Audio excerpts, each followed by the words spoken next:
Hey, I'm back. Because of the time, I'm just going to go ahead and start it.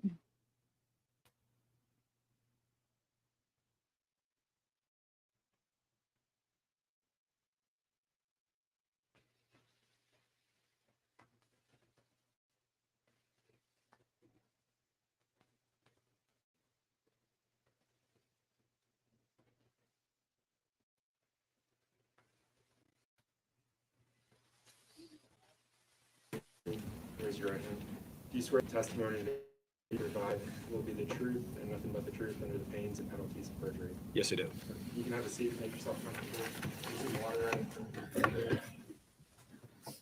in. Officer Penton, can you start by stating and spelling your name for the record? Officer Neil Pentinen, Neilpenttinen. And Officer Penton, how are you presently employed? I'm employed by the Manchester Police Department. How long have you worked for the Manchester Police Department? Since January of 2012. And what is your current assignment? I'm currently assigned to the Community Policing Unit. And can you tell the jurors what that is? The Community Policing Unit, we deal with mostly neighborhood issues, homeless issues, anything outside of the scope of patrol. We'll negotiate things, do community meetings, things of that nature. And what are your current duties and responsibilities on that Community Policing Unit? I am in what's referred to as an area officer. So I cover a section of the city when people call in neighborhood complaints or general issues that patrol doesn't have time to deal with. We go deal with those things. You mentioned starting with the Manchester Police Department in 2012. Yes. What did you do for work prior to that? Prior to that, I was a police officer with the Scottsdale, Arizona Police Department. I was hired there in April of 2005.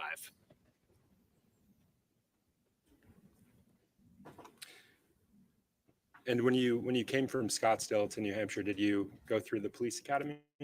I originally with Scottsdale, I attended the Mesa, Arizona Police Academy when I was hired in 2005. And when I was hired by the Manchester Police Department, I attended the New Hampshire State Academy, only the law package because I was already a certified officer. Do you remember what year did you graduate? New Hampshire, it was 2012. And sorry, I asked two questions there. Did you graduate from the Police Standards and Training Academy? In New Hampshire? New Hampshire. In New Hampshire, it was just the law package. Right. And in Arizona, did you graduate from the Police Standards and Training? I did. I graduated the Mesa, Arizona Police Academy in 2005. So in total, you have 19 years of law enforcement experience? Correct. I want to switch gears, Officer Pentinen. In your current assignment with the Manchester Police Department, do you have occasion to conduct traffic accident investigations? Occasionally, I do. And can you walk the jurors through what your standard protocol is when you're responding to such an accident? Standard protocol when I respond to an accident, when I arrive on scene, I'll do an immediate assessment of the vehicles. If we need to get them off the road, I will immediately ask if anyone needs medical attention. If they respond, they do, I'll get the fire department there or whatever medical needs. If not, then I will immediately ask the drivers for their information, their driver's license, insurance information, their phone number, and as well as the registration of the vehicle. After that, I will ask who the occupants are of the vehicle and get their names, dates of birth, phone numbers, addresses, all for the accident report.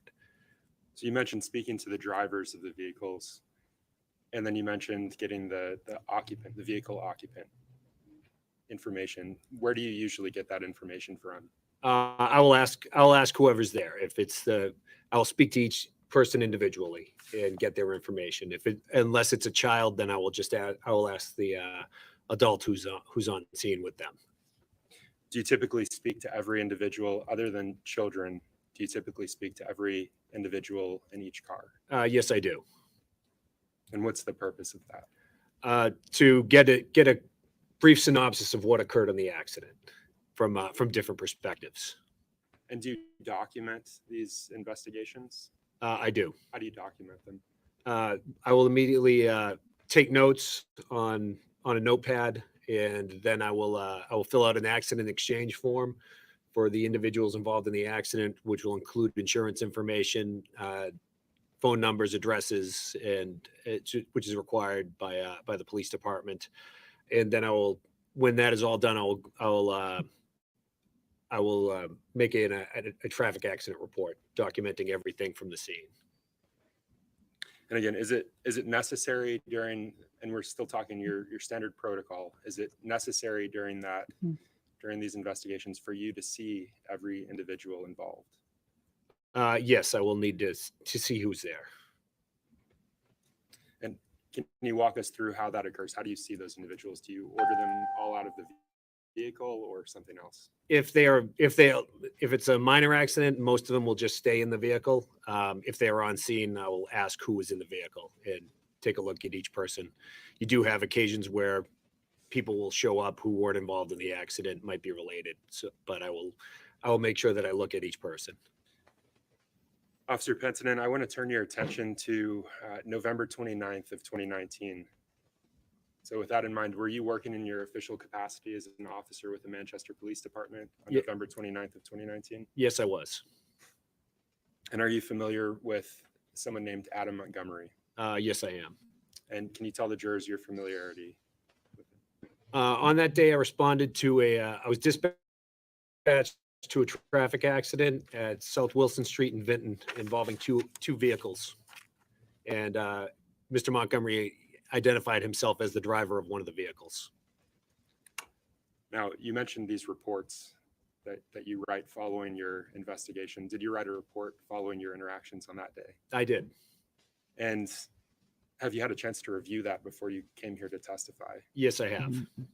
The accident that we're talking about from November 29th of 2019, does that accident stand out to you in your memory? It does. Why is that? Because Mr. Montgomery was involved in another accident a few days later. And in my police career, that's the only time I've had one individual in two accidents within the same week. Okay, and we'll talk about both of those accidents, but I want to focus on November 29th. And I think you said that stands out to you. Yes, it does. Can you walk the jurors through the initial dispatch that you received and your response to the scene? It was a two vehicle accident. I arrived, I was working in the patrol capacity that day. I showed up, there were two vehicles at the scene, multiple individuals in one of the vehicles, and there was just one driver in the other vehicle. I went through the standard protocol when I arrived at the location. And when you say multiple individuals in one of the vehicles, whose vehicle was that? That was Mr. Montgomery's vehicle. And were you able to identify the individuals that were in Mr. Montgomery's vehicle? I did. And who was in Mr. Montgomery's vehicle? In Mr. Montgomery's vehicle, I believe Kayla Montgomery identified herself as one of the rear passengers. There was an individual in the front seat. I would need as an adult female in the front seat, I would need to look at my report to refresh my memory of her name. Do you believe that looking at your report, reviewing your report would refresh your recollection? Yes, it would. Your Honor, may I approach the witness? Yes, you may.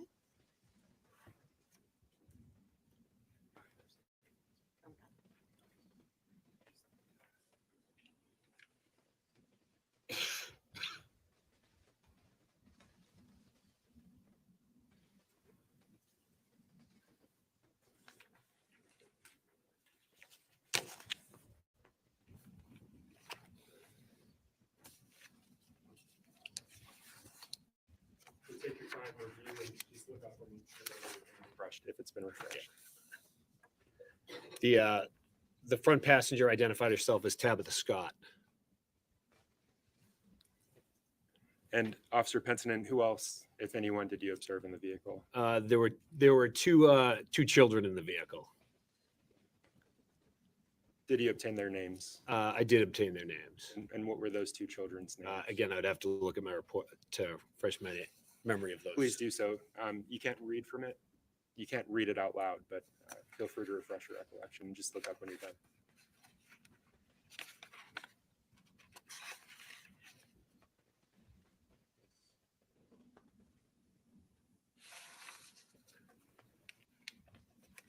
They were identified as Seamus Montgomery and Declan Montgomery.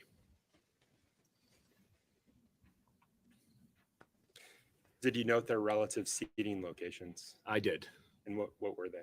I believe it was the center passenger and rear right passenger. Do you know which one was in the center and which one was rear I don't right? recall which one was where. Is that noted in your It should be report? noted in my report, yes. Please, if you believe that looking at your report would refresh your recollection, please do so.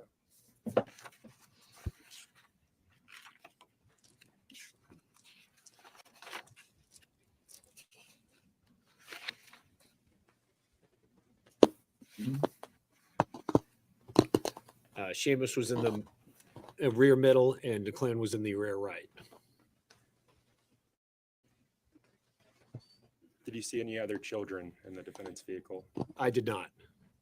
And did you, during your response, did you actually look inside of the defendant's vehicle? I don't recall if I looked in the vehicle or not. It was so long ago.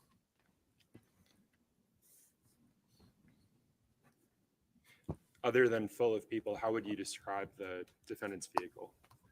The defendant's vehicle, aside from having 5 people in there, there was clutter in the vehicle. Is that something that you saw? I did. So, officer, I want to switch gears. I want to talk about that second accident just several days later. So I want to turn your attention to December 2nd of 2019. Were you working in your official capacity with the Manchester Police Department on December 2nd of 2019? Yes, I was.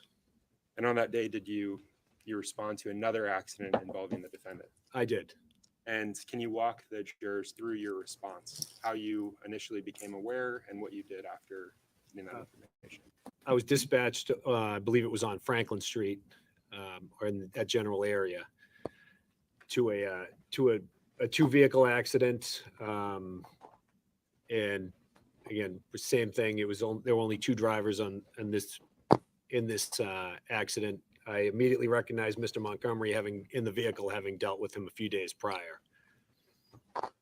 And again, did you follow your standard protocol after your response? I did. After you arrived at the location? I did. And who, if anyone, did you document in the defendant's vehicle on that occasion? I believe Mr. Montgomery was the only person in the vehicle.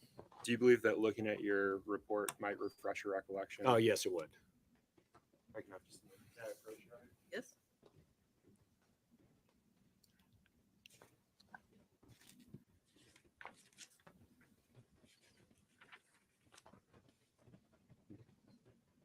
Mm.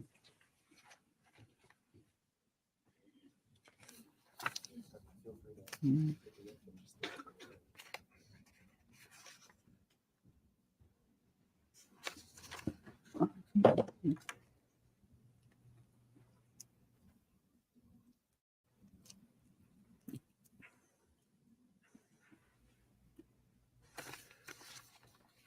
According to my report, Kayla Montgomery was a passenger in the vehicle.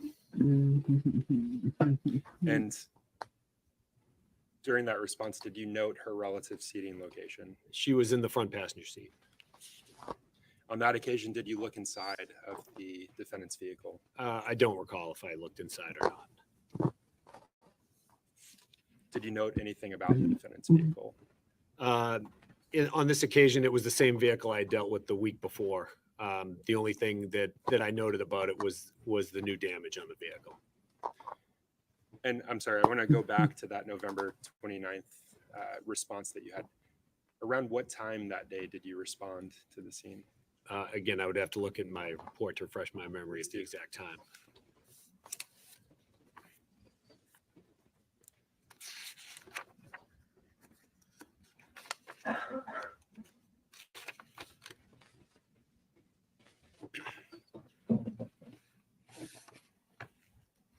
That was approximately 3:53 p.m.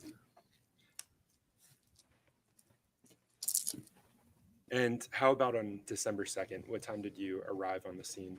Again, I would have to look at my report to get the time that I arrived.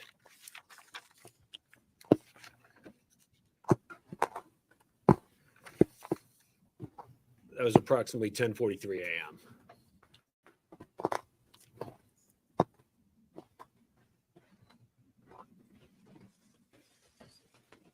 If I can have just a moment, Your Honor.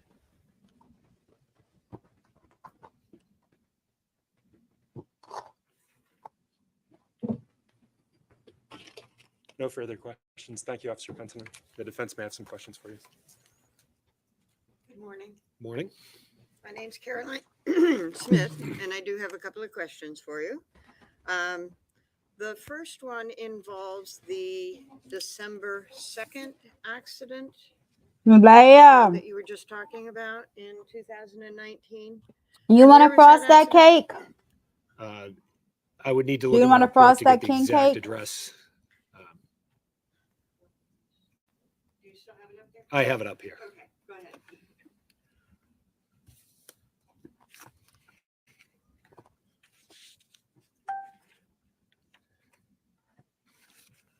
That was at Franklin and Market Street. And that's right around the clinic at Franklin? It is in that general area, yes. Okay. And the one at Do you? on 1129, where was that? That was South Wilson Whatever. and You Vinton gotta Street. think that hard. Is that near a Burger King? It is not far. I believe approximately half mile, if I were to guess. Okay. I And said, are you gonna frost on that the, king cake? I don't mean to skip back and forth, so I'll stick with the November 29. He You keeps don't have a asking if we specific did it yet recollection of because how he you wants the talked to picture, people, so right? might as well fucking do it. Not specifically, no. Wash your Whether hands who and was put inside the white car, who was first. outside the car when you talked to them, right? No. But if people were inside the car, you probably would have walked up to the car and talked to them through the window, right? Yes, that's generally what I do. Okay. And you saw the two boys in the back? I saw two boys there. I don't remember if they were inside the vehicle or outside of the vehicle. Okay. And when adults are driving around when anybody is driving around with children in the car, you recall that you were given the ages of the children, right? Yes. And one was over a year? Again, I would have to look at my report for the Please do. And I meant to say under a year. and to note what the dates are, what their birth dates are in as of the date.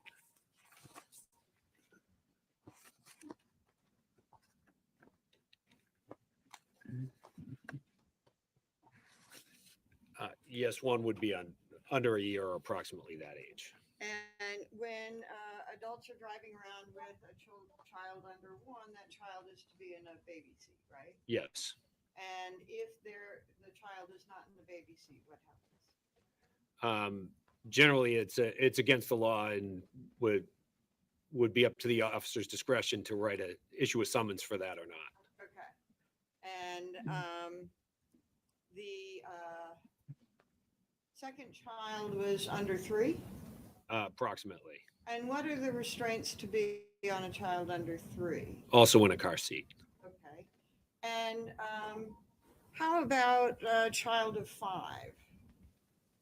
Again, I'm 5 years old. I'm not sure. I would need to look at the exacts, but I believe it's any child under a certain size also would need a car seat. Okay. And at the very least, I think it's under 12, have to be buckled in the seatbelt. Yes. And so you were aware of 2 children, right? Yes. And you had no concerns about their restraints, the child seat. From what I remember, I did not. By the way, I did say that the 1129 was outside, we said, I believe, outside Vinton and Wilson. The 12-2 was outside the clinic. Correct.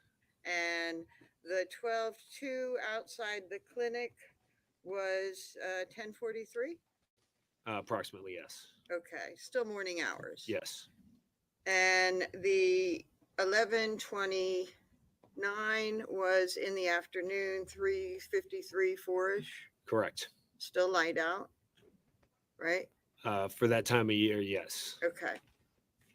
Now, you also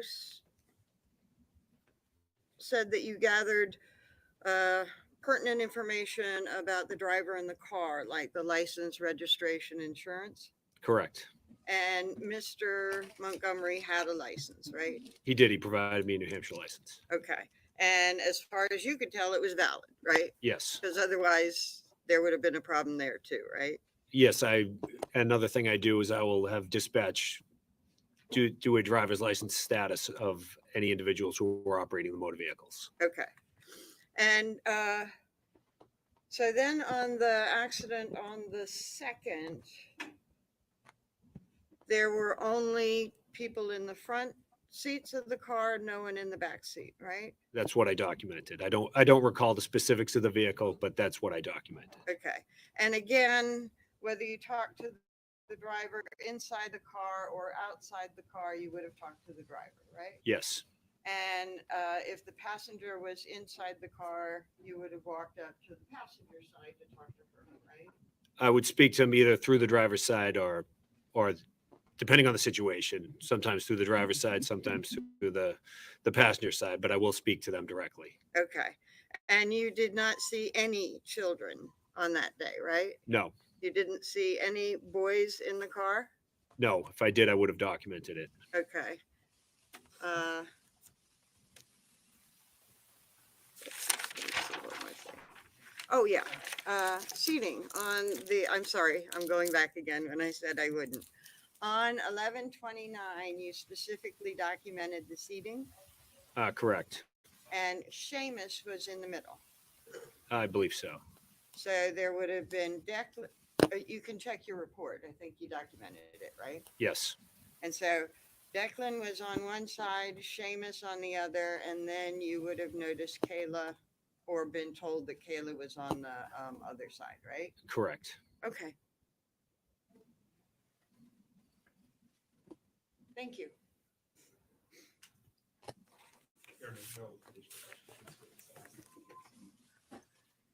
Any objection to that? No. You may sit down, you're excused.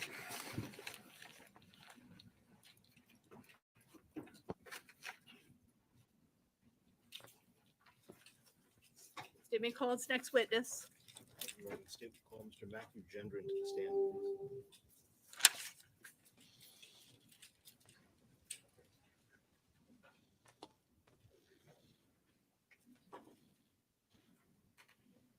Hmm.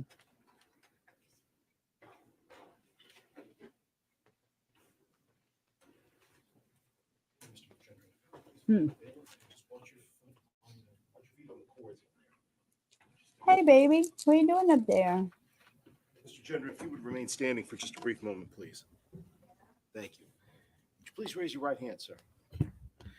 You solemnly swear that the testimony you will give this jury will be the truth, the whole truth, and nothing but the truth, so help you God. Yes, sir. Thank you. Please feel free to have a seat.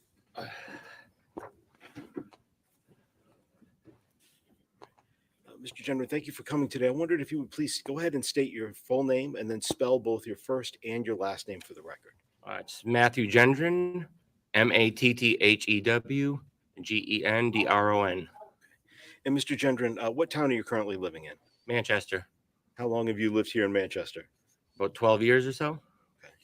And right now, are you working? Yes, sir. What type of work do you do in general? I work in a restaurant. How long have you been doing that kind of work? Most of my life, but I've been at my current job for close to 5 years now.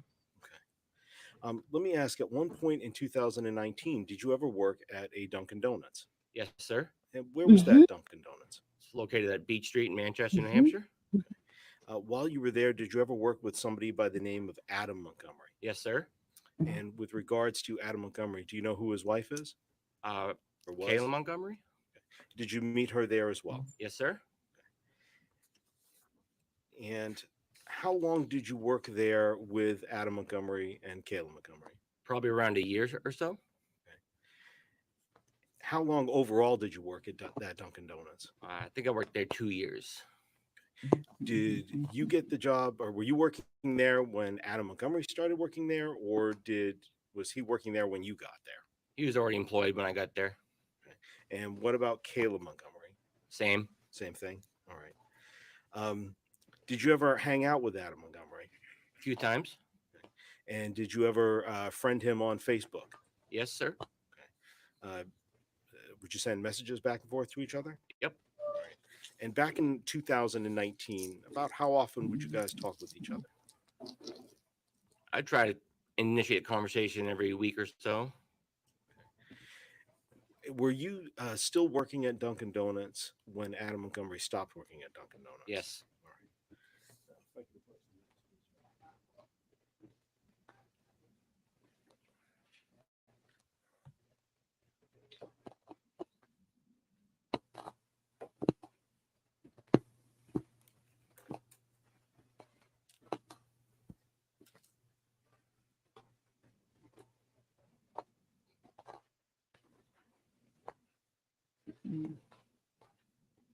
General, I'm going to ask you what's going to show you what's going to mark State's Exhibit 101. Do you recognize that person? Yes, sir. And who is this? That is Adam Montgomery. That's the person that you worked with? Yes, sir. And I'd like to also show you what's going to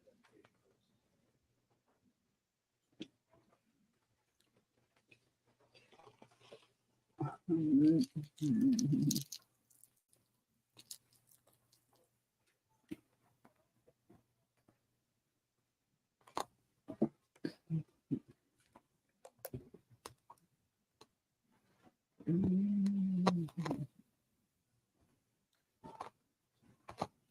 identification purposes. I'm going to hand you one more exhibit. This one is marked State's Exhibit 11 for identification purposes only. Okay. And I'm going to respond. I'm just going to remove these old police reports here. I want to ask you just about that particular exhibit.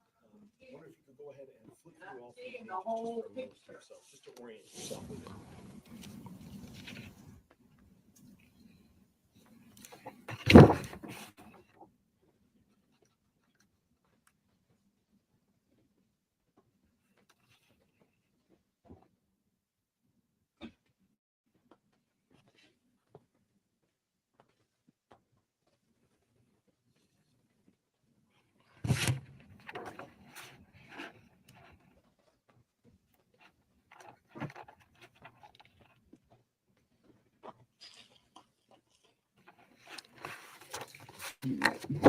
Just asking in general, these particular images, what are these images of?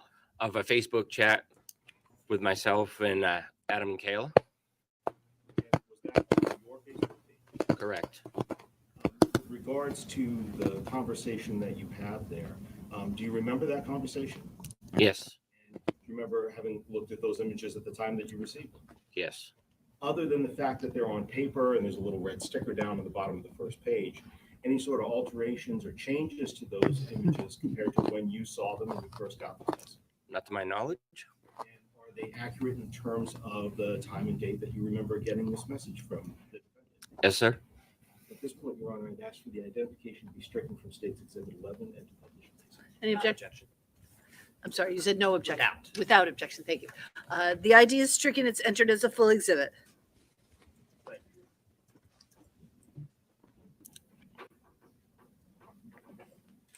Mr. Jenner, I'm going to go ahead and leave this copy here if for some reason you need to refer to it. But I'd like to draw your attention up to the screen and have you, walk us through this exhibit together so we can understand this message that you got as you testified from the defendant and his Facebook page. So back in, let's go ahead to December 8th of 2019. Were you still working at Dunkin' Donuts on December 8th? I don't recall. Maybe. And well, with regards to at that point in time, do you know if, well, excuse me, you said you're not too sure if you were At the working. time of these messages, I was at a different restaurant. You were at a different Yeah. restaurant. Okay. So you're no longer working with the defendant at Dunkin' Correct. Donuts. All right. I'd like to go ahead and draw your attention. You can either look down or look at the screen behind you. And I want to go ahead and draw your attention to page 1 of Exhibit 11. And with regards to that, is this what you're seeing on the screen behind you? Can you just confirm for us that is page 1 of Exhibit 11? Yes. Okay. And I'd like to go ahead and ask you about the conversation itself. First of all, what time did you get these messages on, specifically on the 8th? When did they start appearing? After midnight? After midnight on the 8th? And specifically, what time did you first get the very first message here from 12:13 a.m. it says. 12:13 a.m.? Yep. Okay. With regards to that particular time, could you go ahead and please read that message for us, the message that you received at 12:13 a.m.? Hey, need help ASAP. Please need a jump and jumper cables ASAP.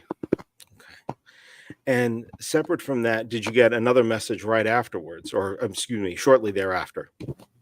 Yes. And what time did you get that second message? 12:58 And what was the message that you got then? says I need a jump. My car died. We've been sleeping in our car and our battery just died.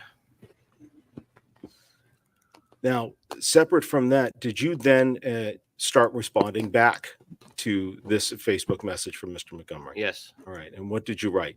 I said I don't have any cables.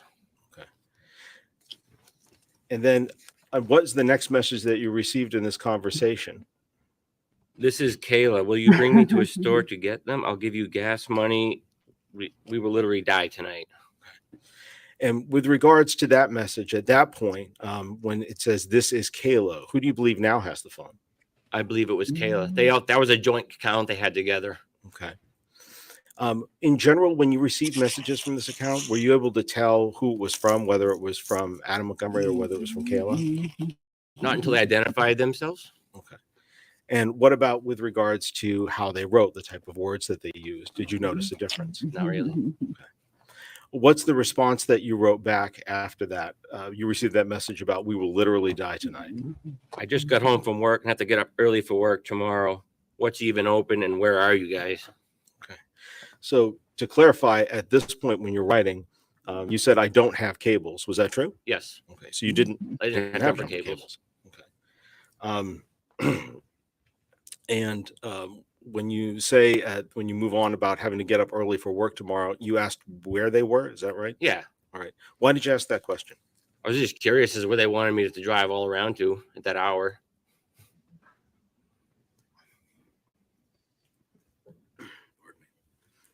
Continuing on with the bottom part of page 1 here of the exhibit, I wondered if you could go ahead and what's the response you got to that?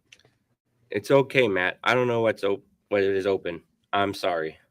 That IDKs, I mean, I don't know, or I don't know. I don't know. Yeah. Okay. And what did you say back? It's not your fault. I just don't have cables. It's not so I know what's open. Okay. And so at that time of night, did you know what was open or not? All right. It has to be a verbal answer of a yes no, or no. sir. I'm sorry, because the microphone's picking Yeah. up and recording. I wondered if you could go ahead and turn to page 2 now and walk us through the next part of this conversation that you're having. After that, you said you didn't know what was open. What message did you start getting on the account? I think either if mobile don't have them, the only place is Amherst Walmart. So I know you need to get out early. Have a good night. Sorry. You said get out early. Is that what was written? That's what it looks like it was written. There's a lot of typos. Okay. Certainly, would you say that the typos that you're seeing here is different from what you saw before when you got the message saying that it was from Kayla? I would assume it's from the same person still. Okay. Even though the They typos. didn't identify they changed people, so I'm assuming it's still Kayla. Okay. And so what do you respond back when they say, I'm sorry? I said, it's okay. Try to have a good night. Well, let me just, excuse me. That's right. Let me just try to get to it. You say, it's okay. Try to have a good night. And what's the response that you got back after that? I'm going to try. We can die in this weather. We can't, right? We can just really, can't even read that. Is it CILD? Are we reading that right? CILD. Okay. And it said, hey, I'm at Colonial Village, and Kimmy said she has jumper cables. Looking at that first line, I'm going to try, can we die in this weather? And then is it we, how does they spell the next word after we? Looks like CSNT. Is it fair to assume that might be can't? Correct. Okay. Right. We can just, is that VE? That's what I got. Okay. Just V, really, and the CILD. What do you think that word is? Probably meant to be? cold. Really cold. Okay. And then the line afterwards. Hey, I'm at Colonial Village and Kimmy said she has jumper cables. Who's Kimmy? Do you know who Kimmy is? Kimberly Frayne? And were you Facebook friends with her? Yep. I also worked with her as well. Right. At the same location. And with regards to that, I'm going to ask you to go ahead and flip over to page 3 now. And, or excuse me, if you could stay at the bottom of page 2. I apologize. We didn't finish here. You said, can Kimmy jump you? Is that correct? That's what I said. Yep. What did they respond? She don't have a car. That's why I've been messaging everyone. And just for clarity's sake, when you said she don't have her car, what was actually spelled? Was actually spelled? Yep. She don't have GER car. She don't have her car. Fair to say, though, you interpreted that as her car. Correct. All right. And that's why I've been messaging everyone. If you could go to page 3 of that exhibit and kind of take us through how this conversation ended that day. After they said that's she don't have her car, that's why I've been messaging everyone. What was the next thing that you received? The next message. So do YIH not want to do that? What did you interpret that to mean? Probably being, do you not want to do that? And what did you write back? I don't really feel like running all over the place at this hour of the night. Did you try 24-hour roads assistance thing? What were you suggesting to them when you said 24-hour road Like assistance? AAA or just one of those type of services, I guess. Have you ever used that service in the past? I didn't have it at the time, but I have used it since. Oh, that's what I meant. I'm Yeah. sorry. Have you used it since? And did you find that they do have that ability to be able to jump a car? Yeah. And if you could go ahead and take us through the next part of your conversation here. Okay. What did they respond after you suggested that they try to find somebody who could do the jump service? It's not our car, Matt. Our car died today. I'm assuming the word his friend is letting us stay in his. It's all good, Matt. Don't worry about it. I just don't want to freeze tonight. I've messaged everyone else. So again, some of those words misspelled. Correct. And when you were just reading for us, is that your interpretation of those misspellings? Yes, sir. All right. What did they say after saying we've messaged everyone else? What did they write? NOOBE, I'm assuming means nobody Mhm. has cables or nobody has their cars. Okay. Spelled cats. Spelled cats, but interpreted as cars. Correct. With regards to that, what did you say back to when they were said nobody has cables and nobody has cats? What did you write back? I get all that. Roadside assistance can jump a car. They have helped me before. They don't ask for proof of ownership. So when you write that back to them, what's the response that you got? Yeah, no one of us has insurance. Don't worry about it, man. And what time was that final message that day? 1:53 a.m.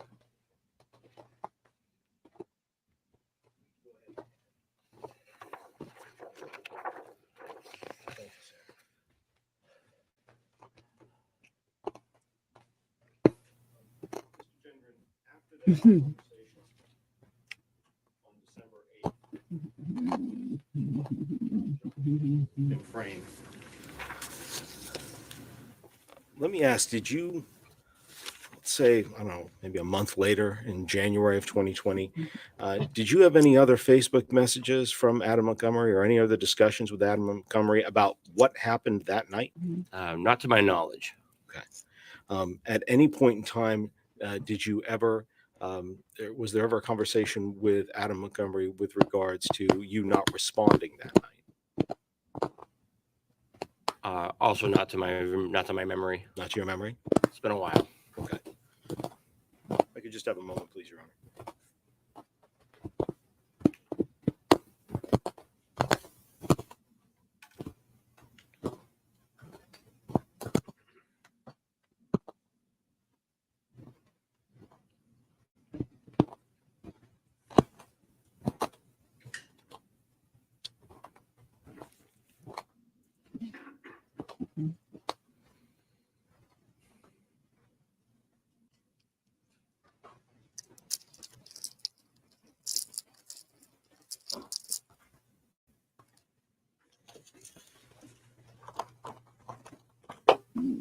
All right, Mr. Gendron, I have one final question for you with regards to the time that you were asked to go ahead and provide a jump, and you had this conversation with the defendant. With regards to that, at that time, did you know where he was living? I did not. And were you ever made aware that he was homeless at that time? That was the first time I found out. Okay. When did you find out? Well, during that message that they're living in their car, I had no idea. Okay. All right. Thank you, Mr. Gendron. I don't have any further questions for you. I believe defense counsel will have a few. I do not have questions. You may step down. Thank you. We'd ask for the witness to be excused, please, Your Honor. All right, you may be excused.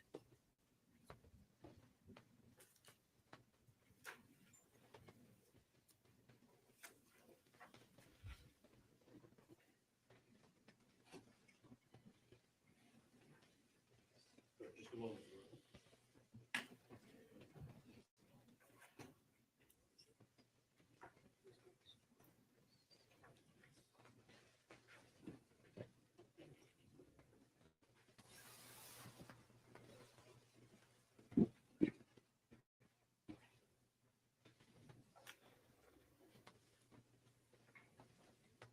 Sorry, Your Honor, just trying to get the tech to work.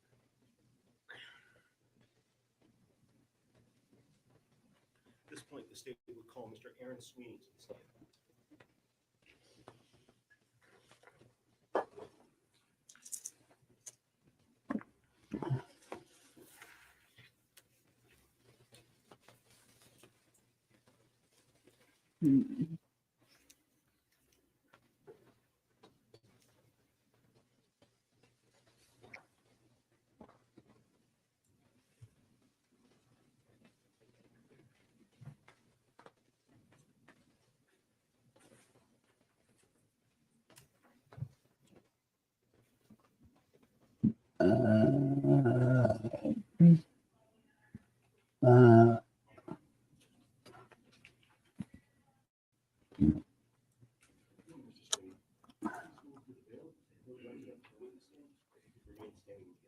All the friends Be careful, the wires testifying as well, today. sir. Thank you.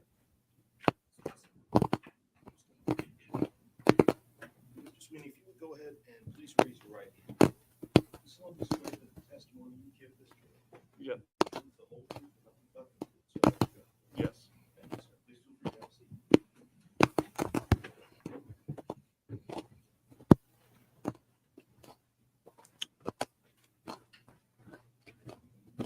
And Mr. Sweeney, as we're being recorded here today, would you please go ahead and state your full name, spell both your first and your last name for the record? Aaron Sweeney, Aaron Sweeny. And Mr. Sweeney, what city do you currently reside in? Manchester, New Hampshire, Okay, how long have you been living here? since second grade, so a long time. Long time. Okay. And are you currently working? Yes. And where do you work? BJ's, right here in Manchester, Oh. And what shift do you work for BJ's? third shift. Okay, so let me ask you. It's about 9:55. How long have you been up? I actually called out last night to Okay, make sure I got sleep. that's why I just want to make sure that you did get a good night's sleep. Yeah. Okay. If for any reason you need me to restate your question or any lawyer to restate a question, just let us know and we'll be glad to do it. Okay. Okay. All right. With regards to your work for BJ's, how long have you been working for them? Almost a year. Year. And prior to that, back in 2019, what sort of job did you have back then? I believe that's when I was towing. Okay.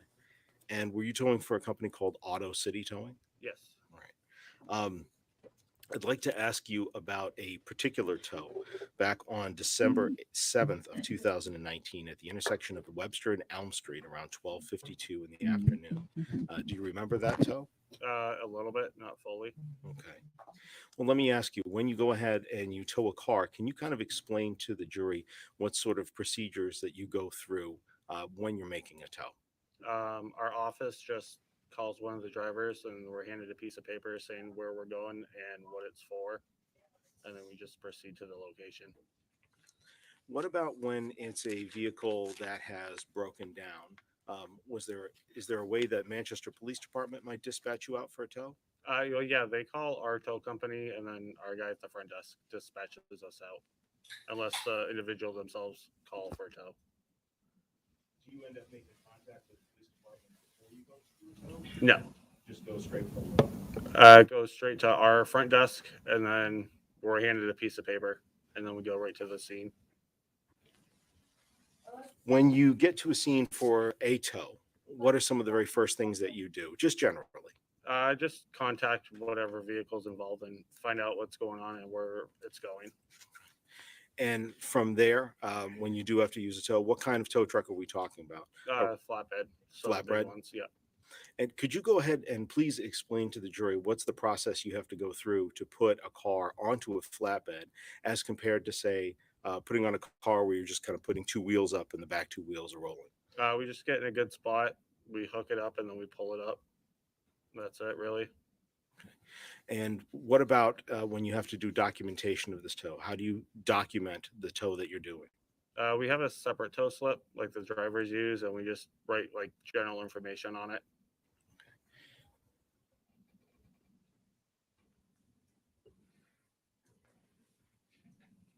Mr. Sweeney, I'd like to go ahead and show you State's Exhibit 3B and 3C, if I may. Just a moment, please.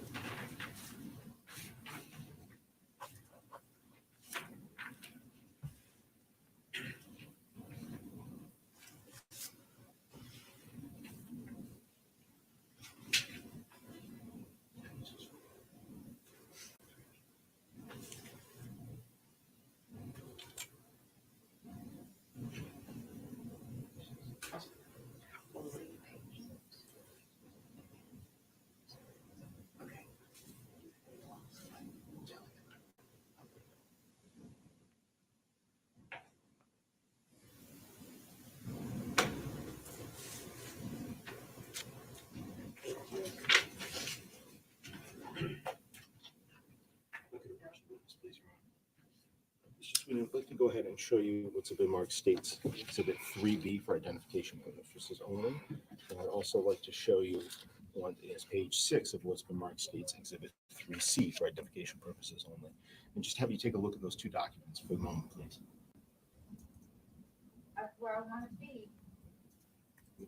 Okay. Okay, do you recognize them? Yes. Okay, and let's go ahead and start with State's Exhibit, page 6 of State's Exhibit 3C. How do you recognize that? This is the tow slip that the drivers fill out. So if you did a tow, is that the slip that you would fill out? Yep. And what about State's Exhibit 3B for identification purposes? What's that? This is what is typed out by the gentleman at the front desk Front desk of Auto City. of Auto City. Yep. Okay. So that's not something that you yourself fill out. No. With regards to page 6 of State's Exhibit 3C, on that particular one, who fills out that information? I do.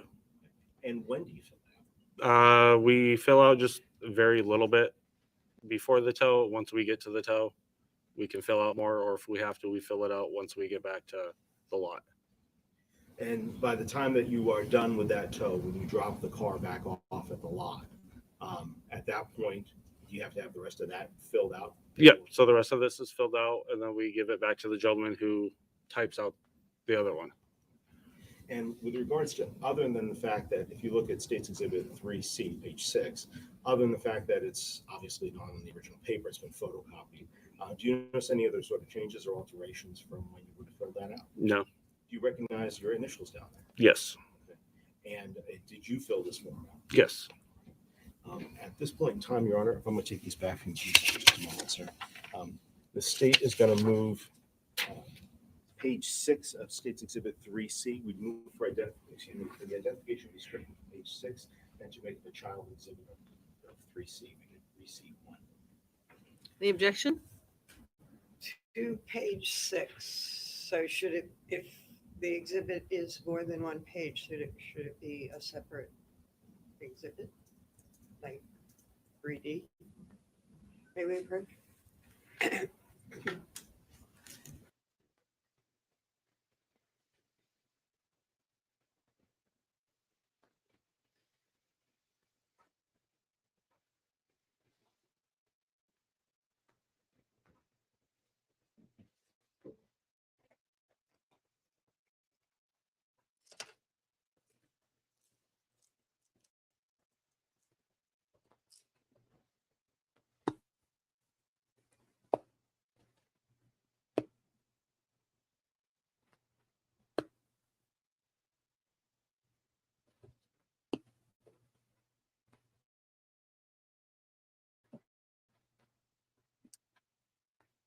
I forgot wasn't muted, and I am just chomping on candy, and I am so sorry if you hear me chomping on a cinnamon disc. I forgot I wasn't muted. But welcome to day 5 of the Adam Montgomery trial.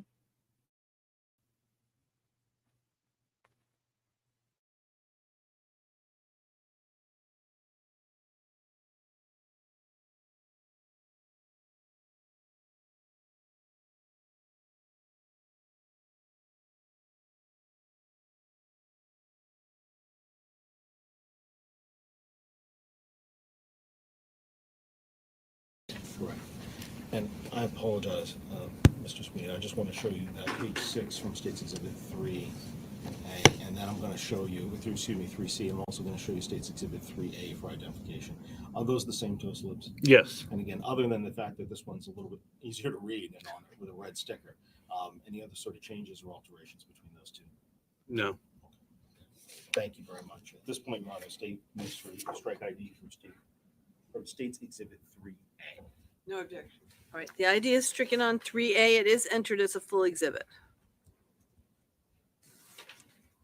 Mr. Sweeney, what I'd like to do is to go ahead and give this to you to have right there, and permission to publish, Your Honor. Any objection? No objection. Yes, you may.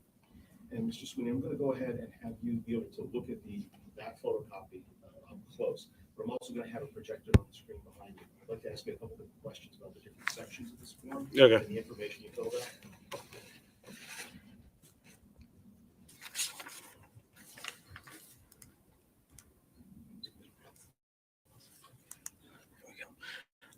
Mr. Sweeney, if you just turn around just for the briefest of moments, and is that a copy of State's Exhibit 3A that you have in front of you?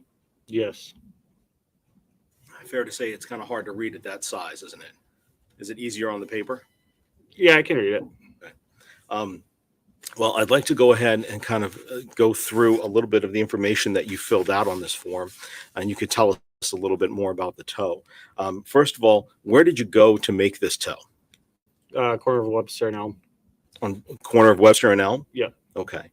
And when you ended up towing the car initially, did you bring it straight back to the lot, or did you bring it somewhere else first? I brought it over to the gas station that was on that same corner. Would that be Budget Gas right on the corner? Yes. Okay. Why did you bring it there before bringing it back to the lot? So they can get some things out of their car.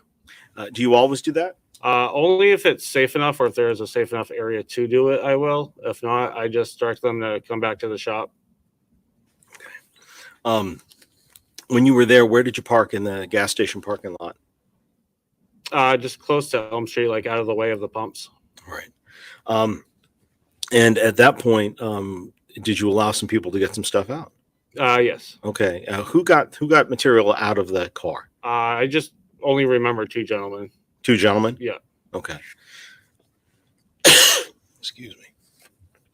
And once you've towed a car for somebody to get things out of it, what do you have to do? Do they just kind of climb up the side of the truck, or? No. So what I did was I extended the bed back out and I tilted it down so they can go up the ramp. Okay. And then did you see the 2 people do that? Get Yes. things out of the car? Where did they put those things? In another car. Do you remember what that other car looked like? No. And the 2 men that you saw do this, do you remember what they look like? No. What kinds of things did you see get taken out of the car? Do you recall? I don't remember. Typically, when people clean out their car, like especially on the side of the road, I just stay by my truck, give them space. Okay. I periodically look over to see if they're done. And once they were finished, where did you bring this car? Back to our lot at Auto City. So let me ask you, with regards to the car itself, what kind of car was it that you towed? A Sebring, as the slip says. Okay. And let me ask again, you filled out the slip on the day of, is that Yep. correct? So fair to say that the information was fresh in your mind while you were there doing this? Yes. And for the different areas that you might not know right off the top of your head, somebody's phone number or somebody's home address, how do you get that information? If the person who's driving the vehicle is there, I just ask them. Okay. When you fill the slip out, where does it go once you get done with it? It goes to the gentleman at the front desk, and then he does whatever he has to do with it. And let me ask, is that you earlier looked at States Exhibit 3B? Is that you said that was a type up version? Yep. Is that where this information will go? Yes. What is some of the information in general? I'll ask you about specifics in a minute, but in general, what are some of the information that you record? Just the VIN number, the make, the model. VIN number. So is that a vehicle identification number? Yes. Do you also record things like mileage? Nope. Okay. Do you record a reason to make this tow? Yes. And what about your own mileage and going to make a tow? Is that important to record? Yeah, we've always been told like the mileage from the start of the tow until we get back to our lot.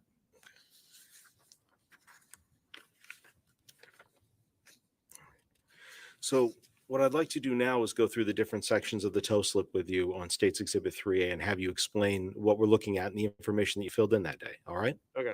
Okay. I'd like to go ahead and start focusing on the very top section there. Could you go ahead and just tell us what's the time that you made this tow? 12:52. Okay. Morning or afternoon? Afternoon. Okay. And who was it that had requested the tow?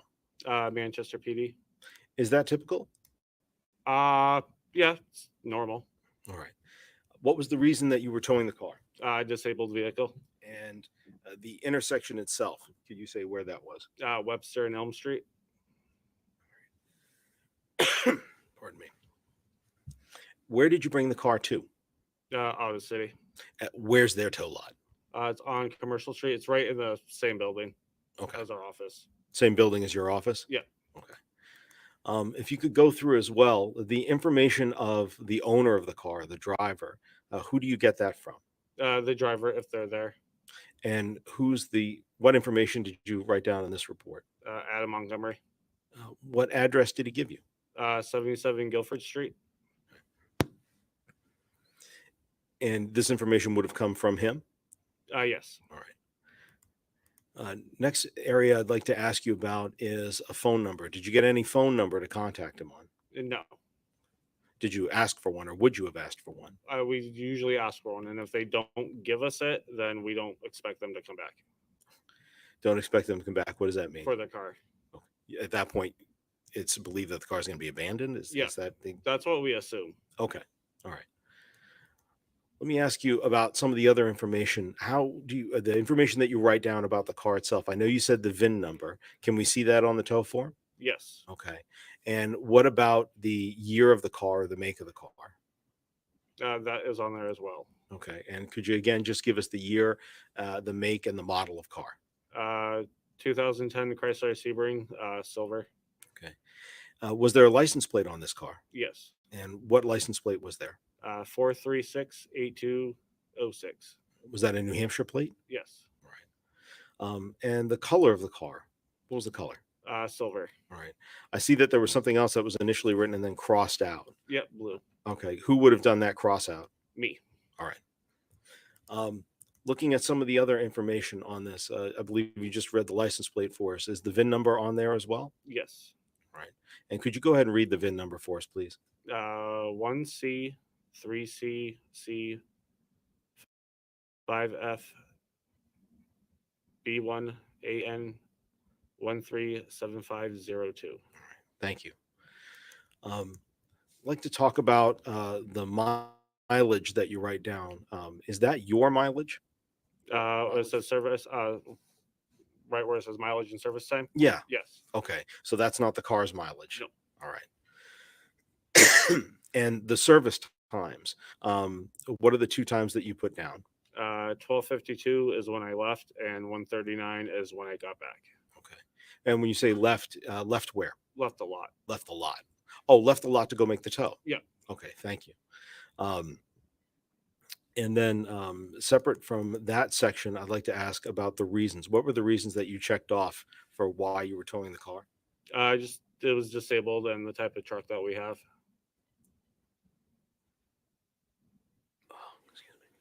One of the last sections I'd like to ask about this particular slip is in your remarks section. You wrote two things. Could you please read those for us? No registration and no phone. Okay. And when you say no registration, would you have asked for a registration? Yep. Okay. And is that a normal part of your practice when you make a tow? Yes, it's just to get the most accurate information on the vehicle itself. And about the phone number, same thing? Same thing. Finally, you're the tow driver on this car, correct? Yes. All right. And did you go ahead and write down your initials on that? Yep. Okay. And what were your initials? AS. If you could just go ahead and look at the screen behind you for a moment, can you just show us, just point generally where your initials are? You're right there. It says tow driver. Okay. Thank you. Just a moment, please, Your Honor.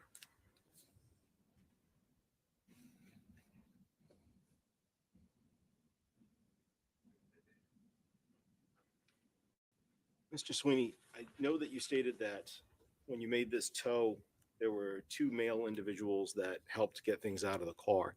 Let me ask you, when you were making this tow, did you see any children at all? No.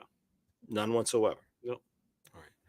Thank you. I don't have any further questions for you, Mr. Sweeney. I believe defense counsel may have a few. I do, Mr. Sweeney. My name's Caroline Smith. How are you? Doing pretty good.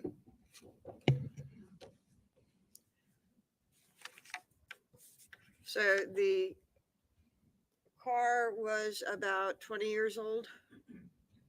Yeah. Okay.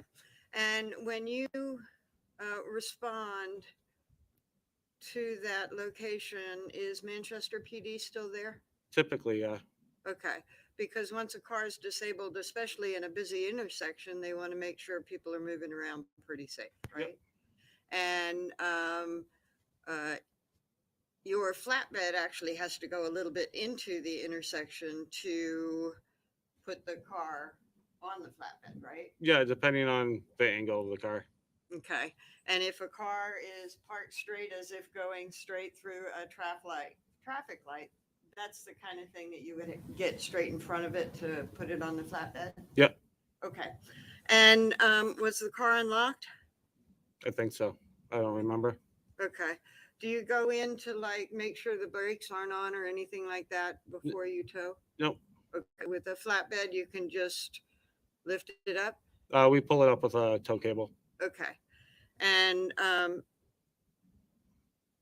you don't check to make sure the parking brake's off? Nope. Okay.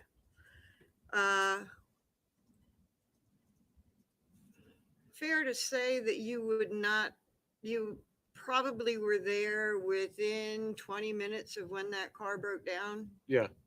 Okay. And you drove over to, so the two guys that came up to get stuff out of the car, was the car already on the flatbed at that point? Yeah. And they came over and asked you if they could get some stuff out? Yeah. And you said, well, I got to get out of here. I'll pull over to the budget. Yeah. And then you stand aside and they go through the car and get stuff? Yeah. Might be going through the front of the car? They go wherever they can get access to. Okay. And it was not locked, right? No. Didn't anybody give you the keys to the car? Either they were in the ignition or they were handed to me, but I honestly don't remember. You did have the keys though? Yeah. Okay. And did you give them back for when they were going through the car, or did they give you the keys after they went through the car? I don't remember. Okay. Thank you. Just briefly, Your Honor. Mr. Sweeney, you were asked a moment ago in regards to how long the car had been there, for maybe about 20 minutes. Do you know how long the car had been there in terms, when you say that 20 minutes, where does that number come from? Yeah, just by the time we get the call and I get to the scene. Do you know what time Manchester would have found that car, or then turned around in the time between that and sending the note over to you guys to do the tow? Have no idea. Basically, once the police get to that particular scene, they just call us, or they call somebody. So you know the time when you got dispatched? Yeah. But not necessarily what happened? Nope. Thank you. No further questions. Any follow-up?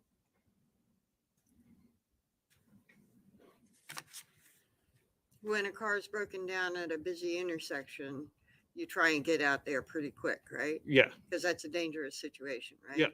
And so for a dangerous situation, things happen pretty quick. Yep. Okay.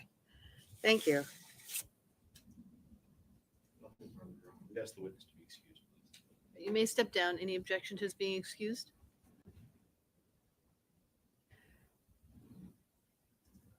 May I have him on call?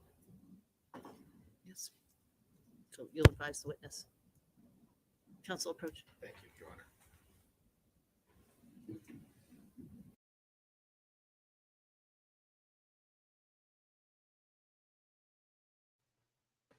Why would she want the tow truck driver on call? What else would you want to ask him? Are you waiting for someone else to give you a question to ask him? Like, I don't get it. He towed the car. He told you how they got in the car, that they dropped the bed and they walked up there, got whatever they needed out of the car. Not to. Weird.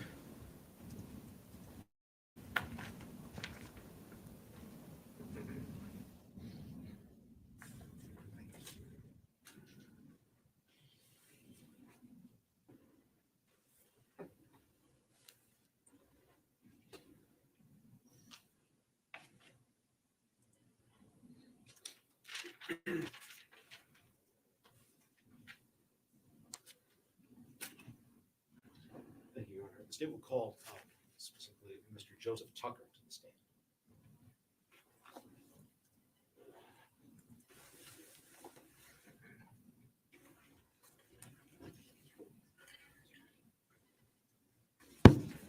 Be careful of the wires as you're walking through. Mr. Tucker, if you would please go ahead and take the witness stand and remain standing when you get there, sir. There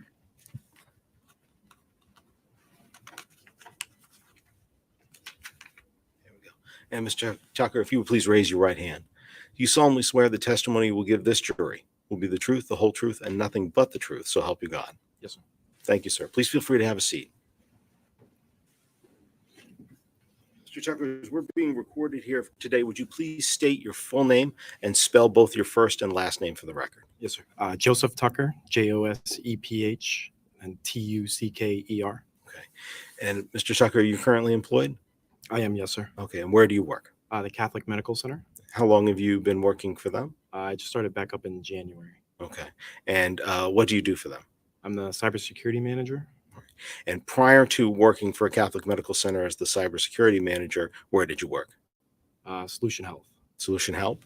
Health. Health. Yes, Okay. sir. And what was the time that you were working for them? April 2022 until January of 2023. And prior to that, and I will ask you to just, if you can even move a little bit closer Yes, to the sir. microphone, I'll have you speak up just a little bit so I can hear you. Thank you. With regards to working for Secure Health, before that, where did you work? Manchester Police Department, sir.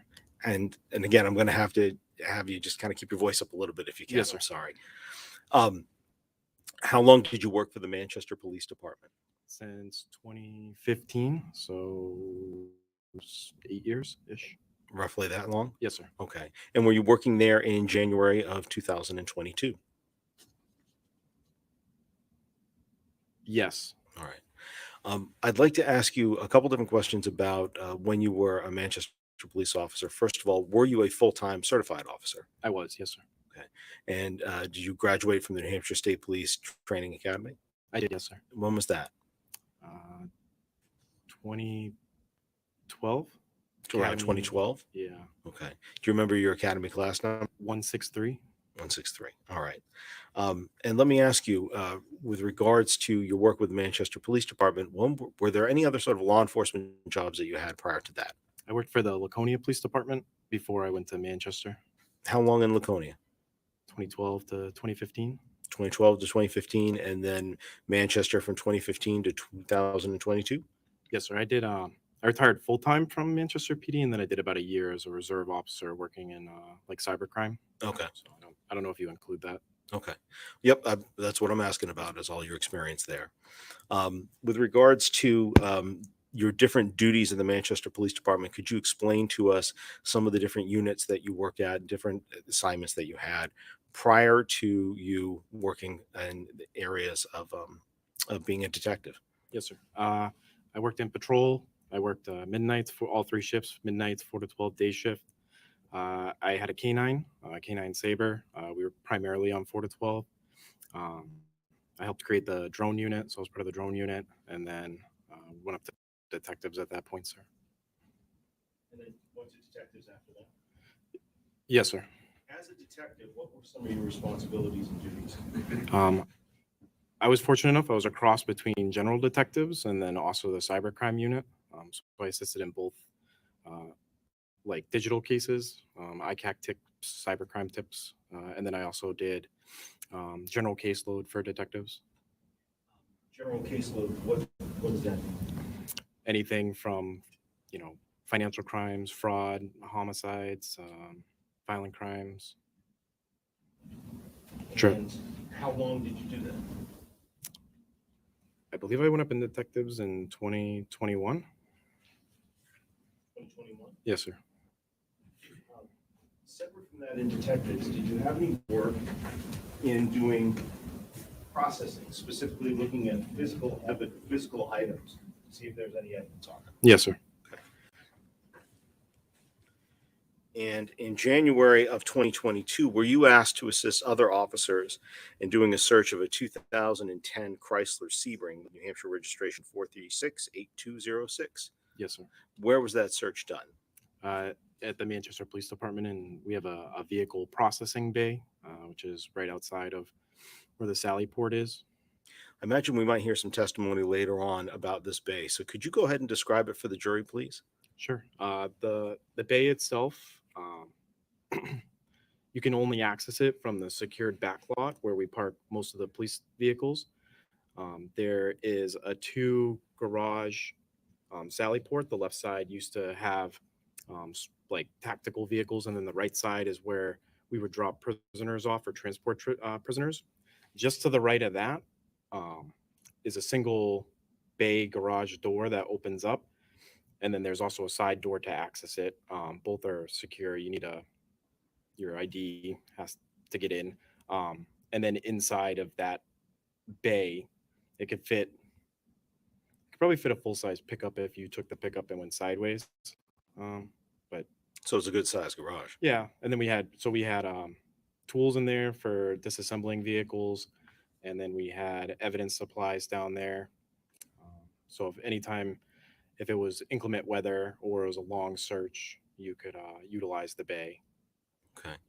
Let me ask you, what was your role during this search of this 2010 Chrysler Sebring with the New Hampshire registration 436-8206? I was Detective O'Leary. He's now Sergeant O'Leary. He was we joked around and called him the incident commander, but he was the guy that was in charge of all the crime scene processing. So I was more or less there to assist him.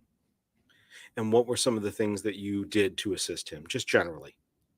Generally, collecting of evidence items, the log, if there was any pictures. We were blue starring, which is a process to try to obtain any blood samples from the vehicle. So it sounds silly, but you have to turn the lights off for that. So I was the light guy, things like that.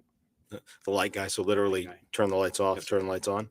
Yeah, and then you'd have to set the camera for 30 seconds, 60 seconds exposure to take the photo. So I would have a flashlight just so we could still navigate a little bit without the direct light. So were you the one administering the blue star, or that was somebody else? That was Detective O'Leary. All right. Let me ask you, what roles do initials play at the Manchester Police Department when you're labeling evidence? Generally speaking, when I initialed something, it was an item that I collected. Okay. And what were your initials? JMT. So if you collected an item today, if you were going to collect this tissue box, and this was going to be an item of evidence that you went ahead and entered in at the Manchester Police Department, how would you have labeled this?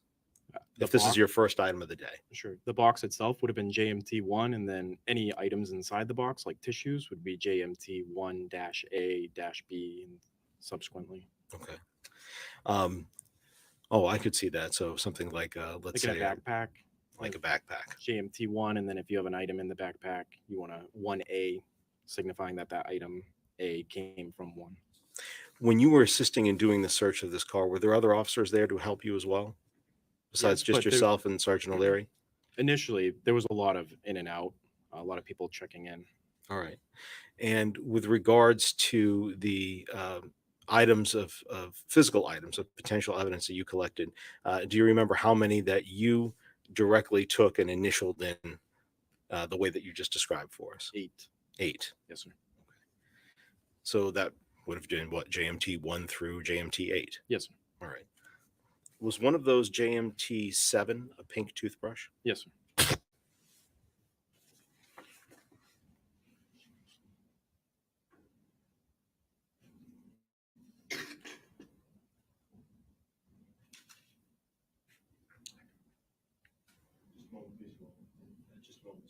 Yes, sir.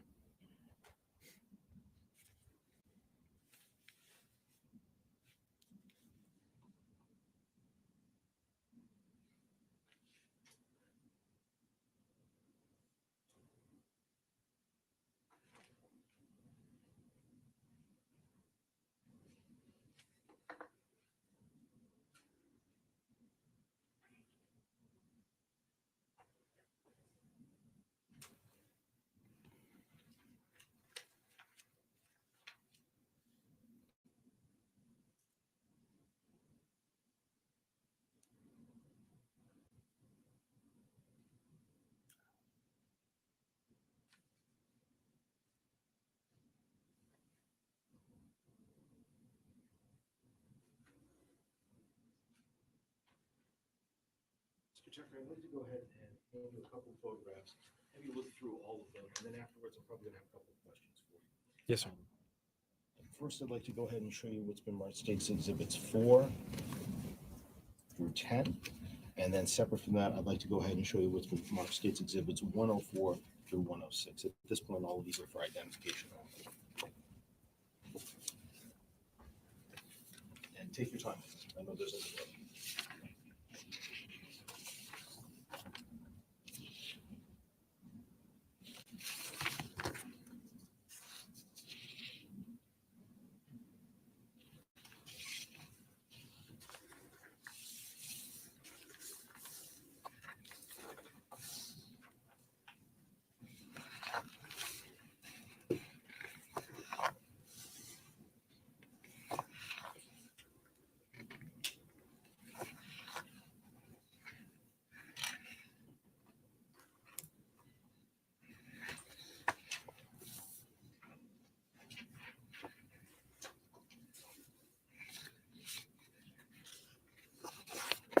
What's up, Mr. Tucker? Yes, sir.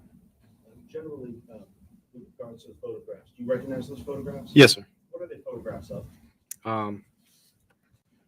This, if I may, this photograph. Hold on just a second. Yes, sir. Let me go ahead and if I can assist Your Honor.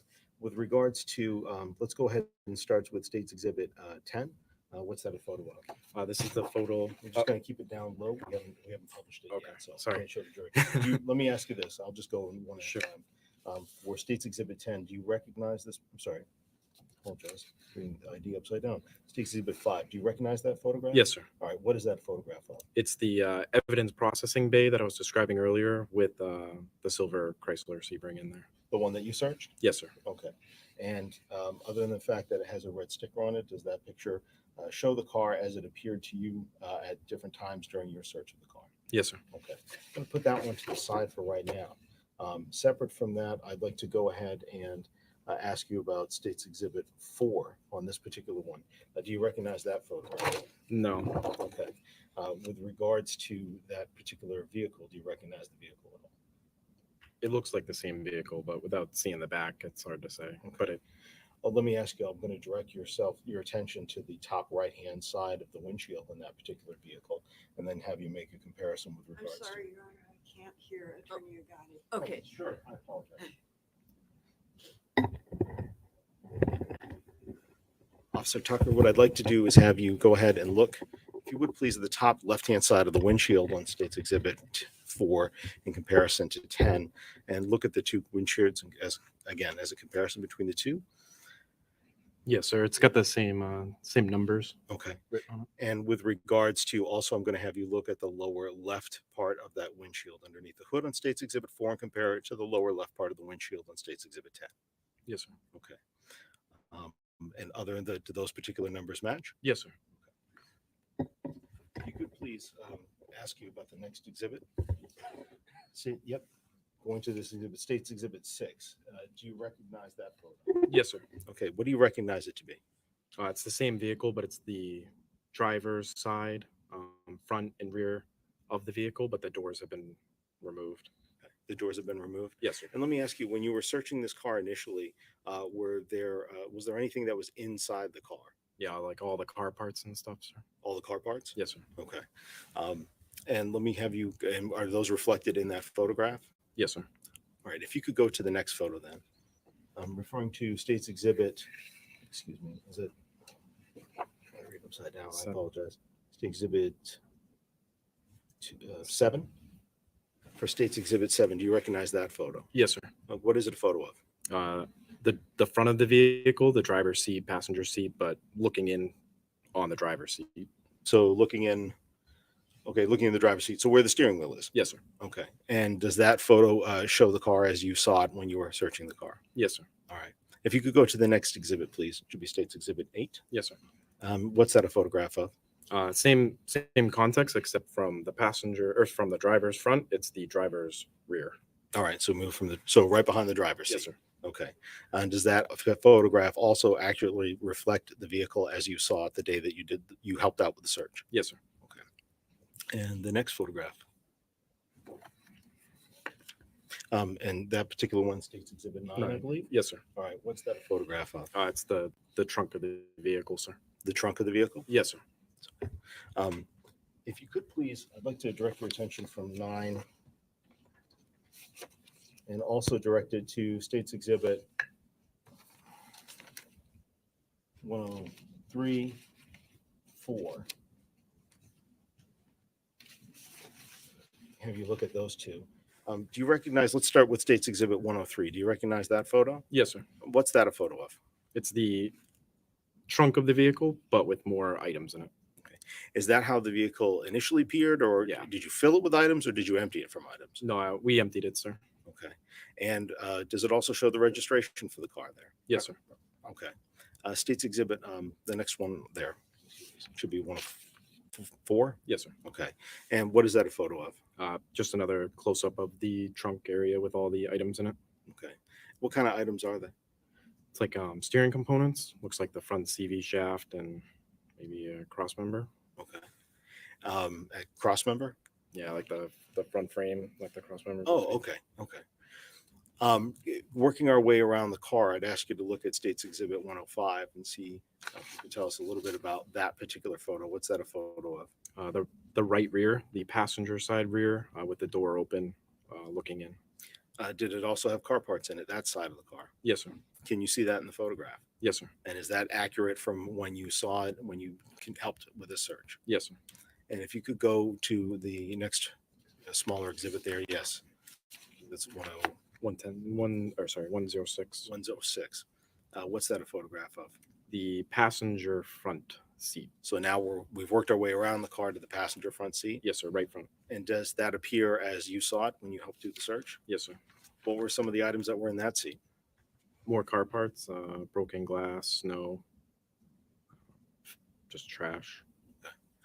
And does that accurately reflect how it appeared when you did the search? Yes, sir.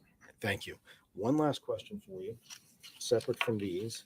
The last one I believe that we haven't talked about with regards is State's Exhibit 10. Could you tell us what that's a photograph of? Pink toothbrush. Okay. And do you recognize that toothbrush? Yes, sir. Okay. How do you recognize it?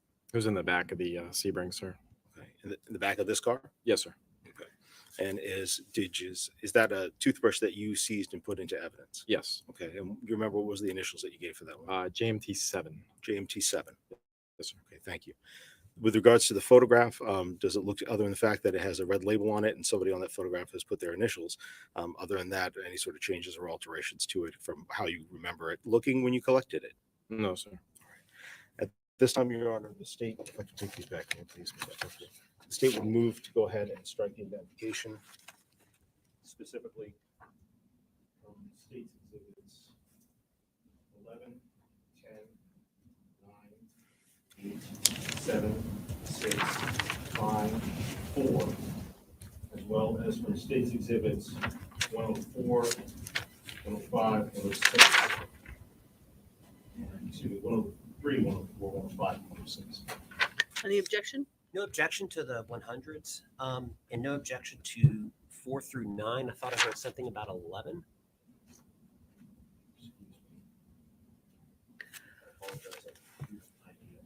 Okay. Specifically 4, 5, 6, 7, 8, 9, and 10. I think 10 may already be, but we would have no objection to it being entered. So no objection, No objection. other than 11, which wasn't shown. So those can all be marked as full exhibits. The ID can be stricken.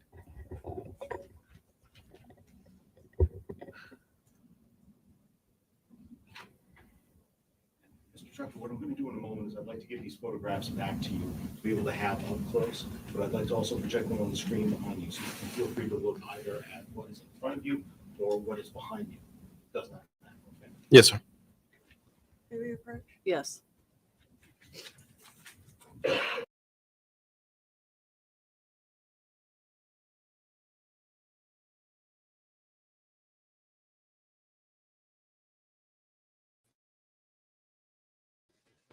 These sidebars are crazy.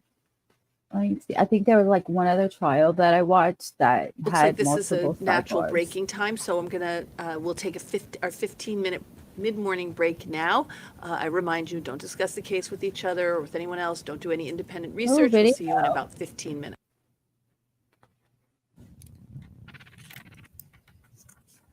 Please don't mess up audio.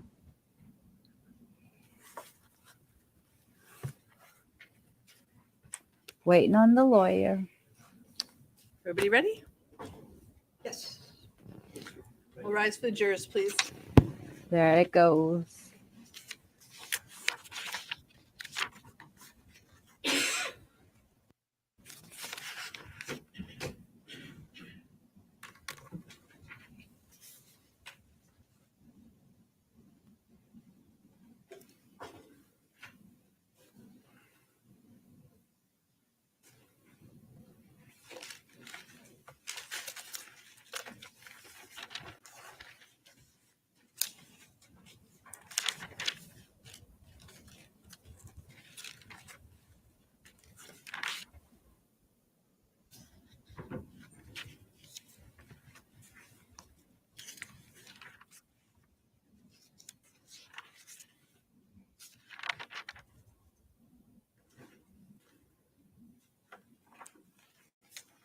All right, to the jury.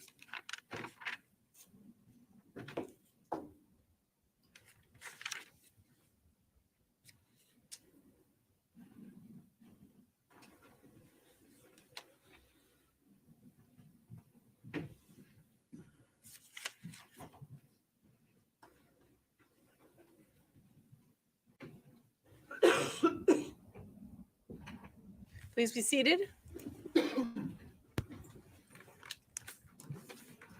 Whenever you're ready. Thank you, Your Honor. Mr. Tucker, I had gone through a series of photographs with you just before we took our mid-morning break. Do you see that same stack of photographs in front of you now? Yes, sir. Okay.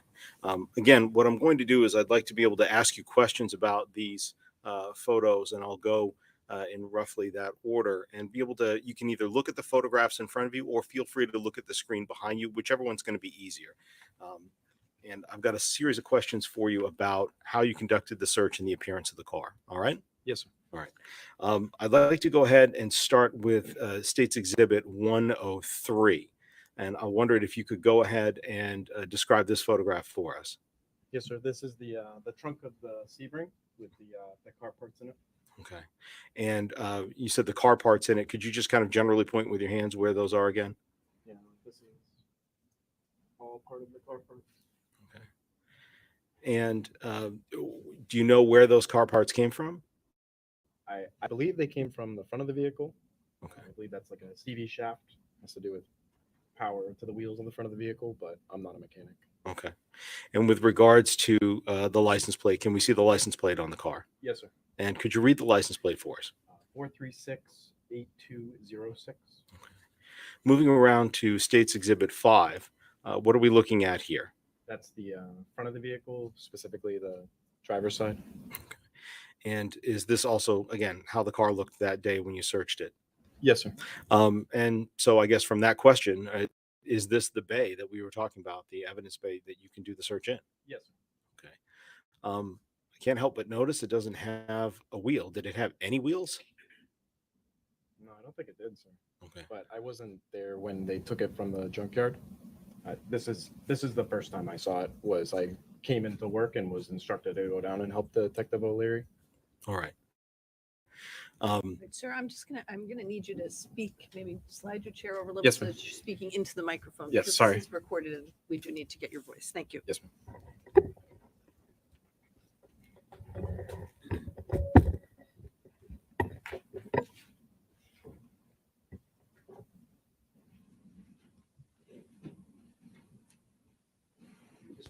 Before, I also had you do to look on the windshield specifically of the car, and we talked a little bit about it. I'd like to switch now to State's Exhibit 4. This particular car, is this the car that the photo that I had you make a comparison of that windshield? Yes, sir. All right, and showing State's Exhibit 5 and 4 together, 4 being on the bottom and 5 being on the top. Do you remember the letters and the numbers that I had you point to in the top right-hand corner of the windshield? Yes, sir. Okay. And do we have those both highlighted here on the screen? Yes, sir. And do you remember me asking the question about the numbers indicated on the lower left-hand side of the windshields? Yes, sir. And do we have those also highlighted here on the screen? Yes, sir. So with regards to this car, we're looking at the same car here between these two photos, right? Yes, sir. All right. Working our way around the car, and I'd like to go ahead and kind of move in a counterclockwise fashion from looking at the hood. Moving now around to the driver's side, can you go ahead and point out for us, when you said that there were car parts in the car, show us where those car parts are, and do you recognize any of those parts? Yes, sir. So the driver's seat, these are car parts, and then the back passenger seat had more car parts in them. Okay. And then obviously the floorboard. And the floorboard as well? Yes, sir. Okay. With regards to those car parts, let's go ahead and kind of zoom in, if we would, to the passenger area, or excuse me, to the driver's seat. So zooming in to that same photograph here of the State's Exhibit 6. Can you see those car parts a little bit better? Yes, sir. I'd like to go directly to one seat and then the other. So if we could start with the driver's seat, looking at State's Exhibit 7, can you point out where some of these parts are that you're talking about? Sure. Yes, sir. This looks like the bezel, which would go up here where you're looking at your instruments. Mm-hmm. These look like some underbody parts, like that might be a suspension component, but again, I'm not 100%, but they're definitely car parts. Okay. And moving to State's Exhibit 8, if we go into the back seat, right behind the driver's seat, what are we looking at here? More car parts, sir. Okay. This looks like it might be usually an air filter box. Mhm. I'm not 100%. And then this looks like it might be a fender well, like up in the inner fender. Okay. And is it fair to say from seeing here, we don't see a driver's side rear tire as well? No, sir. Moving now kind of to the trunk area, if you could, I'd like to go back to State's Exhibit 103. You already identified this photo for us as being that particular trunk of the Chrysler Sebring with the car parts in it. I'd like to, if you could, describe for the jury as we look at specifically State's Exhibit 104, what was the condition of these parts that you were looking at? Just like that, they look like old car parts. I mean, I didn't take the car parts out and see if they fit the car, but I assume that they belonged to the vehicle. Was there generally, were there any kind of fluids that were coming from any of these parts that you noticed? Not in the trunk, but there was a liner, so it's hard to say. Okay. I feel like the liner would have absorbed it. What about in other areas of the car? Yes. There were? Yeah, I believe so. Like the passenger seat, I think the right front had like wetness. Okay. So I really need you Yeah, to keep yes, your ma'am. voice up. It's a big room and everybody needs to hear you. Yes, ma'am. Okay, Sorry. Thank you. I believe the right front area had wetness. Okay.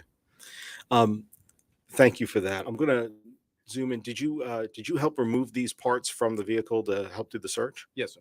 Where did they go? I think we laid out a piece of big parchment paper, like Mhm. brown, like the same material like a Hannaford's bag, like when you go to the grocery store and you get paper bags. Yes. Just a big roll of that. We laid it out, and they go on that roll. Okay. Did you help or did you watch as the car parts got emptied from the trunk?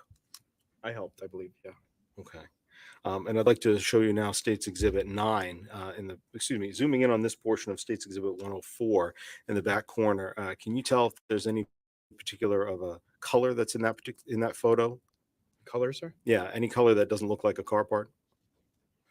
And feel free to use the screen or the photograph if you wish. Are you referencing like the looks kind of light blue? Look like blue to you? Yes, sir. Okay. Once you emptied out the car, were you able to see what that light blue thing was as we look at States Exhibit 9? Yes, sir. Okay. And what was it? T-shirt. A T-shirt? Yes, sir. Just and with that trunk emptied, excuse me, apologize. With that trunk emptied,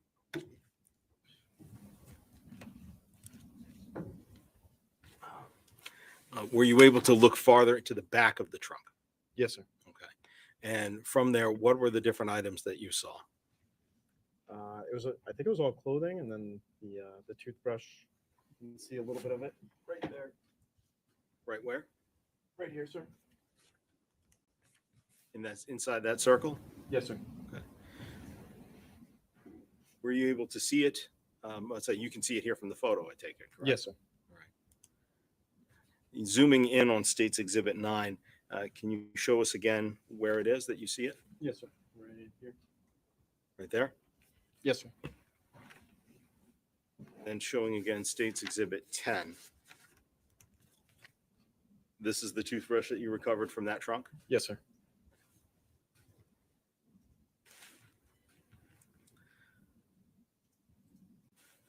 On that toothbrush,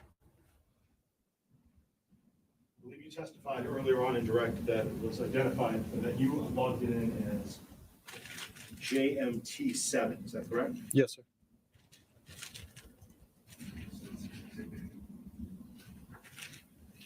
I'm going to hand you what's been marked States Exhibit 66 for identification purposes only.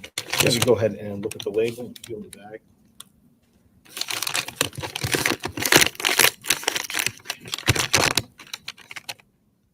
Do you recognize that particular packaging as well as the package inside?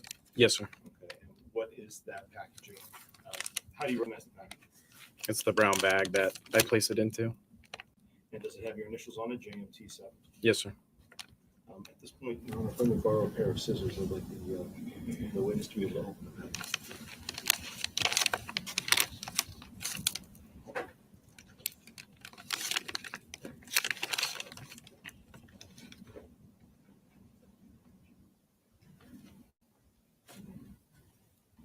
Mr. Tucker, since we are talking about a toothbrush, I wonder if you would be willing Yes, to sir. put on a pair of gloves for us and be able to open that bag.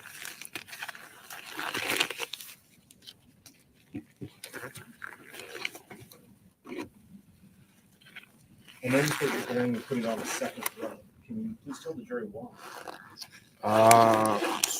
So most of the time when you're processing crime scenes, there's a lot of evidence, and you put on a fresh pair of gloves every time you collect the evidence. And if you don't have double gloves, your hands become very sweaty, and it becomes very difficult to put on a fresh pair of gloves. So it's just easier, especially if you're doing blood swabs and things of that nature. But that's how I was always taught. So that's how I do it. Yes, sir. you could please go ahead and use those scissors to open up. Do you have a preference on where? I would say ask, please, you would please go ahead and cut in an area where there isn't a label. Okay. Maybe on the side.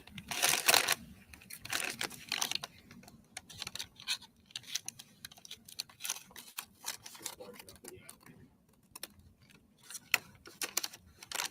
Let me ask you, you're not taking the item out of the bag, just looking into it.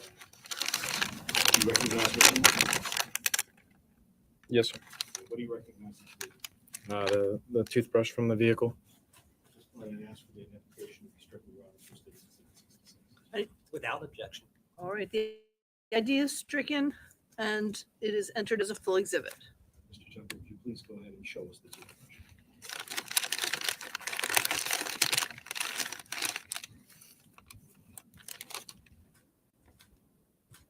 And if I could ask the witness to please stand up. The witness stand up. For the purpose of, Just to be able to show both sides of the toothbrush. I don't know that the jurors in the back are going to be able to see both sides. Yes, he may do They that. can See the front, but they can't see the back from the photo. that's fine. Mr. Tucker, if you'd stand up. Well, pressure right now, I could trip. Yeah, do be careful.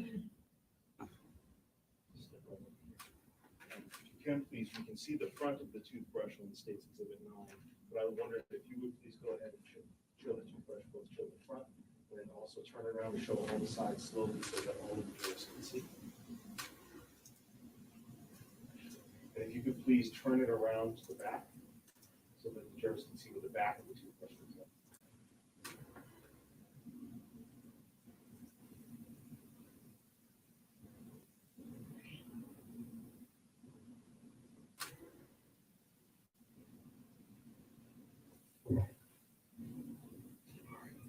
Thank you, Mr. Tucker. If you could please retake the stand.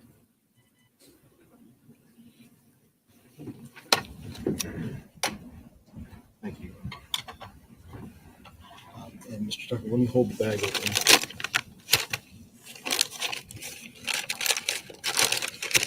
If you could go ahead and place that back in there.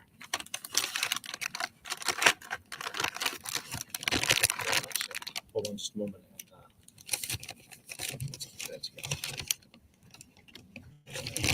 That's the only item we wouldn't ask you to look at, so I'm going to trash can. Okay.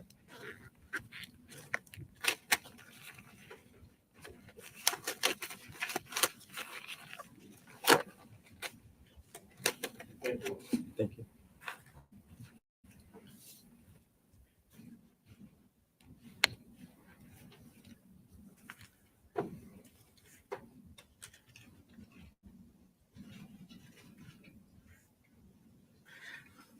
Mr. Tucker, moving on around the car, out of the trunk now. I'd like to go over towards the passenger side, if we could. We'll start with the rear passenger side. Looking at State's Exhibit 105 here, can you describe what we can see in this photograph? Yes, sir. More car parts on the seat, and then some trash items, and it's like a water bottle on the passenger side floorboard.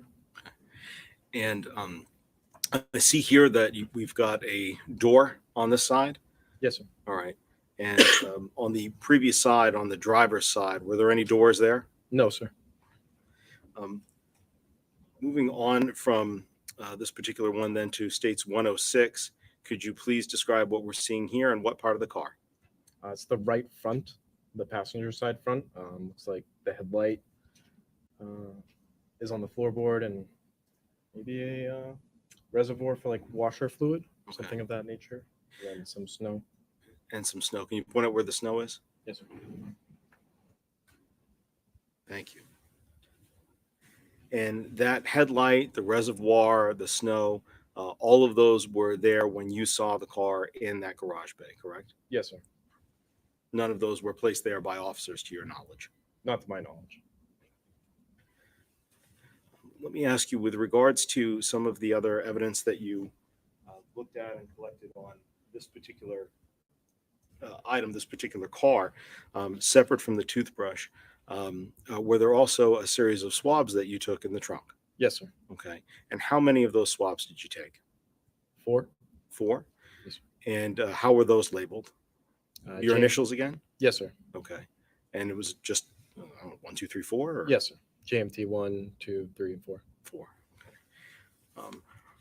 Those particular swabs, could you go ahead and describe for the jury how you collected swabs? You talked about it a moment ago when you showed us how instinctually you use 2 gloves. When you do these swabs in the trunk, how do you collect those? So for swabs, when it comes to blood, if it's not wet, so if the blood's not wet or the material's not wet, urine, whatever it is, if it's dry, we have sterile water. We take it, we pour it into the cap. Mhm. Each cotton swab contains 2 in the package, the container. So you glove up. Usually, I would write all the details on the box. There was a little cotton swab box. So I'd write, it's folded, you assemble it. So it's easier to write on it before. So you'd write JMT1, set it up, date, time, all the information, put on your gloves, do the water, get everything ready. And then at that time, because we were using Blue Star in the trunk, there was kind of like a limited amount of time because you have to have the lights off to see the area that you're going to collect. So the Blue Star, it would illuminate, you could see that area, and then you had to turn the lights on and collect it. So I was there waiting, ready with the swab ready to go.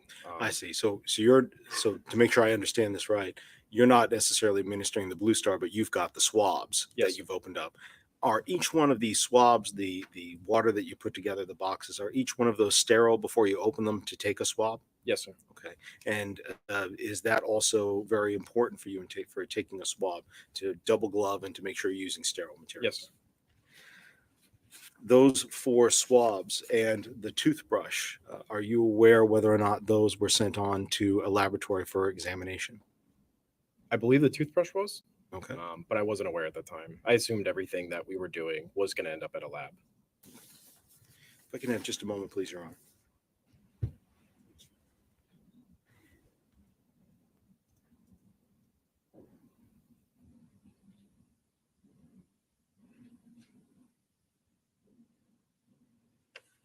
Mr. Tucker, I've got one last question I want to ask you.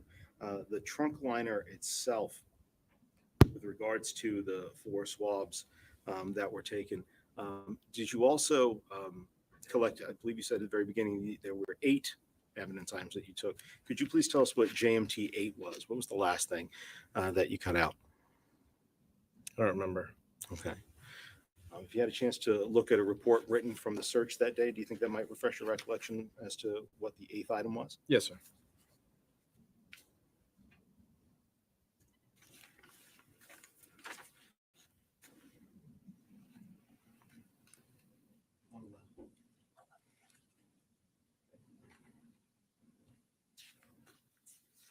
Mr. Tucker, I'm going to go ahead and hand you a copy of what's been marked, just a bait stamp, page 111.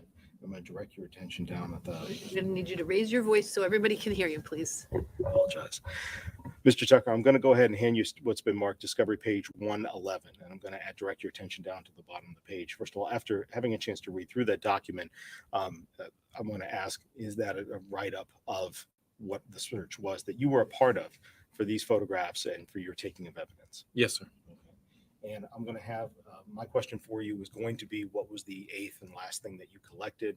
I'm going to have you said you didn't remember. I'm going to let you go ahead and refresh your recollection. If it's refreshed, let me know. Just look up when you're done. Yes, sir. It was part of. Oh, I'll take that back. Yes, sir. Sorry. That's all right.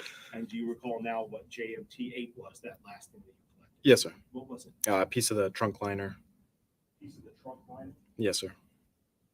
So, and how did you get or recover that piece of the trunk liner? We cut it. You cut it? Yes, sir. Okay. What did you use to cut it? I don't remember. All right. And then after it was cut, first of all, you have shown us what you do with gloves and try to present and collect things in a sterile manner. Would you have done that for trying to collect what JMT 8 was, the cutting of the trunk liner? Yes, sir. And would you have logged it into evidence the same way you did the other ones, JMT 1, 2, 3, 4, 5, 6, 7, and 8? Yes, sir. All right. Thank you. Mr. Tucker, I don't have any further questions for you. I believe defense counsel will have a few. Yes, sir.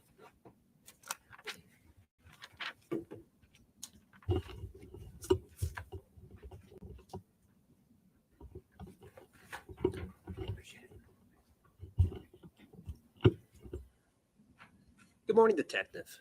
I don't believe we've met, but I'm Jamie Brooks with Public Defender, and I represent Mr. Montgomery. I'm also going to ask you some questions about that search you conducted with then Detective, now Sergeant O'Leary. Do you Yes, sir. understand? Yes, sir.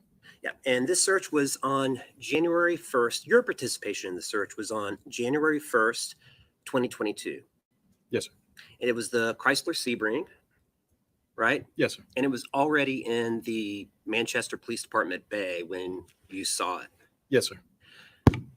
The pictures that were shown showed what were like the guts or the parts of the vehicle inside, right? Yes, sir. But eventually those items were all removed from the interior of the vehicle. I think so. It wasn't by me. You mentioned there being, I don't think you used the word butcher paper, but there was paper that O'Leary put down, correct? I don't know if it was O'Leary, but there was paper down. Yes, sir. Okay. And the purpose of the paper being down was to put the parts of the car that were in the interior on the ground. Yes, sir. Because not only were you looking for items such as toothbrushes, but you were also looking for latent blood stain, correct? Yes, sir. And you mentioned Blue Star. Blue Star is a latent blood stain reagent. Yes. Yes. It reacts with hemoglobin. Yes. It can detect the presence of blood that cannot be seen by the naked eye. Correct. It can detect blood that has been cleaned up. Yes, sir. It can detect minute amounts. Yes, sir. And Blue Star was applied to the entirety of the exterior of the vehicle. That I don't know. I wasn't there for that. You weren't there for that? No, sir. Were you there for but you were there for the collection of swabs, right? For the trunk, sir. Just for the trunk? Yes, sir.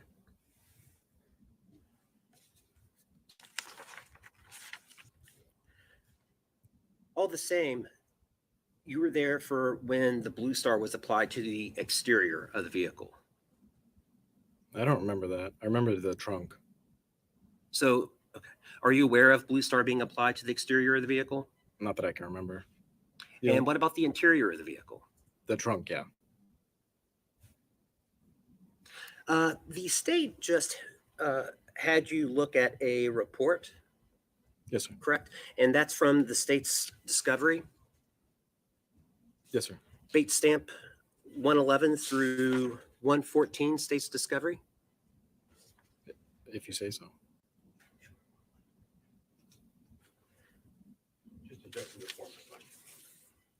Do you still have that report up there, Detective? No, sir.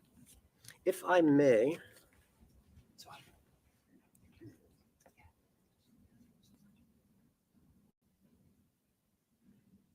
Permission to approach? Yes? Thank you.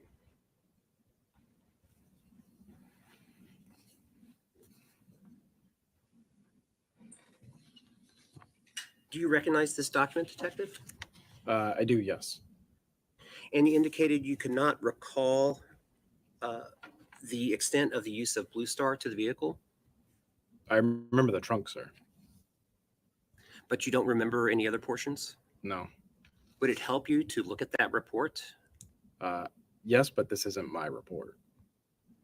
This is the same report that the state just provided you to refresh your recollection? Right, but this report was written by Brian O'Leary. So he documented the items that I found. Okay. Okay. Do you have any specific recollection of your participation on January 1st of 2022? Yeah, I remember going down. I remember helping Brian Blue Star the trunk. I remember helping collect the samples. I remember collecting the items from the trunk. I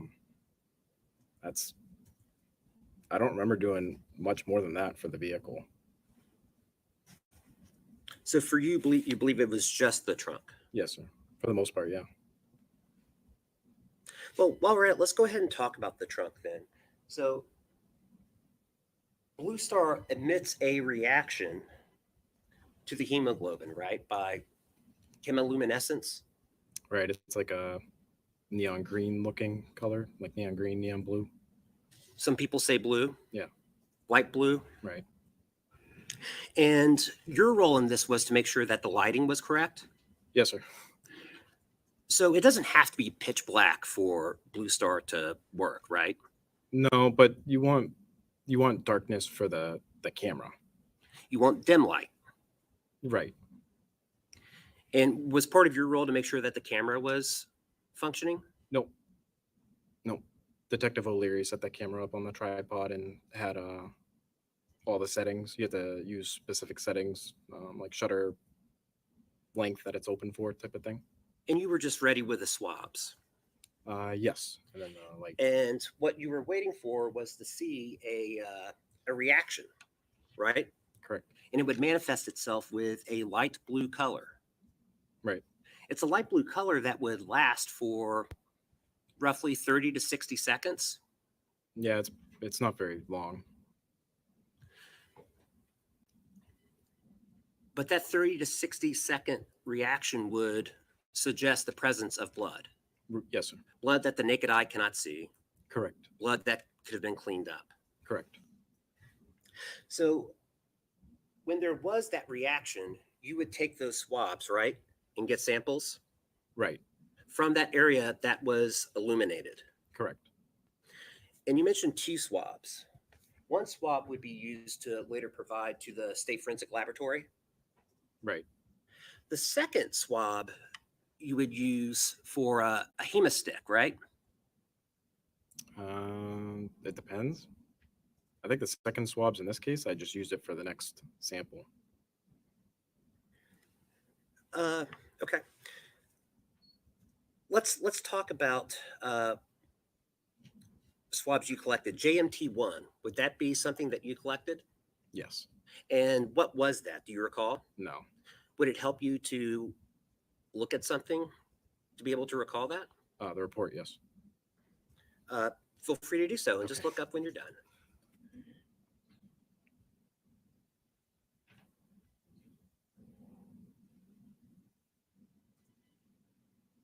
Yes, sir. So JMT1, what is that? So you want me to describe what's in the report? From your recollection, if you like, or I can just ask you questions about it at this point. It was a DNA swab that you took, right? Right. And it was a swab of an area that was positive for Blue Star, correct? Right. And it was by a piece of insulation. I can't remember. Okay. I remember the trunk, and I remember we sprayed the Blue Star, lights went off, or you see the areas that reacted, and then we took a photograph, and then we would look at the photograph after and compare, and then take the sample from that area. So a swab was used to tame a sample, and was hemosticks also used on JMT1? I don't recall that. Fair to say, though, that the process, this isn't the first time that you've been involved in the Blue Star collection process. It might be. There's one other time that I know of. Okay. That was over on Guilford Ave. I just don't remember if this happened before that. But in terms of your recollection of the protocol or the proper procedure, if there were any reaction, positive reaction to the Blue Star, a sample would be collected, right? Right.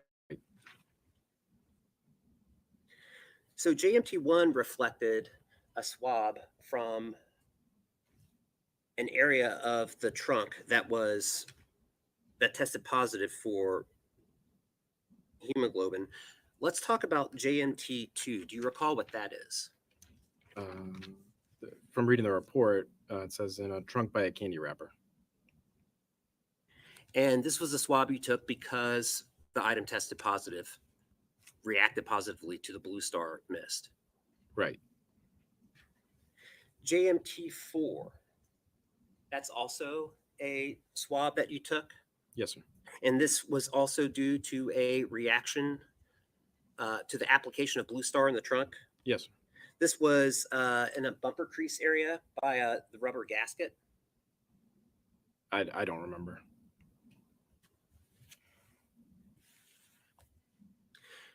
You talked about this on direct, JMT8. Do you remember again what that was from? I remember the carpet, the trunk liner. I don't remember what part tested positive. Do you know if it was the top or the bottom? I don't, sir.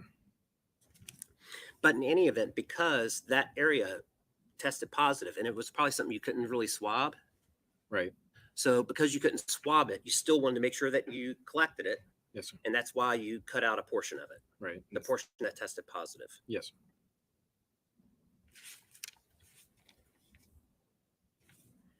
So again, your understanding of the procedure is that if something tests positive for Blue Star, it's documented, right, in the form of the camera that's taking pictures. Yes, sir. It's also documented by the collection of a sample from that area, right, Yes, sir. in the form of a swab. Right. Yes, sir. It's also documented in a police report. Yes, sir. A police report that oftentimes ends up in discovery, like this one, right? Yes, sir. Like the report that you're looking at from Detective O'Leary. Yes, sir.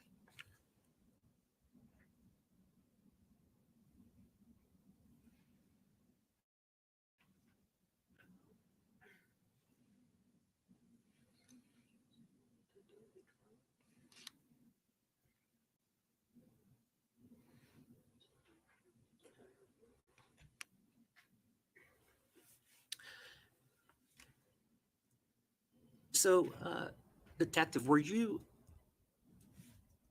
just trying to figure out why you only remember the trunk. Is it because that was the only area where there was the positive reaction for Blue Star on the vehicle? No, I think that's just the only area that I helped with.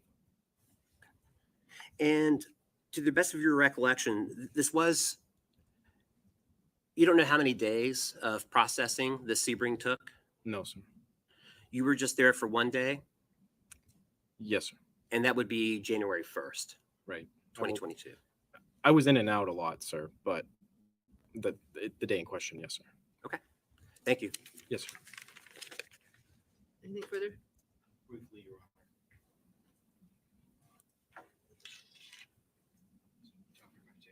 Yes, sir. Let me ask you, Mr. Jeffrey, you did not spray the Blue Star in this particular case, correct? No, sir. And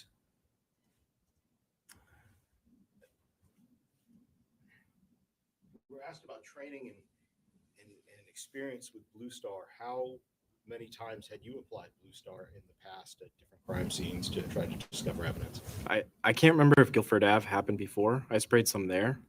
A lot of the reason why I think I was involved in this was to learn that process, to see Detective O'Leary do it and assist him with it.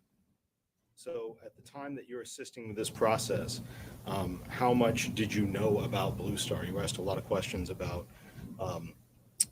protocols and procedures and chemoluminescence. Did you know about all of that at the time that you were assisting? I was given very, very simple instructions that it'll glow and that there is a potential that they could be blood. Have you ever mixed up the reagents to use at a crime scene? No. Have you ever read the directions that are necessary before you mix up those reagents? No. With regards to Blue Star, what it's good for and not good for, are you aware, or do you know whether it can cause a false negative or a false positive response? I was told it can react with rust. And it can react with rust? Yes, sir.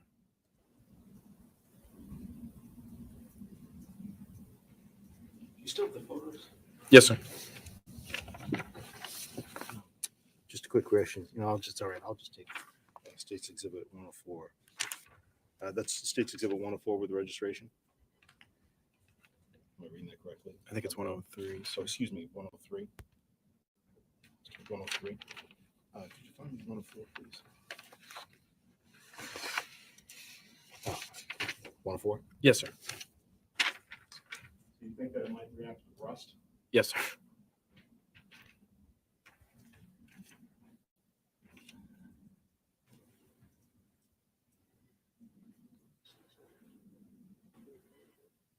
And the swabs that are taken, where do those swabs go? I put them into the cardboard container, the swab container, And what was your understanding of where they would be sent? the state lab. State lab. All right. Thank you. No further questions. Sir. Thank you, Mr. Tuck. this may have been one of the very few occasions that you were involved with a Blue Star application process, yet you still understood that the goal was to over collect, correct, and not under collect. Right. Yes, sir. So if there was any kind of a reaction, you made sure that was your job there, was to collect it, right? Right.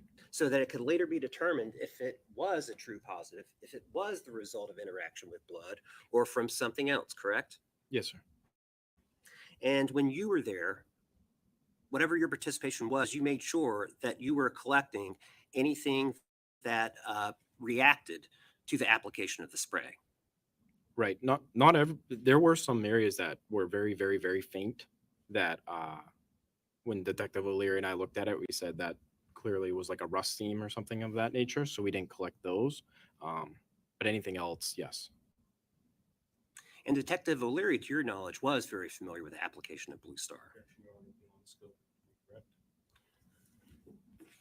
I'll rephrase. You indicated that you had this was your first or maybe second time, Yes, sir. and that was part of the reason why you were there, right? Yes, sir. Was to learn from somebody who did know about the application of Blue Star. Correct. Nothing further. Any objection? Objection. All right, you may step down. You are Yes, ma'am. excused. State name called. Next witness. Thank you, Your Honor.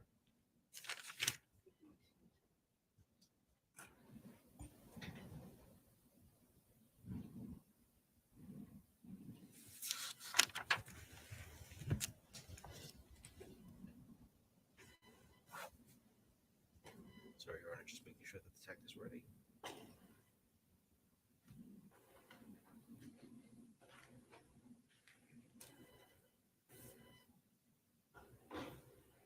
Your Honor, at this time, the state calls Sergeant Brian O'Leary to the stand. Just move to the stand and remain standing, please. Please be careful of the wires as you walk through. Thank you. Detective O'Leary, if you could just stay there for a second, close it out.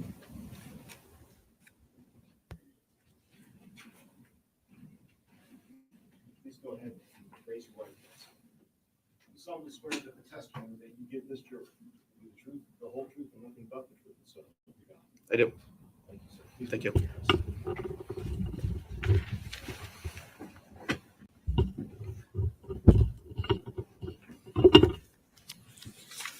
Sergeant, as we are being recorded here today, would you please state your full name and spell both your first and your last name for the record?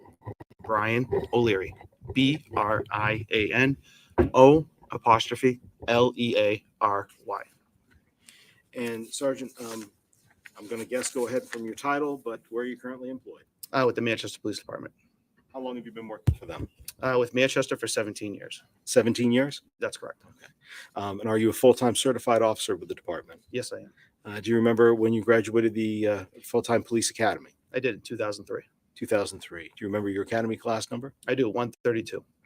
Okay.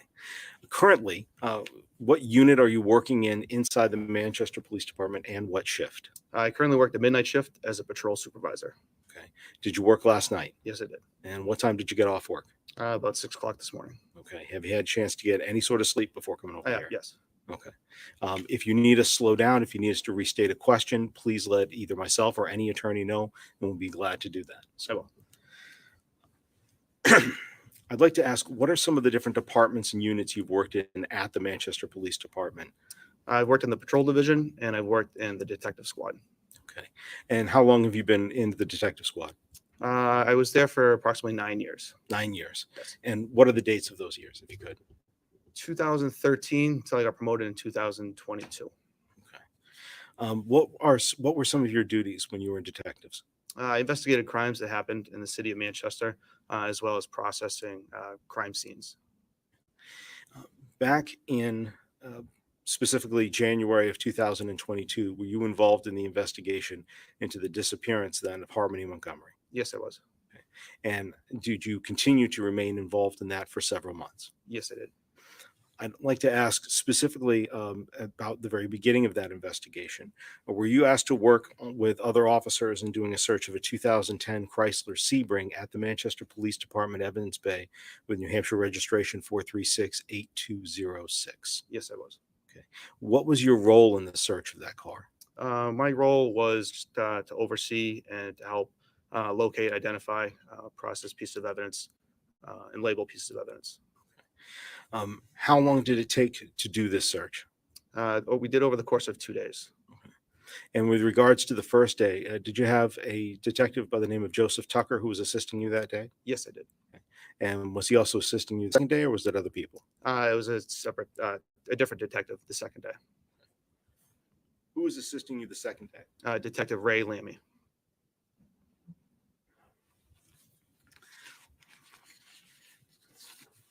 Can I ask you, with regards to the collection of evidence, this jury's understanding that initials of an officer sometimes play a role in how that evidence gets labeled. Can you describe for us how those initials play a role? So if you were to collect a piece of evidence and you were going to put your initials on it, how does that go into the evidence department? You would use typically your 3 initials, followed by a number that identifies that specific piece of evidence that's being collected. And when you say 3 initials, are you referring to first, middle, and last name? Typically, yes.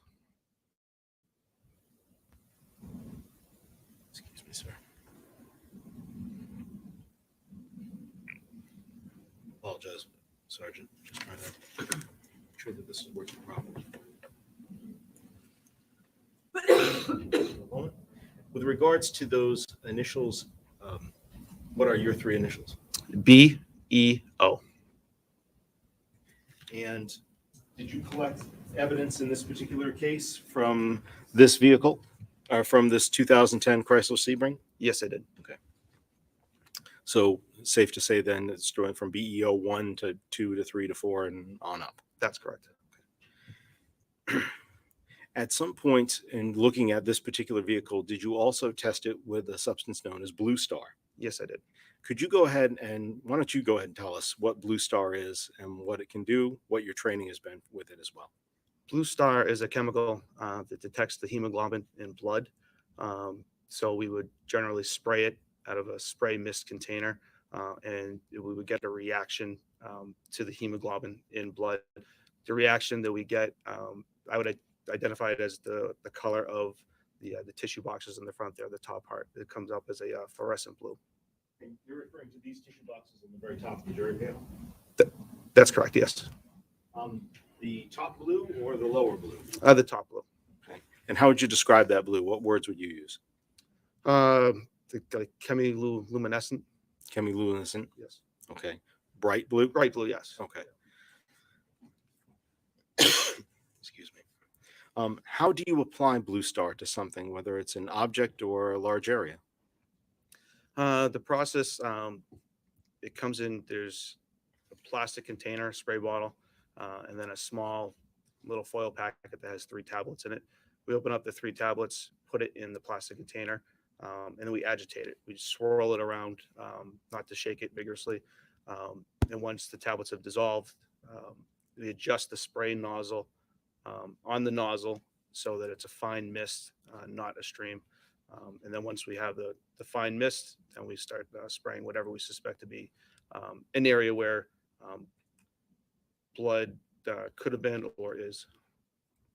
When you say that you spray it on, can you kind of describe how you would spray it on? Is it just, me at my house, spraying some Windex on a glass, or how do you spray it? What's the method you use? Using the Windex example, it's not like you're using Windex where you're spraying it directly on the window. The method is you want to be about 2 feet away from the object and spray it slightly above it so it kind of falls down onto the object, not spraying it straight at it. It's more of a mist in the air so that it falls down on the object. When you go to use Blue Star, and I take it, how many times have you done that yourself? In my detective career, probably 15 to 20 times. Okay.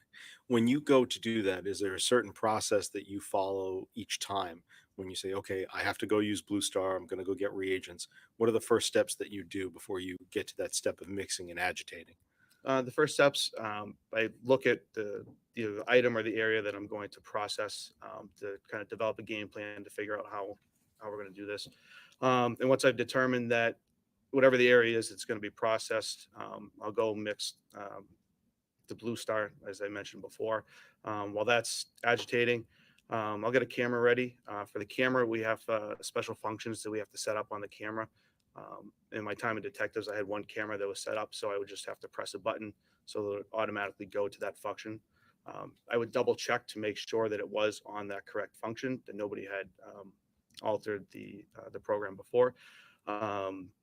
And I actually should say, before using the Blue Star, I'd read the directions just to make sure that nothing had changed from the last time that I'd used it. And in all my times of doing it, it stayed consistent with how to use it. I got my camera ready. I also get a tripod because the camera has to go on a tripod, because when you are taking a photo, once you have that reaction, you need to have a 30-second or more exposure. So that's what the tripod's for. So it can hold the camera still for the 30 seconds or longer as it takes the picture. All right. I'd like to ask you about a couple of those different components that you just explained to us. I think you said that you read the directions every time. Why do you do that? Just to make sure that I'm doing it properly. Okay. And also with regards to the camera and the camera settings, why is that so important? The directions say that it has to be at a certain, set up a certain way so that the lens is open wider when it's taking the photo. Because we're also, and I apologize, didn't mention this earlier, we do this in total darkness or with a little bit of light. So that's why we have the long exposure. I would have a flashlight on my person, so when the lights were shut off, we could use the flashlight to, one, help assist us in getting around whatever object we were doing, making sure the camera was set up properly, and then adding just a little bit of light to the area. There's my understanding that the camera will take in whatever little bit of light there is and be able to take an appropriate photo with the reaction. So when it comes to lighting, do you actually use other officers to help you, have somebody on the light switch? Yes, I do. Okay. And you said also that you set up a tripod. Why do you do that? Because the exposure, once you click the button to take the photo, it's going to be 30 seconds. So if it's on a tripod, the camera's not moving. I'm not able to hold the camera for 30 seconds without any type of vibration or anything like that. So that's why we keep it on the tripod. That takes the photo of the reaction that we see it. Once we see the reaction, the tripod and camera is kept in the same location. The settings are readjusted to a normal photo, and then we take a second photo to show that same area if there was a reaction, what it looks like. So you're taking a photograph if there is a reaction, and then separately the lights come back on. I just want to make sure I got this right. And you're taking a photograph of the same spot with the lights on, so we can see what that looks like in regular light. When you spray on the Blue Star, then does it physically change the color of the object? So, for example, if I sprayed it on this piece of paper, is this piece of paper going to turn blue? No. Okay. And so you take that second photograph. Why? Why is that important? We take the second photograph if we see a reaction the first time. That way you can see the photo that has the reaction, the fluorescent blue, where where the reaction is on the object, and then you can see it again in normal daylight with the lights on. When you are spraying these items on, spraying this material on, how big an area do you do at a time? It depends on what the object is. Can I ask a clarifying question on that then? So if it depends on what an object is, so for example, I wanted to photograph something the size of these tissue boxes that are here, and I just want to spray that and photograph that. When I do that, am I going to want to have my camera up close or far away? And how many times am I going to take a photo of that, do you think? So the general rule with photography and with scenes is we'd start off with the wide one to show this kind of angle, and then we get to a mid-range photo, and then we wouldn't do a close-up photo. The close-up photo would just be right of that object. If we're using the example of the shoebox, I would probably stand back with the camera probably 3 feet and still spraying at 2 feet, slightly above it, so the mist would come down. But I also want to try to work on getting the top of the table part there, as well as the sides. Separate from that, then, let's say I had something that was the size of this table here to my right. Which, as you can see, is certainly longer than I am tall. If I wanted to go ahead and blue star an item that large, what would be the process to do that? Same process as far as taking the photos. Something that size, I would probably break it up into maybe a half or even quarters. And with each section that would get broken up, I would take a photo just of that area, just where I'm processing. I wouldn't do the big area for this small piece. It would be a photo of this small piece for that small piece. When you use Blue Star, can you get false positives sometimes? Yes, you can. What are false positives? False positives are you would see the same reaction, the same fluorescent blue color. However, it doesn't last as long as what I've seen to be a positive reaction. The positive reaction is from 30 seconds upwards to a minute. The false positives that I have seen, it turns the bright blue quickly and then it quickly fades. Do you know what it is that can cause these false positives? It can be different cleaning solutions, bleach, some chlorine-based materials, also some type of metals. I know iron was one specifically that it mentioned. Do you know if any foods can cause these sort of false positives? I don't know of any foods. I don't know. You said in your experience. So have you seen some of these false positives before? Yes, I have. Okay. And if you get a positive, what you think may not be a false positive, would you go ahead and then swab that item? Yes, I would. How do you do that? The swabs, it's like a Q-tip, Mhm. except it's about 5 inches long. The ones we use, wooden handle, and it's got the cotton swab at one end. They come to a package that's sealed. We'd open the package. We'd take one swab out at a time. We would use sterile water if the sample that we were trying to collect was a dry sample. If it was something that was wet or moist, we could just use the swab. So if it's a dry sample, we would take some sterile water, pour some sterile water into the cap of the sterile water container, and we would dip the swab in the cap, and then we would take a swab of whatever we wanted to take a swab of. Generally, we would try to use the tip of the swab and just like a little swirling motion. You don't have to get the entire swab soaked in whatever the item is, but usually you want to get a good amount. When you say the tip of you would put the water in the cap of the sterile water solution. Am I envisioning correctly? We're talking about a cap and you would turn it upside down. So the inside is what you would be pouring the water into. That's correct. It's probably about a 1/2 inch to 3/4 of an inch cap. And once you go ahead and take a swab of something that came back with what you believed may be positive for Blue Star, where does that swab go? We then put that in a cardboard box. Cardboard boxes come flat. They're probably 6 inches or so, and about quarter of an inch or so in a square. So we assemble that box together. We put the swab in it, and we close the swab box. And then to seal the box, we would put evidence tape on both ends of the swab box, label it appropriately with whatever evidence numbers we were using. Generally put a biohazard sticker on that swab, and then we fill out information as far as the case number with the evidence number. And where do those swabs get shipped to? The state lab. Okay. Did you apply Blue Star to this 2010 Chrysler Sebring with the New Hampshire registration 4368206 that we talked about earlier? Yes, I did. Okay. Where did you apply it? I did the interior and exterior of the vehicle. Okay. I'd like to start with the exterior and kind of work our way in. When you say the exterior of the vehicle, what parts of the exterior? The entire vehicle, the hood, the roof, passenger side doors, windows. There were no doors on the driver's side of the vehicle, and I did the trunk everywhere.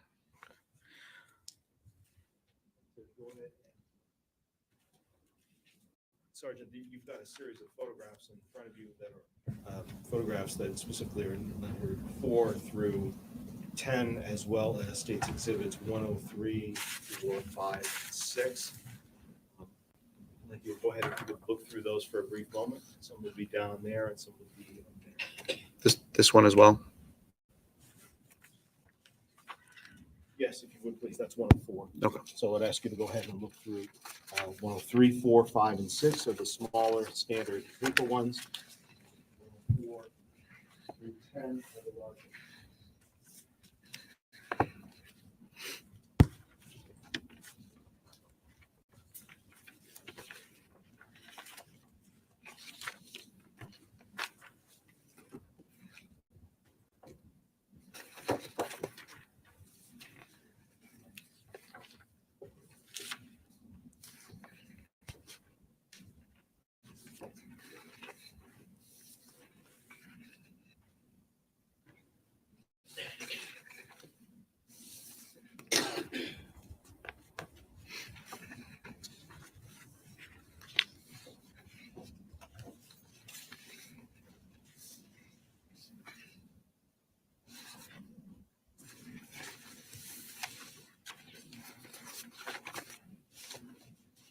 All set, Sergeant? Yes, sir. All right, thank you.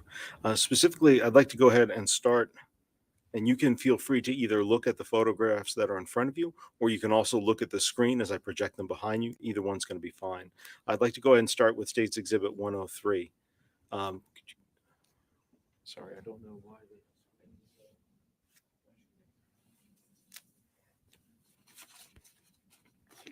Could you please look at State's Exhibit 103? It's one of the smaller ones. Yes.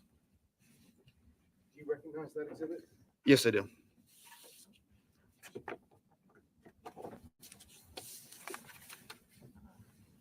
wonder if I could just approach the witness for a second. Excuse me.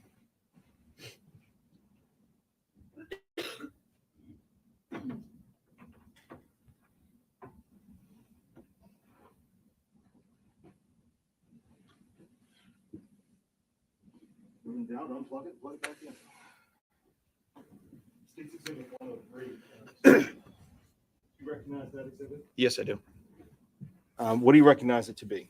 That's the Chrysler Sebring that I assisted in searching. Okay. And is that the trunk of the vehicle? Yes, it is. Let me ask you, were you aware whether or not this car came from a tow lot before you saw it? Yes, I was. And I'd like to also move on to State's Exhibit, 5, if I could, please. One of the larger exhibits, or you can look on the screen behind you. Do you recognize this photograph? Yes, I do. Okay. How do you recognize the car? It's missing the wheels on the front of the vehicle and the driver's side doors. Now, you stated that at the time that you applied Blue Star to, I believe you said to all of the exterior.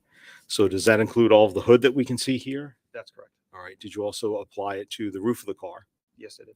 Windshields? Yes. Okay. I see that we've got 2 doors missing here on the driver's side, but what about the passenger side doors and the exterior of those doors? Yes, I did. Okay. What about the trunk that we can see sticking up in the back of this photo? Did you apply it there? Yes, I did.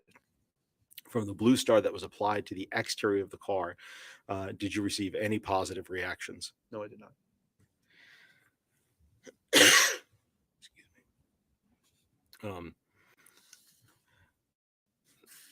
So with regards to the condition of the car, I wonder if you could go ahead and talk to us a little bit about that. What did you feel the condition was when you saw it?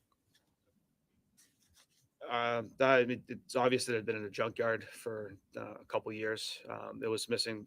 What's seen in the picture here: the wheels, the doors, all the guts to the vehicle were inside of the vehicle. There was no engine. The rear tires were missing.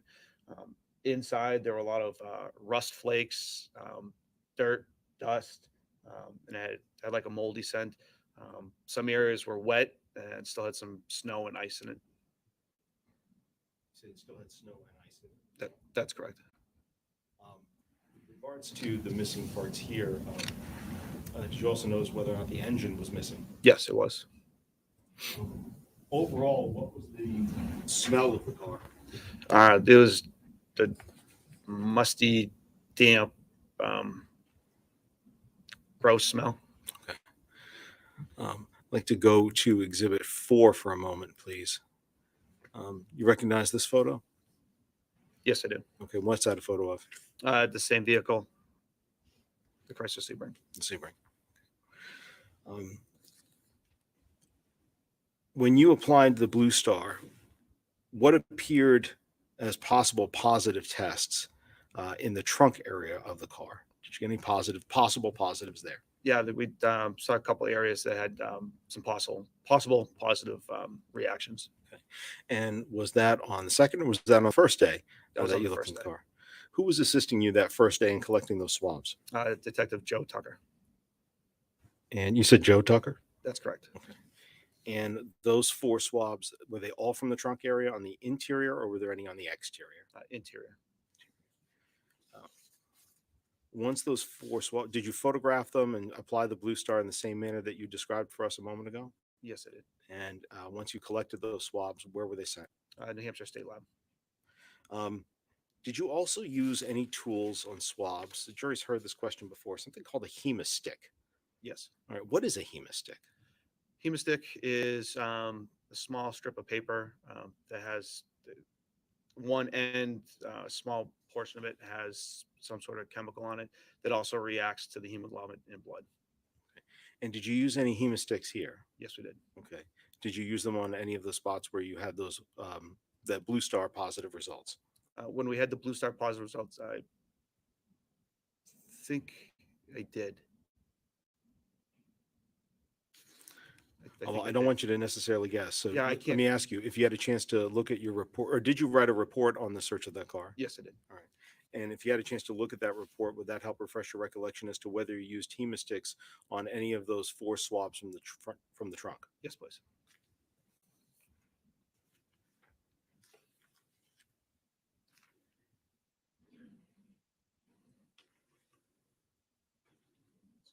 Just a moment, please, Your Honor.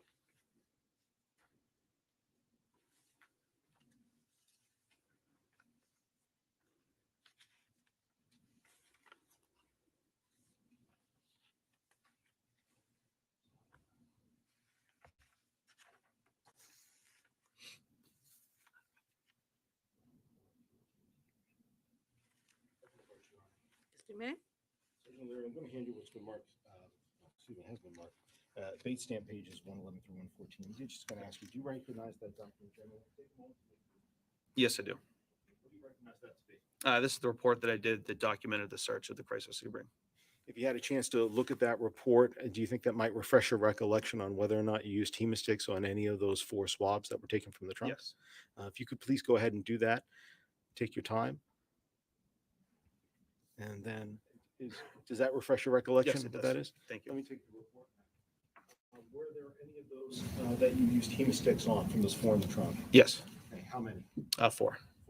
Yes. So you used 4 hemasticks on the 4 positive blue stars. Yes. Why? Why would you use another testing method after you use the blue star? We use this kind of a backup, just to kind of reconfirm in the event. In my experience, we have had some that do come out testing for positive. So this way we can at least explain to the lab if we need to that it tested positive for blue star and then also on the hemastick. And why is that important to do? You say you do that for the lab. Can you kind of explain to us why? I think they ask us if what we've done for processing. Just I guess my assumption is it's on their end, so they know how that they can process it further. So they know if it's been treated by other chemicals or what other chemicals have been used on it before. And generally, when you do an application like this of some sort of a testing, do you tell the lab what you did so they know what may or may not be on there? That's correct. With regards to the hemasticks, can those also present a false positive sometimes? Yes, they can. Have you seen that in your experience? I have, yes. And can you explain what the hemasticks look like? I believe you said that they were little strips of paper. How small are we talking? They are probably 2 inches, 2.5 inches in length, 1/8 of an inch wide. Very narrow then. is that Very, fair to very say? narrow, yes. And then one end, it's got a different material on it. I can't remember if it's a different color, but it's obvious that that is the end where you put whatever reaction or whatever you want to test against on that end. Did you use some hemosticks on other areas of the car, interior, other clothing that was found in the car, items that were found in the car in general? Yes, I did. And generally speaking, where did you send the ones that came back these presumptive positive from the hemosticks? Um, where did you send those? To the state lab. Did you have any that you tested with hemosticks that actually came back negative for Blue Star first? That's correct. Yes. And did you collect swabs from there as well? Yes. And where did you send those? We just kept those at the police department. Okay. Later on, do you know if any of those were sent to the state lab? I don't recall.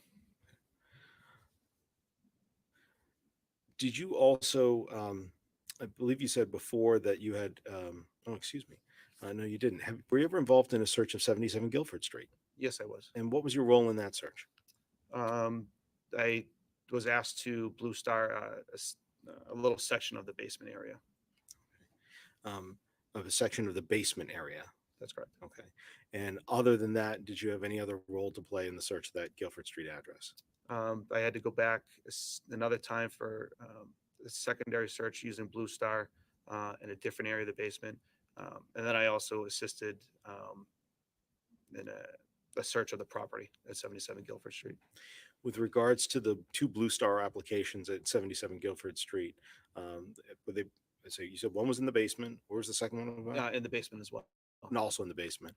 And did either of those produce any positive results? No, they did not.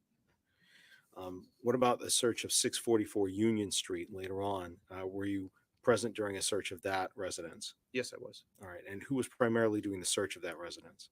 Representatives from the FBI. And what was your role that day during that search? My role is just mostly being an observer.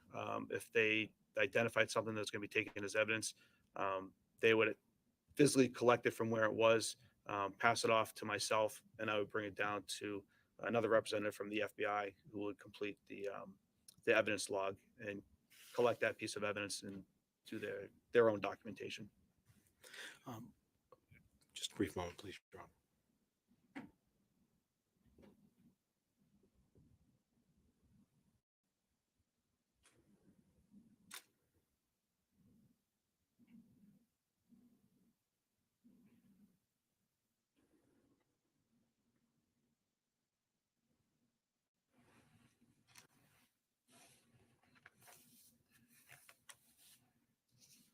Sergeant Leary, I just have three last quick questions for you. With regards to the search of the trunk, you stated that you applied Blue Star, as I was correct, and you took 4 swabs. Were those 4 swabs from areas that tested presumptively positive? Yes. Under the Blue Star. Okay. And did you see any other indications back there that you deemed to be false positives? Yes. Okay. And how many? Do you remember?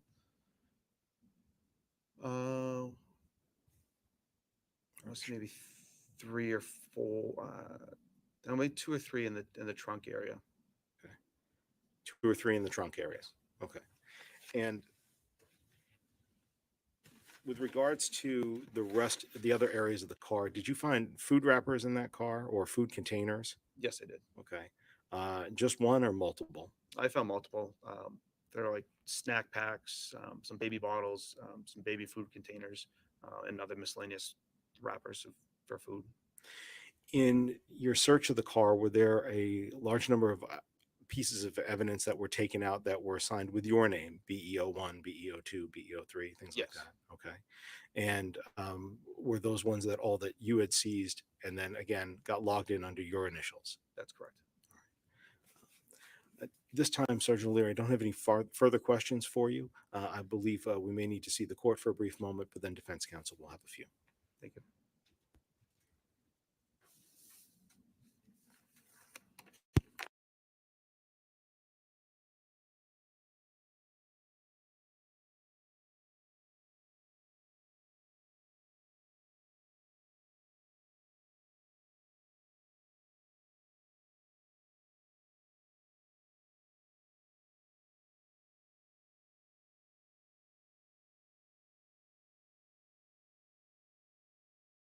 Gentlemen, I think this is a good natural breaking point for you all to break for lunch. So I'm gonna release you for lunch. I remind you, don't discuss the case with each other or with anybody else. Make sure that you are keeping an open mind. Don't do any research. Don't look up any media. And we will see you after the lunch break. If you would return at 1 o'clock, please. All rise for the jurors.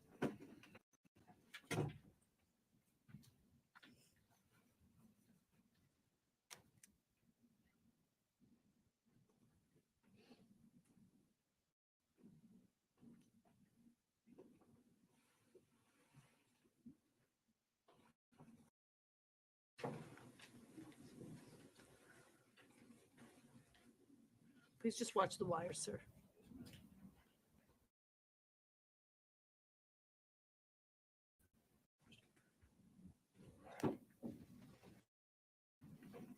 It's Mr. Bardero. Is this the drug dealer you was talking about? Just remain standing. Sure. Raise your right hand. Sure. Do you swear that the testimony that you're about to provide this jury will be the truth and the whole truth under the pains and penalties of perjury? Sure, yes, sir. Have a seat and make yourself comfortable. There's some water in there. Thank you.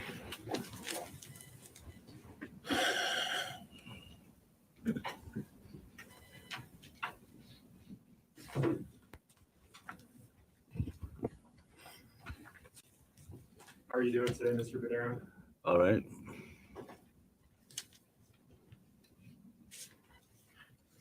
Can you start by stating and spelling your full name for the record? My name is Anthony Bodero, Anthony Bodero.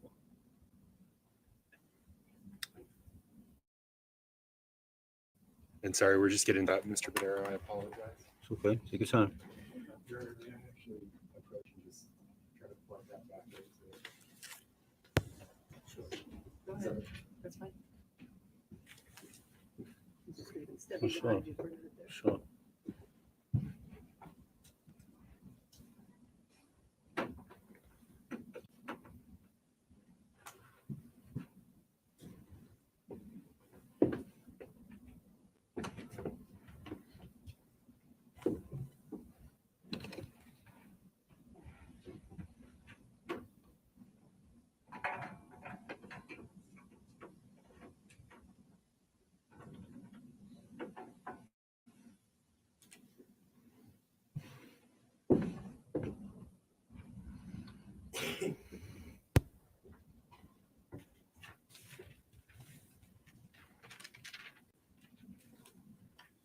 Mr. Badero, what's your date of birth? August 30th of 1973. And how far did you go in school?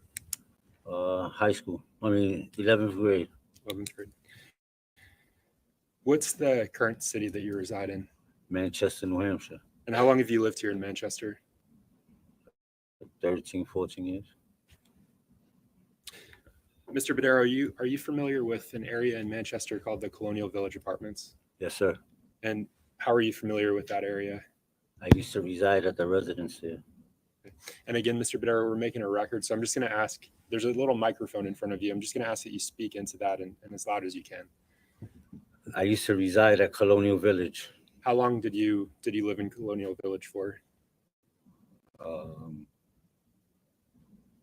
Lived there for like 4 months at one time, and then like another 4 or 5 months after that. And what were the periods that you lived there? What years? I lived there from July of 2019 to, I would say, I think it was March of the following year. Yes, March of 2020. Okay. And who did you live there with in that period that you just mentioned, the July 2019 to March 2020? I live with a friend of mine. And what's your friend's name? Her name is Tanya Clement. And what were the circumstances? What was the arrangement that you had with Tanya, that living situation? We would share the bills for the rent of the apartment. While you were living there during that period that we're discussing, so not the later time, but the July to March, did you own a vehicle? Yes, sir. And can you tell these jurors what kind of vehicle you owned? I believe it was a 2004 Audi S4 in blue.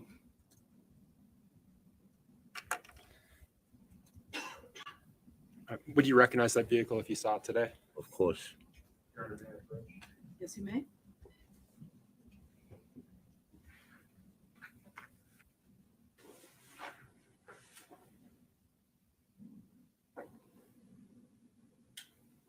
So, Mr. Badero, I'm showing you what's been marked for identification as States Exhibit 22. Do Exactly. you recognize That's that? definitely my old car. Yes.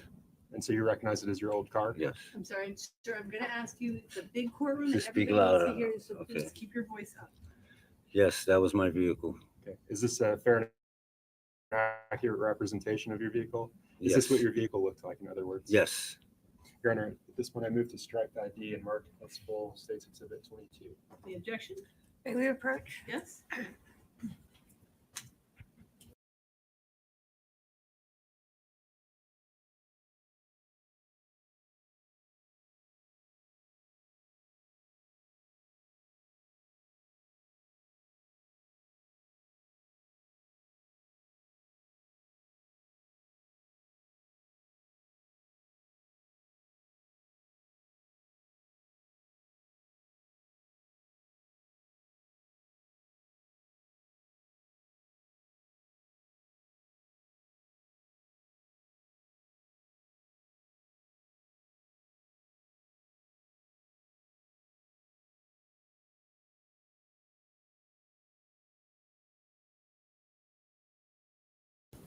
And Mr. Badero, you said you recognize this vehicle, that this is a fair and accurate Yes. Sir. photograph of your vehicle. Yes. Is this what your vehicle looked like the last time you saw it? Yes. It is? Yes. Okay. Your Honor, at this point, I move to strike ID and mark as full States Exhibit 22. No objection. All right, the ID is stricken, it's entered as a full exhibit. And may I publish, Your Honor? Yes, you may.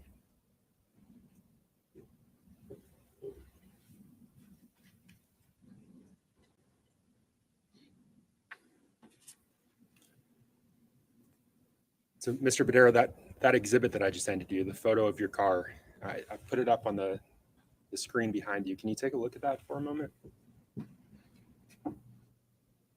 And can you tell these jurors what that image is of? What the images of? Yes. My vehicle. And I think you said the last time you saw it, that's what the vehicle looked like. Yeah. What Yes. happened to your vehicle after you left the Colonial Village apartments? It was sitting for about 2 years at my in-laws. Why was it sitting at your in-laws for 2 Because years? I could not get it started.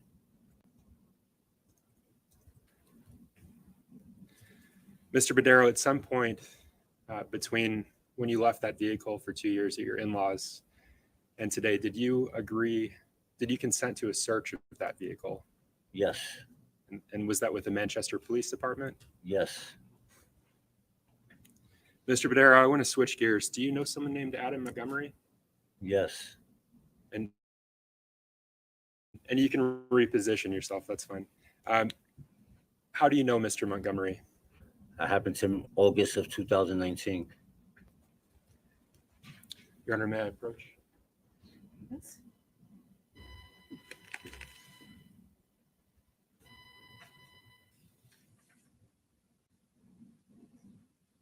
Mr. Badero, I'm showing you what's been admitted as State's Exhibit 101.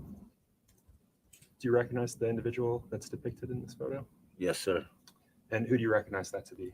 As Adam Montgomery. Your Honor, may I publish? Yes, you may.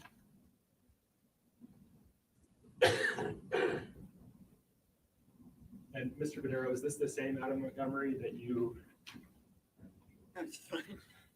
that you met in August of 2019? Yes, sir.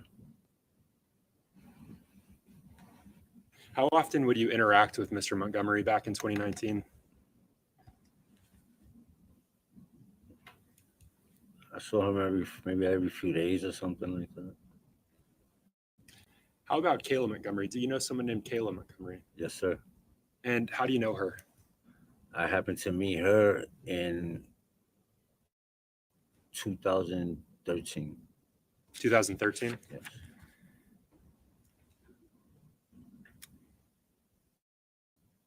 How did you meet the defendant in August of 2019?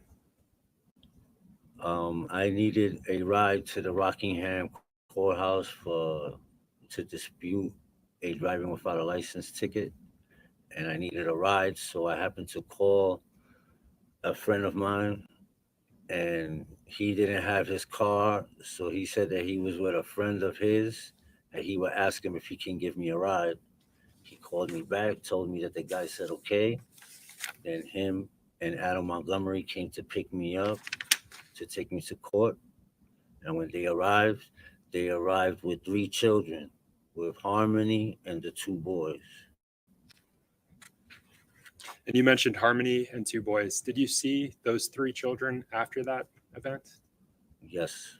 When did you, let's talk about, when did you last see Harmony? The last time I saw Harmony was the second and last time I ever saw her, and that was about 3 weeks to a month later after the August incident. I saw her with them where they resided at. Mr. Badero, I want to switch gears with you again. Have you ever been convicted of a felony drug charge? Yes, sir. Were you in fact convicted of felony drug possession in 2014? 14. I think so, yes. How about in 2016? Yes. How about in 2019? No. And Mr. Badero, did you provide testimony to the grand jury related to this case back in March of 2022? So March 21st of 2022. I believe, yes, sir. And do you remember being asked in that grand jury proceeding whether drugs to the defendant back in 2019? Yes, sir. Did you provide an honest answer to that question? No, I did not. During that grand jury testimony, were you given any type of immunity before you were asked the questions No. about drugs? And after your testimony, after your grand jury testimony, did you agree to meet with investigators regarding the case? Yes, sir. And was that in September of 2022? Sounds about right. At that point, had you been provided any type of immunity regarding drug activity? No, I don't think so. Do you recall agreeing to meet with those investigators, signing a written document? I did agree to meet with them, yes, with an attorney. Did you have an understanding about how your statements could be used, whether they could be used against you? Yes. What was your understanding of that? That they would not use it against me as long as I told the truth. And you mentioned having an attorney. Yes. Is that attorney here with you today? Yes, sir.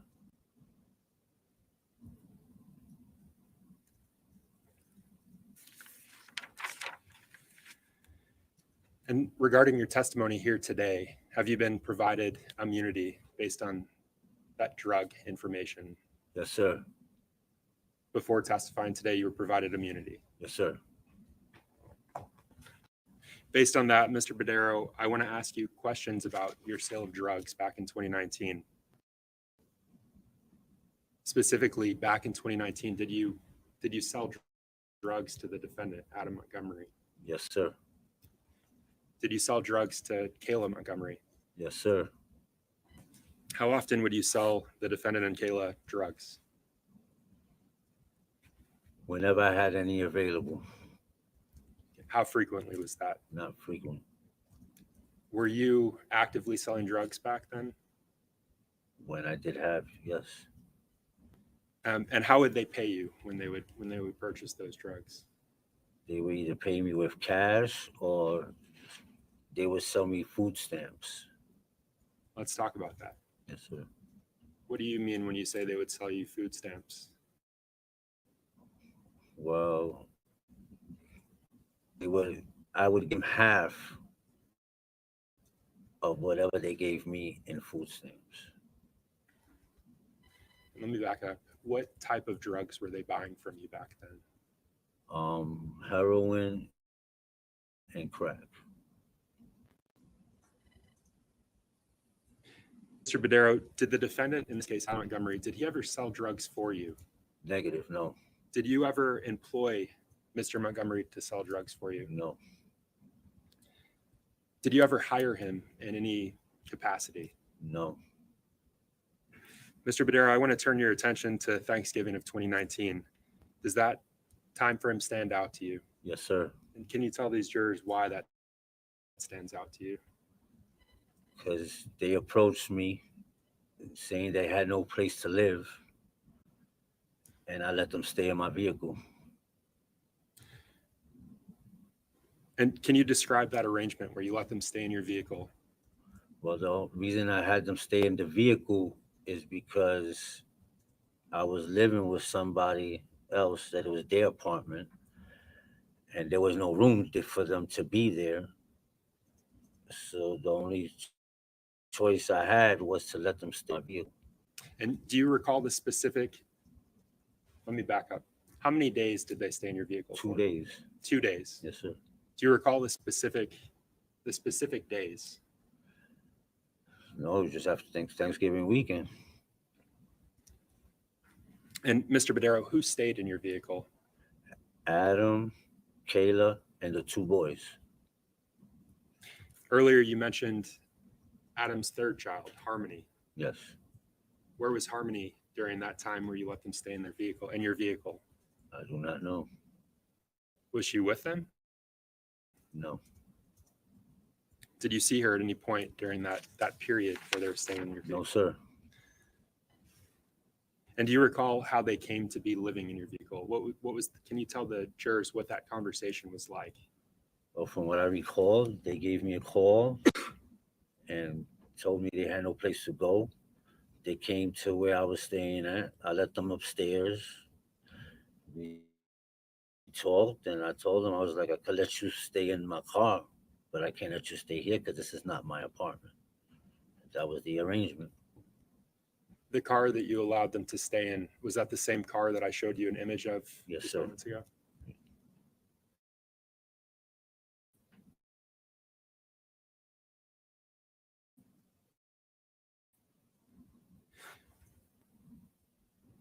Mr. Badero,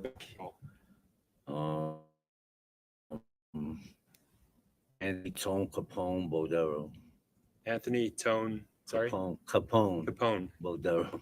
Is that your full name, or No, that's just a street name. Tone specifically? Is that what you go by? Well, they call me Tony. Were you friends with the defendant on Facebook, the defendant in this case? Yes, I believe so, yes. Do you recall what his Facebook name was back then? I believe it was his name, Adam Montgomery. How often would you communicate back then, late 2019? How often would you communicate with the defendant? I don't remember, sir. How would you communicate with him? Telephone mostly. Did you communicate with him on Facebook at any point? I don't recall, but I wouldn't doubt it. So I want to talk about those 2 days when they were staying in your car. The defendant, Kayla, and their 2 sons. Did you take them anywhere during those 2 days? No. Do you think that seeing your Facebook messages might refresh your recollection regarding whether or not you took them somewhere? I guess. Your Honor, may I approach? Yes, you may.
And I think you said this already, Judge. May I bridge this? Yes, you may. Thank you.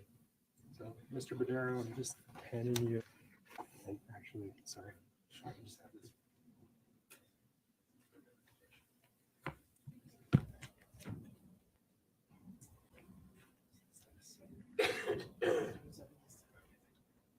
So, Mr. Badero, I'm showing you it's been marked for identification as State's Exhibit 107. I'm just going to ask that you look this document over, paying attention to.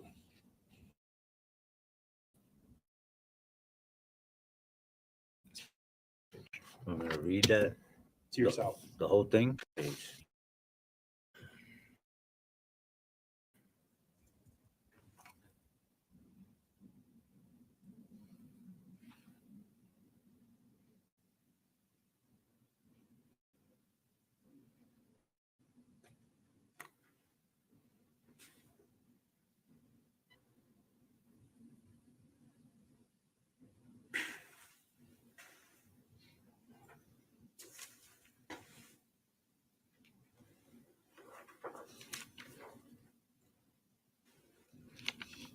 I finished.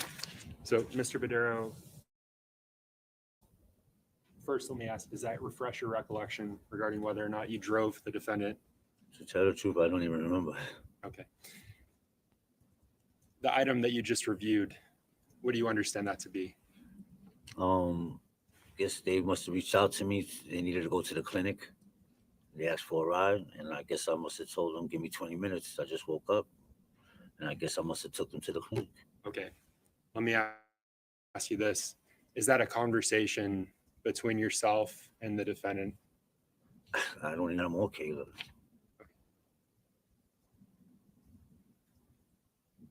Mr. Badero, as part of your involvement with this case, did you provide consent for officers to search your Facebook account? Yes.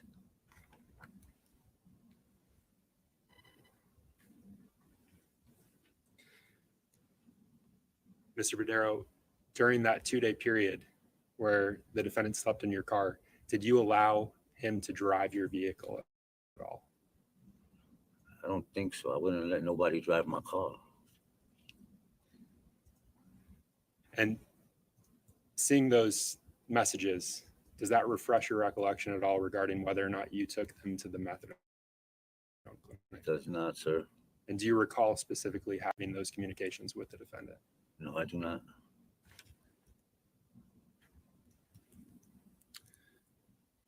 Mr. Badero, when the Montgomery stayed in your vehicle, how often would you see them? Not much. What does not much mean? Like, I was upstairs in my apartment with my wife, and I hardly went outside. Mr. Badero, do you recall sitting down with investigators and talking to them about that period of time? Yes. Do you recall telling them specifically that you rarely saw the defendant and Kayla during that period? I rarely saw them. I wasn't checking on them. Were you aware of their living situation prior to them living in your car? Not sure. Just I know they told me they had no place to go, and that's why I let them stay in the car. And at that time, were you aware of where they had been living immediately before then? I don't recall. Do you recall whether they were staying in their own vehicle prior to using yours? No, I don't.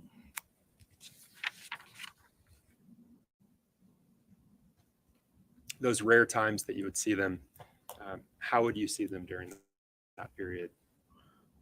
They would come see me. After I served them, they would leave. And when you say they would come see me, is that the defendant and Kayla, or is that someone else? They either came together or separate. Do you recall telling those investigators that they were always together? Yeah, they were always together.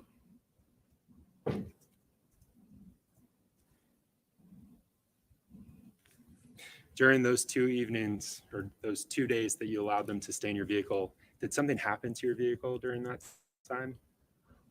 Yes. The first night, I guess from what they told me, Kayla didn't know how to drive a manual transmission car. She turned it on for the heat, and it killed the battery.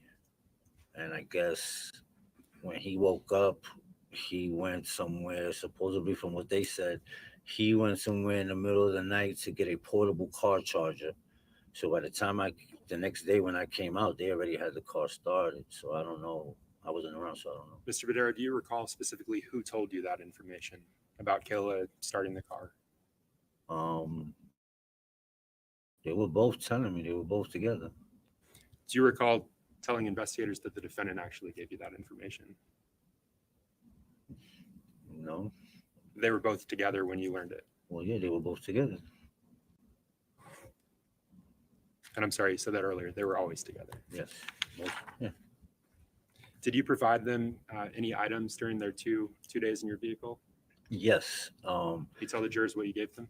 I gave them leftover Thanksgiving dinner one night, and then the following day, I bought 2 pies from Domino's Pizza, and I gave them a pie, and I still with a pie for me and my wife. Mr. Badero, if I can have just a moment.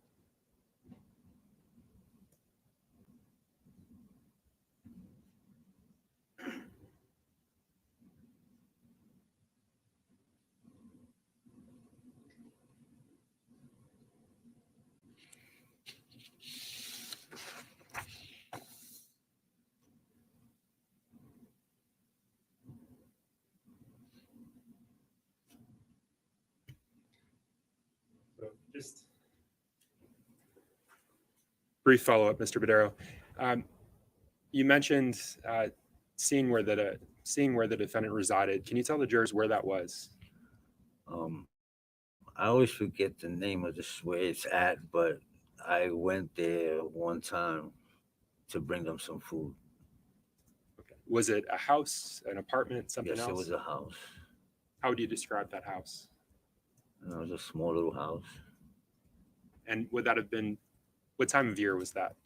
That was in September 2019. September 2019? Yes, sir.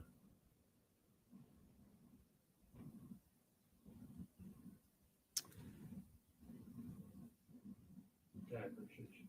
Yes. Mr. Badero, would you recognize that house if you saw it again today? Yes.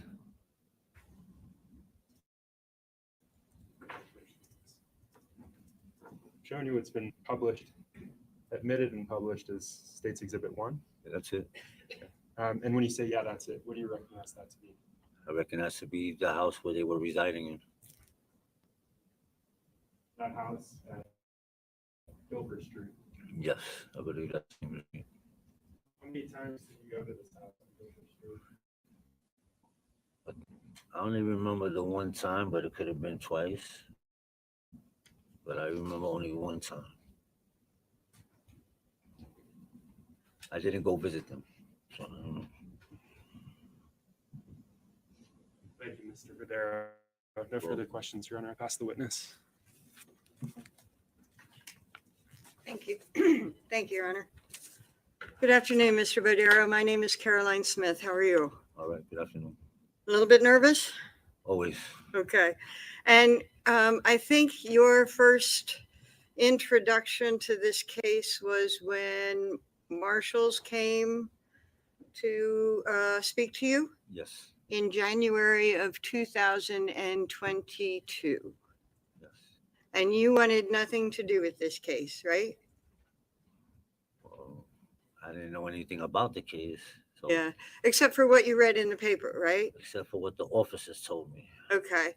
And you said, I've got no involvement with anything involving a child, right? Exactly. And Yes. Yes. no way, right? No. Okay. And you got subpoenaed to the grand jury, Yes. and they had you swear an oath there to tell the truth, right? Yes. And they gave you some ground rules about your testimony at the grand jury, right? Which mean ground rules. Okay. Well, they told you that you could refuse to answer a question if it would incriminate, right? No, you didn't tell me that.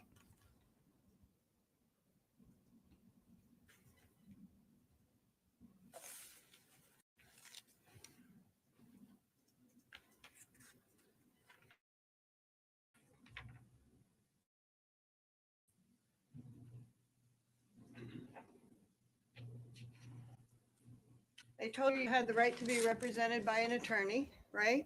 Yes. And that you had the right to refuse any answer in the grand jury, but only if that answer would incriminate you. Do you remember that? I don't remember that, no. Okay, let me show you a copy of a transcript of your grand jury, okay? Sure. So first of all, that was a long time ago, right? Yes. And does March 21 of 2022 sound about right? Yes. Okay.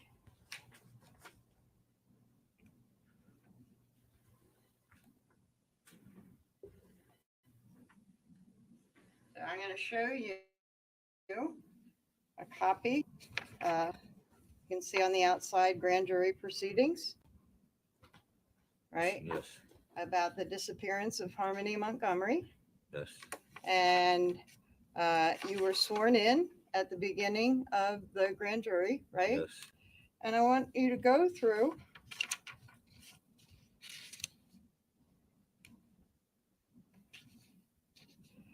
and I'm going to take you from the bottom of page 3 into page 4 and ask you to read that to yourself, okay? And then I'm going to ask you a question. You said bottom of page 3?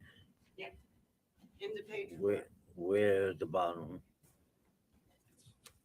From here? From Sure, here? sure. Why don't you do that?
Does that refresh your recollection?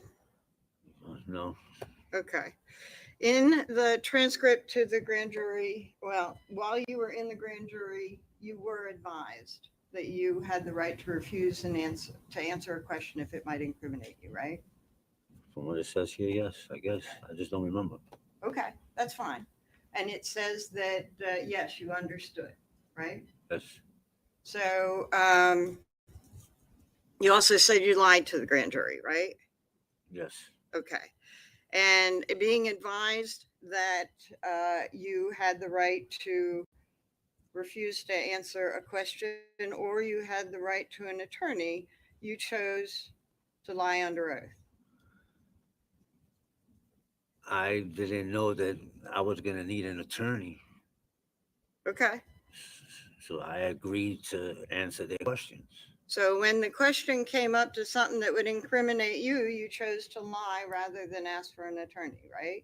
I got scared and I didn't think about what they told me about asking for an attorney. Sure. Sure. And you were scared because they thought you had information about Harmony, right? Yes. And you didn't want anything to do with this, right? Of course. You didn't want to be implicated in this in any way at all, right? No. Okay. So I'm going to switch gears a little bit here. You talked about meeting Adam because you needed a ride to court. Yes. And you didn't have a license that day, right? No. Have you ever had a license? No. You did not have a license in November of 2019 then, right? No. If you've never had one, you I've didn't never have had one. one, exactly. Excuse me, and you didn't have one in December of 2019? No. Okay. And you talked about your prior convictions, and one of the prior convictions I think that you said was possession of a controlled drug from 2018. Yes. And that was actually possession with intent to sell, right? Or dispense. I guess. I don't remember. I don't recall. Okay. If I showed you a copy of the record of that conviction, would that help refresh your recollection? Maybe. Okay.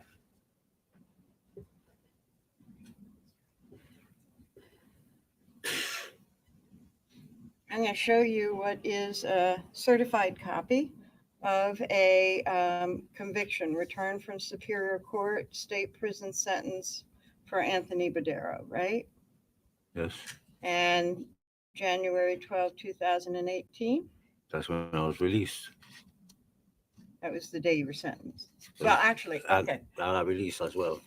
Yeah, because you were actually in jail pre-trial, and the day you got sentenced, you got a suspended sentence, and they released you. All I know is they let me go. Okay. And so you got a sentence of 3 to 6 years with all but 92 days suspended. Does that sound right? No. I believe it was the 92 whatever days time served, and then suspended time after. Right. Okay. I may have said it wrong because I You have did. gotten a little bit tired. Okay. So it was 3 to 6 years as a sentence. All of that was suspended except for the 92 days that you had already served. Yes. So when you got released, you were held on bail before the conviction, and the day you got sentenced, you were let out. Well, they picked me up from a state prison. I did a bid in a state prison. They picked me up. I did 92 days here in Valley Street, and then I got released. Gotcha. Okay. And so then you had a suspended sentence hanging over your head of 3 to 6 minus that 92 days. Yes, yes. Okay. And that was suspended for 3 years. Yes. Okay. And then in November 22nd, 2019, you got another drug charge. No. Drug conviction, sorry. No. Say that again. When? November 22nd, 2019, you got Impossible. convicted on another charge. No. Okay. Yes. That's wrong.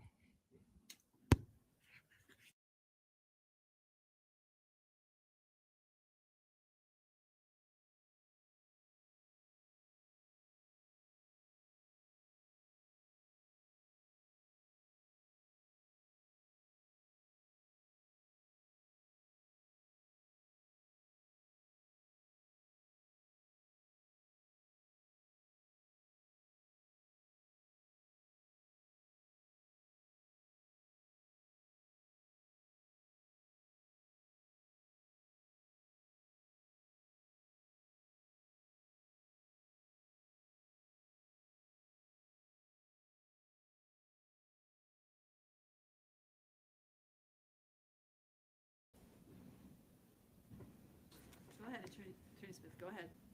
So I think I was going to show you another certified copy of another conviction, okay?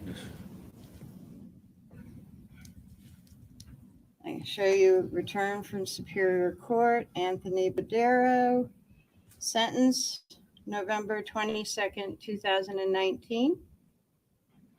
Sorry, I don't know anything about that. The last time I did time for drugs I came home in 2018. Sure, because on this one you got a total 2 to 4 suspended. Do you remember that? No, I don't. Okay. And your attorney was Attorney Sheehan? Yeah, that was from the old case. That's not, I have it confused. Okay. It can't be 2019 because I never got caught with drugs or anything after 2018. Okay. So let's take a look at this. On June 24, 2019, you were driving without a valid license, right? That, yes. And while you were driving without a valid license, they found drugs in your car. No, Basis? no.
So, and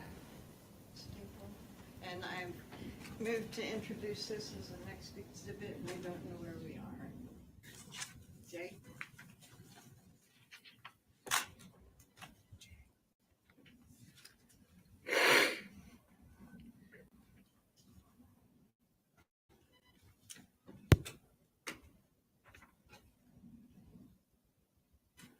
Mr. Badero? Yes. Okay. By the way, you have some stuff here that maybe we'll take away because I'll focus on something else now, okay? No problem. So I have in front of me what's been marked as a full exhibit, a certified copy of your conviction from November 22nd, 2019. And we went over that first page. Yes. Okay, so I'm going to go over the second page. And that second page is the sentence that you got on that conviction, right? I see what you have there, but that's not what it was for. I was got caught driving without a license. Okay. And you got, according to this document, you got a sentence of 2 to 4 years, suspended for 3 years, right? Yes. That means that 2 to 4 years you don't spend in jail or prison, it hangs over your head for 3 years. Yes. with conditions that you stay arrest-free and you commit no new crimes and stuff like that, right? Yes. And another condition was that you got a LADAC evaluation and within 60 days, provide proof to the state, right? What's LADAC? Drug and alcohol evaluation. Do you remember that? Kind of. Okay. So now we're going to go to the actual charge that was based on. And that's the indictment. You've seen indictments, right? Yes. And the indictment is for activities that you did on or about June 24, 2009. Activity that you did was possession of a controlled drug. Is that right? That's what it says. And this was in County of Rockingham, right? Yes. And it was Superior Court, right? Yes, yes. Like this court, Superior. Of course. Okay. And then you also had with that a misdemeanor for driving after revocation. Okay. With a sentence on the same day. That's what it says. Okay. And your sentence for that was 12 months in the House of Correction, all suspended for 3 years, right? Okay. Meaning that you got another year hanging over your head for that 3 years, right? Yes. And one of the conditions here was that you not drive until you are properly licensed. Yes. So you got arrested for both of those things at the same time, right? All I recall is getting arrested for driving without a license. No Okay. drug charges. And so that the jury recognizes it when they see it later, if I may just sort of show Yes, them. ma'am.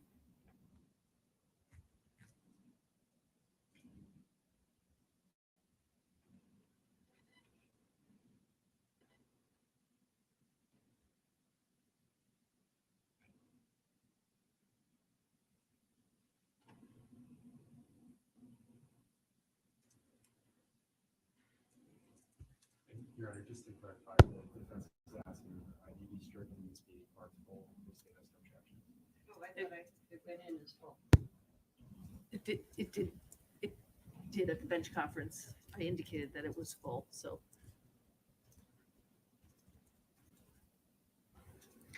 So November 22nd, you don't recall it now, but you didn't have a license then, right? No. And it sounds like you're saying today you were selling drugs in November? I don't recall. Selling drugs in December of I don't 2019? recall. Didn't you say on direct that you sold some to Adam and Kayla? I have, yes. Okay, so you were still selling drugs in December. I don't recall. So when you were telling the state that you sold drugs to Kayla and Adam, are you saying that was not in December? I'm not saying that. When you said that, you weren't necessarily talking about December of 2019 when you told the state you were selling them drugs. Say that, repeat that? Okay. Were you selling them drugs around the time that they stayed in your Audi? I don't think, no. I don't, Okay. not that weekend. I can't say I sold them drugs that weekend. No, I know I didn't sell them drugs that weekend. You know you didn't sell drugs that weekend. No. You can remember that clearly. I'm pretty sure I remember that. Okay. Okay. Well,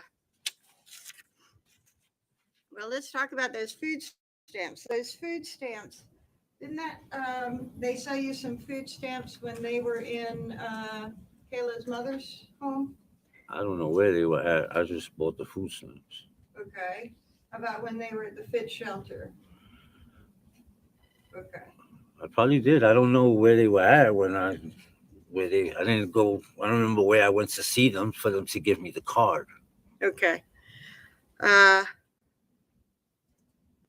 Your Audi had a clutch, right? Yes.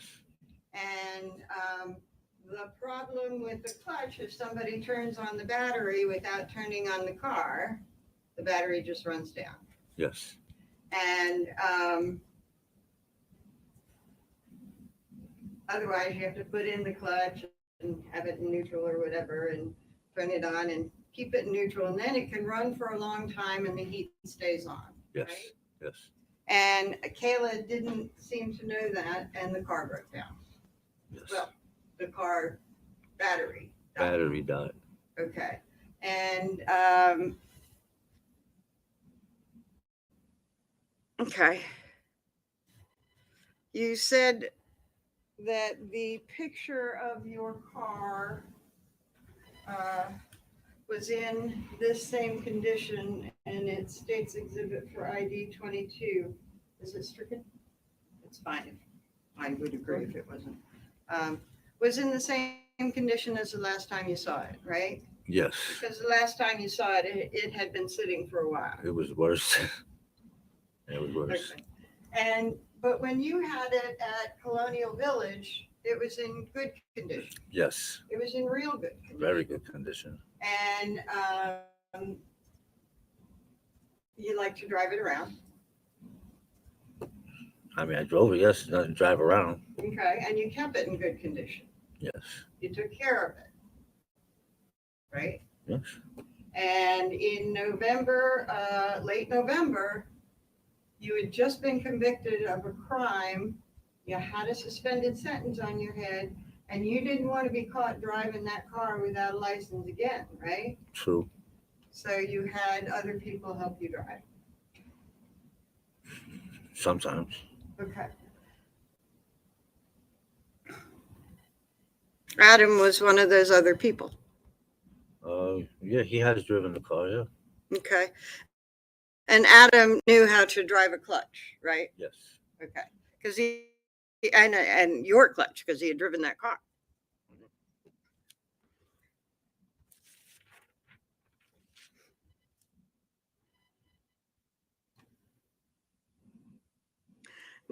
I think you said on direct that you saw Harmony twice at Guilford Avenue.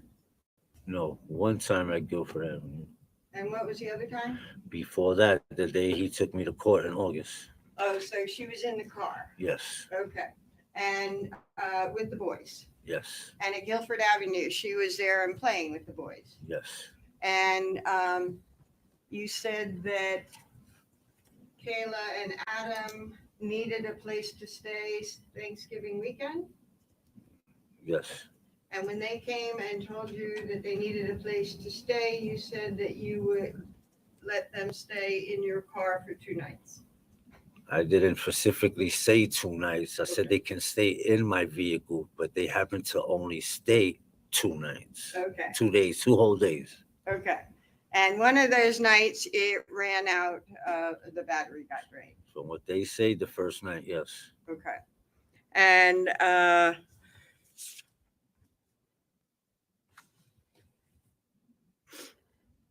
you are saying that you did not go down and see them sort of squatting in the parking lot at Colonial Village.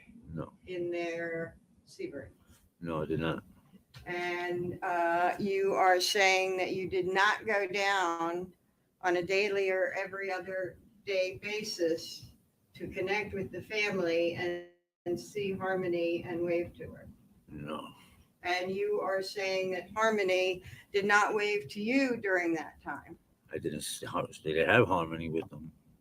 Pardon? They did not have Harmony with them Okay. when they came to see me.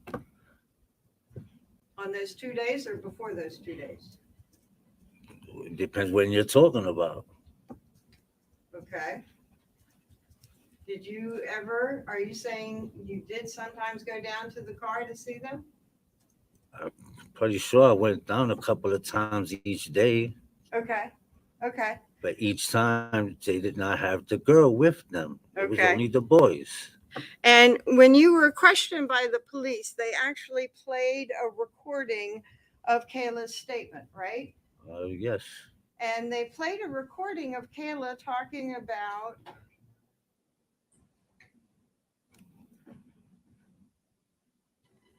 Approach.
So they played a section of Kayla's statement, and you got pretty upset with that, right?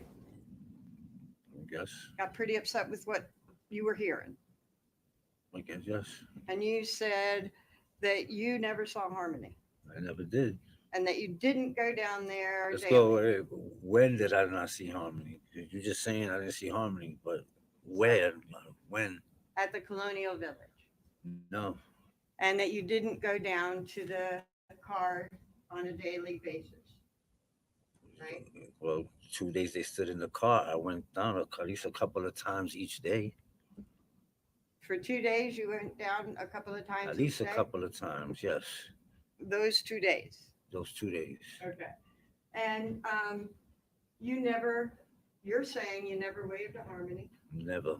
never waved to the boys. Overruled. I'm telling you, she just wasn't in the car. How can I wave to someone that's not in the car? Did you wave to the boys? Yeah, I'm pretty sure I did. Yeah. Okay. The boys loved me. So you would when you would go down there, you would see the boys and wave. Of course. And you want to have nothing to do with this investigation or Harmony, right? It's not the way you're making it sound. I want to help you guys. Who? The prosecution helped find who killed that little girl. Okay, so one of the things before they stayed in your car was you drove Adam and Kayla and the kids to get clothes out of their broken down car?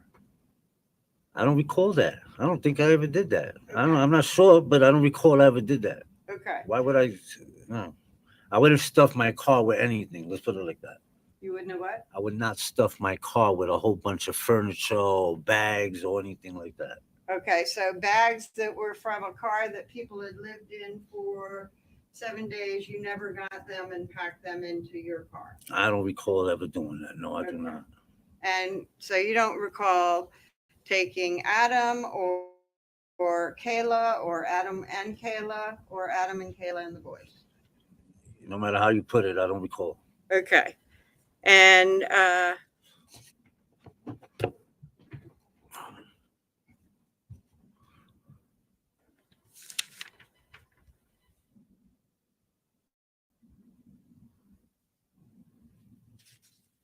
the food that you brought them, you said Thanksgiving leftovers, right? Yes. And then pizza. Yes. And Thanksgiving, if you had them in your car for around the 8th, Thanksgiving was over a week before, right? Well, of course, that would be right. Okay. Thanksgiving was about 10 days before that, right? I guess. I don't know what you're talking about. And actually, you gave the family Thanksgiving leftovers when they first came to Colonial Village in the Sebring. No, You didn't give them. there was no Sebring. Okay. They stood in my car. If they had their Sebring, they would have stood in their own car, wouldn't you think? Okay. And you're saying that they did not park out in Colonial Village for 10 days prior to living in your Sebring. I don't own a Sebring. And if they did bring the car to the parking lot, then I didn't know that either. Okay. They telling me they have no place to live. I let them stay in my car 2 days. That's And all they stood. They left. I do want to correct. I did say Sebring and I meant the Audi. Okay. So you're saying that you did not see the Sebring in Colonial Village for the 10 days leading up to when they stayed in your Audi. I didn't see the car, no. Okay.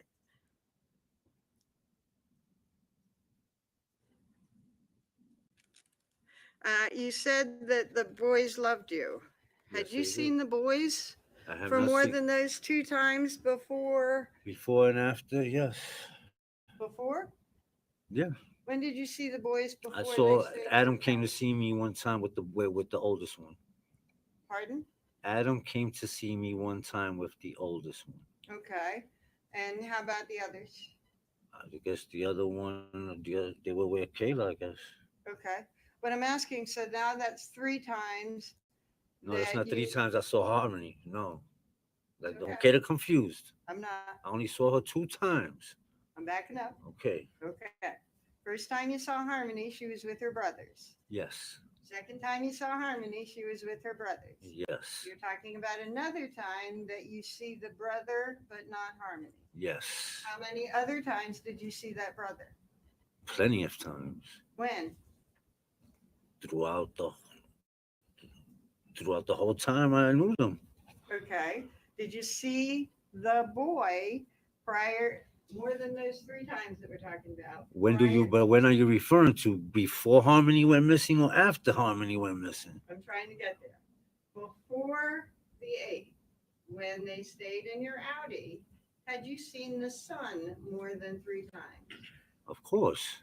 When? I can't tell you exactly when, but I've seen the boys with them.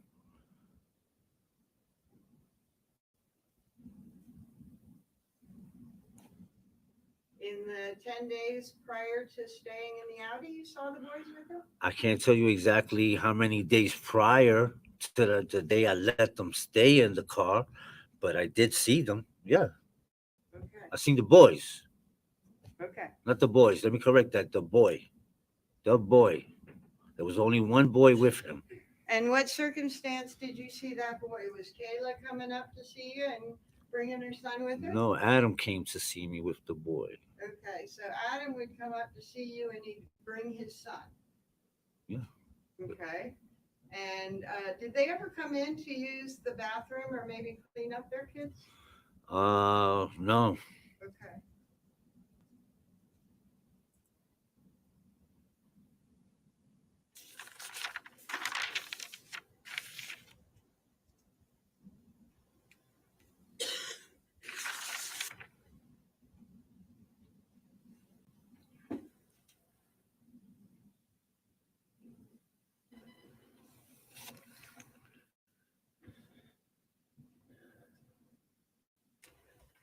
Thank you, Mr. Badera. You're welcome.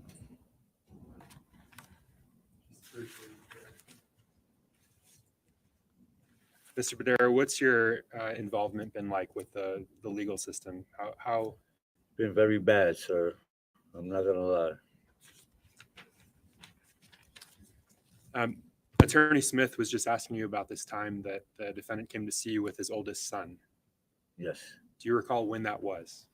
Don't recall exactly when, but it was before Thanksgiving. Before Thanksgiving. Before Thanksgiving. You said that the 2 days they were staying in your car, that you remember that clearly, that you didn't sell drugs to them. You were very clear on that. Why is that? Because it's like it's a family weekend. Like I don't recall selling them drugs that weekend. I don't even recall me having drugs. Mr. Badera, let me ask you this. How many times have you allowed a family to stay in your vehicle? I never have. That was the first time. Was that the only time? First and only time, yes. Does that stand out to you? Well, I remember, yeah.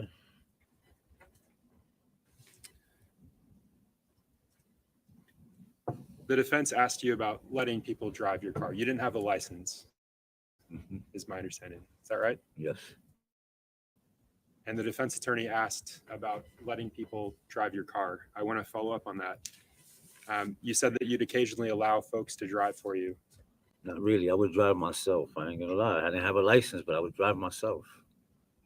Do you recall telling investigators that I didn't let anyone drive my car? I didn't let them drive it. Do you recall telling investigators that? I'm pretty sure I did, yeah.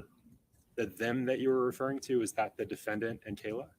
Well, I wouldn't lend them my car if that's what they were. I don't know what y'all really trying to say by that, but I would never have lent them my car. Yeah, I recall a time he drove me somewhere in my own car, yes. But I've never lent him my car to just be on their own and drive my car. And the time that you're talking about where you lent him your car and let him drive you somewhere, when was that? I don't even recall, sir. Do you recall whether there was snow on the ground, whether it was hot or warm outside? I don't remember any of that.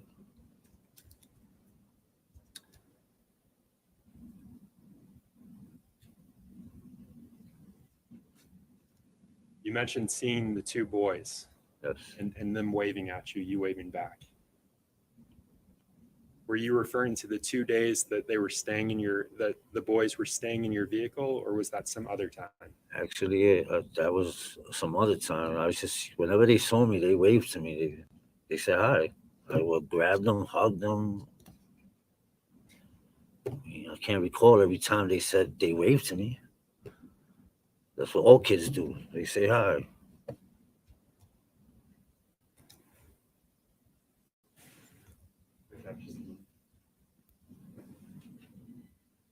Thank you, Mr. Federa. No additional questions.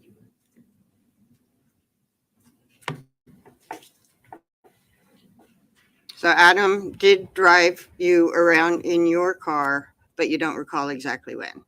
Of course, because it wasn't on a regular basis. But it was more than once. I can't even say that. I don't even recall that. Okay. I'm thinking it was only one time. So. Okay. And when you interacted with the boys, it wasn't just waving. I think you'd say that they came up and they would hug you. Yes. So it wasn't just a wave from afar. If the kids were around, you came up to them and interacted. All the time. Okay. Oh.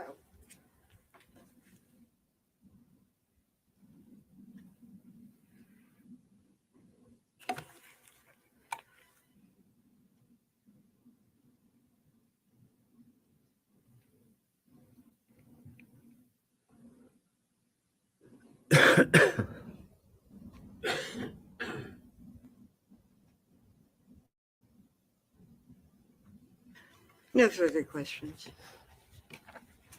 You may sit down. Thank you, Your Honor. Your Honor, this would ask that this witness be excused. Any objection to his being excused? I'd rather not now. You may sit down, but you remain under subpoena, sir. The state will explain that to you.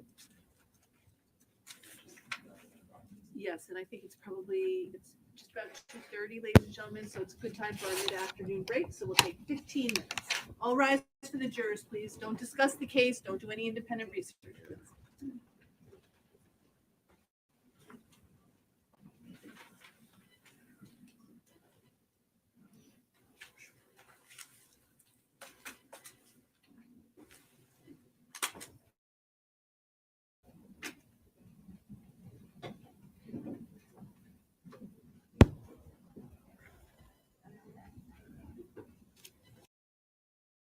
I'll help you God. Yes, sir. Thank you, sir. Please feel free to have a seat. Since we're being recorded here for the day, would you please state your full name and spell both your first and last name for the record? Ryan Heil, Ryanheile. And Detective Howell, where are you currently employed? The Manchester Police Department How long have you been working for the Manchester Police Department? since April 2013. 2013. So Correct. a little over 10 years then. Yes, And let me ask you, are you a full-time certified police officer with them? I am. Did you graduate from the New Hampshire State Police Training Academy? I did And when did you graduate from there? the summer of 2013. Do you remember your academy class? 151. And let me ask you, in your time at the Manchester Police Department, first of all, did you have any law enforcement experience before you started working at Manchester? I was part-time in Southampton, New Hampshire for about a year prior. For about 1 year? Correct. Okay. Since you've been with Manchester, can you please describe for the jury some of the different patrols that you've been on, different units and assignments that you've had, but basically your different job duties for the department? Okay. So when I graduated until September 2018, I was in patrol. In September 2018, I was assigned to detective. I'm sorry, did you say September or December? September. September 2018. Okay. With regards to that time period of being a detective, what are some of your duties that you do right now? So my specialty is fire related, but I also deal with anything that is adult related. As opposed to what, when you say adult related? So either juvenile or domestic violence. My area is the adult side. Okay. Now, back in specifically January of 2022, were you working as a detective then? I was. Okay. And doing the same sort of crimes involving adults? That is correct. In January of 2002, were you involved and a part of a search that was done specifically of a 2006 Audi S4 with New Hampshire registration 4569334? I was. Okay. Where did that search where was that taking place? In our evidence bay at our secure lot of the Manchester Police Department. And what was your role in the search of that car? So I type up what we call a crime scene note, which basically documents everything that took place during the search. And what were some of the challenges that you and the other officers faced while trying to process that particular car? It was a very biohazard conditions. Since the vehicle was covered in mold, we actually had to wear a Tyvek suit and a full face mask respirator during the search of this car. And Detective, I'm just moving the microphone for a moment. I'd like to show you what's been marked State's Exhibit 22. Do you recognize this car? I do. Okay, what do you recognize that to be? That is the car that I searched. Could you go ahead and just for a moment, please? What are we looking at that's all over the front of this car? Leaves, dead pieces of trees, twigs. And where was the biohazard that you had to deal with when you were processing this car? All inside, the complete interior of the car. I'd like to show you what's been marked State's Exhibit 23 for identification purposes only. Just have to take that down there. Okay. And do you recognize that photo? I do. What's that a photo of? That's the interior of the Audi that was searched. Does Does that accurately reflect what you just told us with regards to the condition of the car when you searched it? It does. And also, I'm going to show you State's Exhibit 24 for identification purposes only. And I wonder if you could take a look at that photo.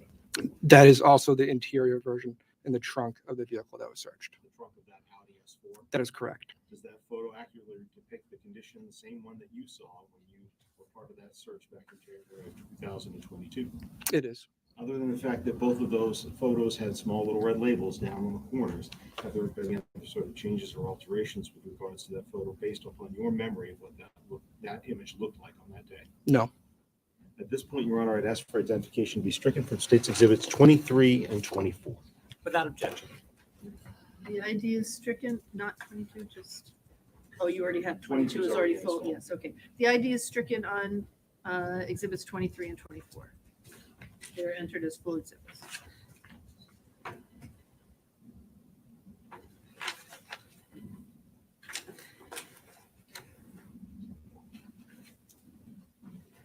Mr. Hall, I'm going to go ahead and show you State's, and permission to hold, Your Honor. Yes. I'm going to show you State's Exhibit 23, this particular one. Again, what part of the car is this? That is the interior front of the vehicle that was searched. Interior and front? Yes. Okay. You said that you had to wear Tyvek suits. With regards to the interior, what was the interior color supposed to be? It was a light color. A lighter color? Yes. Can you, any particular color, like gray, like tan, I believe it's a creamish color. kind of a cream color? So with regards to the color that we're seeing on the seats, what's that on the seats here? That is, I believe, is mold. Also showing State's Exhibit 24, you said this is the trunk photo, correct? Yes, sir. With regards to this photo, do you recall, was this the condition of the trunk when you guys opened the trunk? Or were there other items that had been taken out? There was a large amount of items that were removed prior to that photograph. Large amount? That is correct. What kind of items are we talking about inside this phone? It was a large array. It was a lot of household items, towels, clothes, masks, like COVID masks. Colored masks? Yes.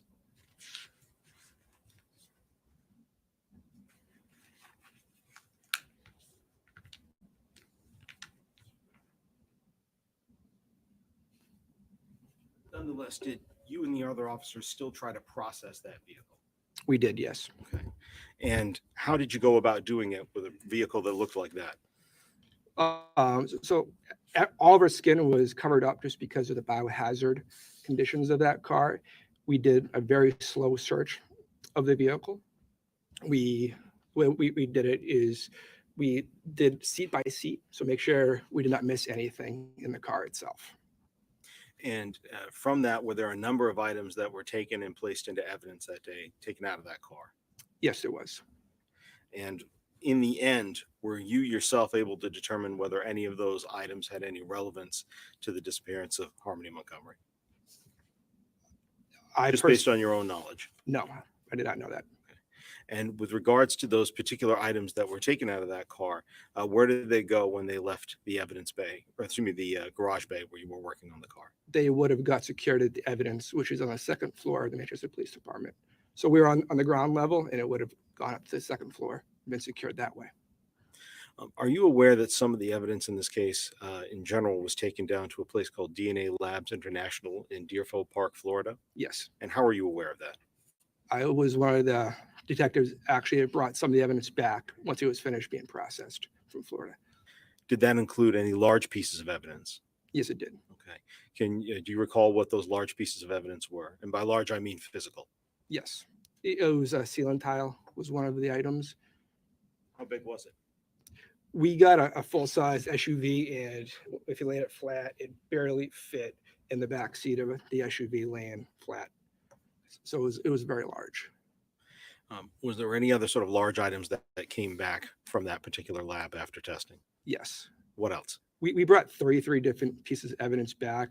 Not all were involved in this case, but also some were railings that were part of the ceiling tile that was wrapped up and placed in a bag.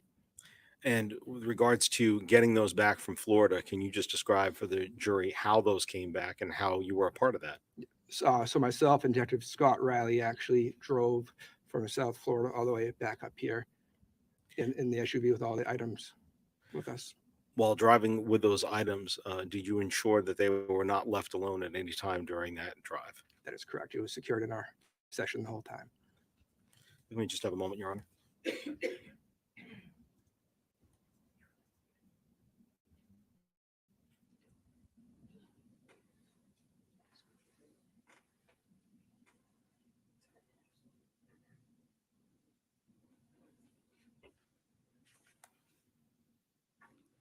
All right, Detective Heil, thank you very much for your time. I don't have any further questions for you. I believe defense counsel may have a few. All right, thank you. Thank you, sir. And good afternoon to you. My name is Jamie Brooks. Good afternoon, sir. I just want to make sure I heard this right. So, June 29th of last year, you picked up some evidentiary items pertaining to this case from a DNA lab office in Florida, correct? That is correct. Did you also pick up items belonging to a separate case? There was multiple cases that we're picking up items for, yes. So when this kind of a trip is made, I'm taking it's not that often. It's kind of like one-stop shopping. You'll just pick up everything that's ready to be brought back. Yes. Thank you. One question, Your Honor. To your knowledge, Detective, how many times has a trip like this been done to DNA Labs International? It's the first time that I've been made aware of it. Thank you. That's all.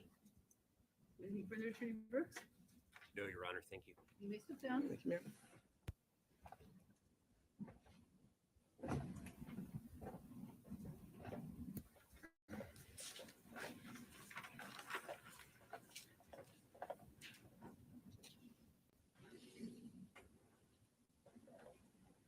Your Honor, at this time, the state would call Christina Lubin to the stand.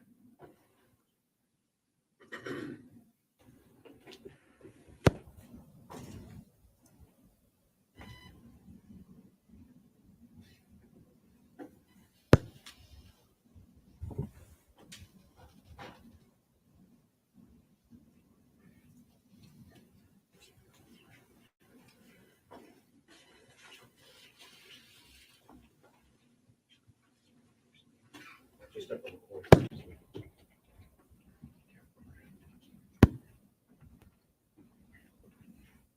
Ms. Lubin, if you would please remain standing for a moment, and please raise your right hand. Do you solemnly swear that the testimony you give this jury will be the truth, the whole truth, and nothing but the truth, so help you God? I do. Thank you. Please feel free to have a seat. Ms. Lubin, as we're being recorded here today, would you please go ahead, state your full name, and then spell both your first and your last name for the record? Christina Lubin, Christina Lubin. And Ms. Lubin, what town do you live in? Manchester, How long have you lived here? 24 years. And are you working right now? I'm self-employed. And what are some of the things that you do being self-employed? Deliveries, flipping furniture, and a hired-in server. And in addition to living here in Manchester, is your residence currently on Dubuque Street? Yes, Let me ask you, do you have a daughter? yes. And what's her name? Kayla Montgomery. Do you know someone by the name of Adam Montgomery? Yes. Who was he? My daughter's husband. You also know someone by the name of Harmony. Yes. Who is she? Adam's daughter.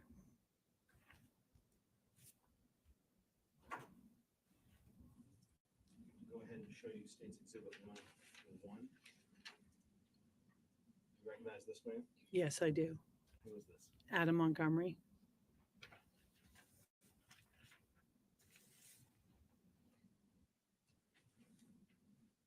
When did you first meet Harmony? It was shortly after Thanksgiving in 2019. So you only got to know her for a small time. One time, yes, One time. Where did you see her? at my house. And I believe you said it was right around Thanksgiving. Is that appropriate? It was shortly after Thanksgiving, yes. To your knowledge, was that before or after they got evicted from 77 Guilford Street? I believe that's after they got evicted. So beginning in the winter, December of 2019, at some point, did you receive a phone call from your daughter? I've spoke to her a couple times. I'm not sure exactly which particular one you're. Let me be more specific. At some point, did you ever see her and Adam and the two boys at your house, but not with Harmony? Yes. And when did that occur in December of 2019? That was, it was before December. It was shortly after Thanksgiving because I had just put my tree up. And I don't remember the exact date. I just remember shutting off the overhead lights so that the kids could see the Christmas lights and the ornaments. And that's when you saw Harmony That's time? when I saw Harmony. Later in the month, did they come back to stay with you? I'm sorry, for a longer period of time than just one afternoon? Yes. Okay. And when they came the second time, was Harmony still there? No, she wasn't. When did you find out that they had been evicted from 77 Guilford Street? Kayla had called me one point before seeing them at my house about having a flat tire and needing money for it. So I was leaving for the day. So I left them money in a cooler in my side hallway so that they could get their tire fixed. You left the money in a cooler? Yes. Could you describe what did the cooler look like? It was a red cooler with a white top that would flip open. Later on, when you saw them next in December, I believe you testified a moment ago that they did not have Harmony at that point. Is that right? Correct. Okay. Where did you first see them and how did they get to your house that day? I picked them up at my sister's house. They went there because they had no place to go. I guess their car broke down at that point. And they had nowhere to go. Okay. My sister said they Well, definitely. hold on didn't just a stay second. there. I don't want to necessarily ask you what somebody else said at this point, but I appreciate that. Let me ask a few more questions about what you just told us, though. You stated that you picked them up. What kind of car were you driving? I had a green minivan, a Ford minivan. So were you able to fit your daughter, Adam Montgomery, and the boys in that minivan? Yes. Did they have anything else with them? Did they have any luggage with them? They had some bags with them. I don't remember exactly what. This second time when they were there without Harmony, did you ask Adam Montgomery where Harmony was? I asked Kayla. You asked Kayla. Once they were there with you, how long did they stay before they moved on? They were there a couple of weeks. I think it was like December 29th, 30th, right around then. Do you know where they moved to when they left you? They went to FIT in Manchester. And FIT, is that short for the Families in Transition Shelter? Yes. When they were spending time with you, if you could just go a little bit into detail for us to explain your particular apartment in your building. How, if I were to come visit, how would I be able to get inside your apartment? What are the doors and where are they? There are 3 doors to my apartment. I'm the full bottom floor. The very front door facing on Dubuque Street is where the mailboxes are, and that door is always locked. There's a middle door to the left-hand side next to a tree, and that's the side door that I have a door to my apartment there. And the people that live on the 2nd and 3rd floor use that door to go up and down the stairs. Then there's a back door where I park my car, and that's the door that I use as my main entrance. When you said before that you had left money for the family and you had left it in a cooler, where was that cooler located in relation to these 3 doors you just explained? The middle door that's next to the tree. That's next to the tree? Yeah. So it's the middle door, and you mean the tree outside, not a Right, Christmas tree, I right. take it. Okay. Yes. That particular hallway, the door in and out of that hallway, is that, first of all, is that a hallway that's just yours, or is that a common hallway that other people can use to go up and down That's stairs? a common hallway. Common hallway. And the cooler, was that stored inside a locked part of your apartment, or was that out in the common hallway? That was out in the common hallway. When they stayed with you for those couple of weeks in December, what doorway did they come into your apartment? Did they go in from the back one that you described for yourself, or from that common hallway? They went through the common hallway. And did they have a car with them while you were there? Did you see that they owned a car at that point?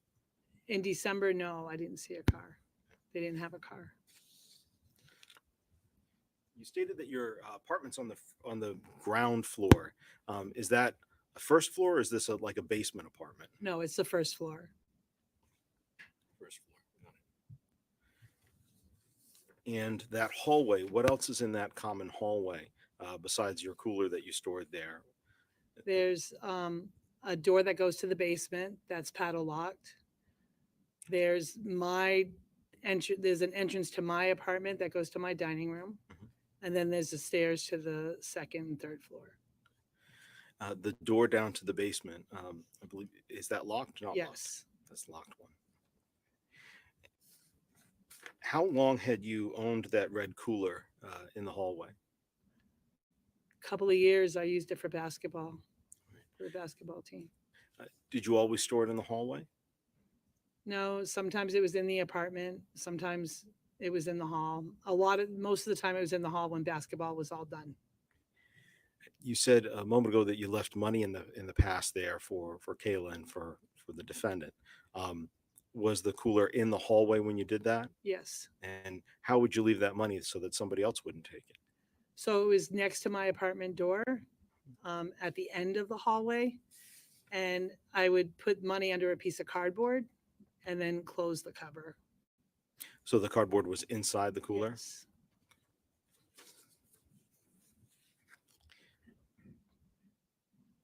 I'd like to show you what's been marked States Exhibits 28 and 29.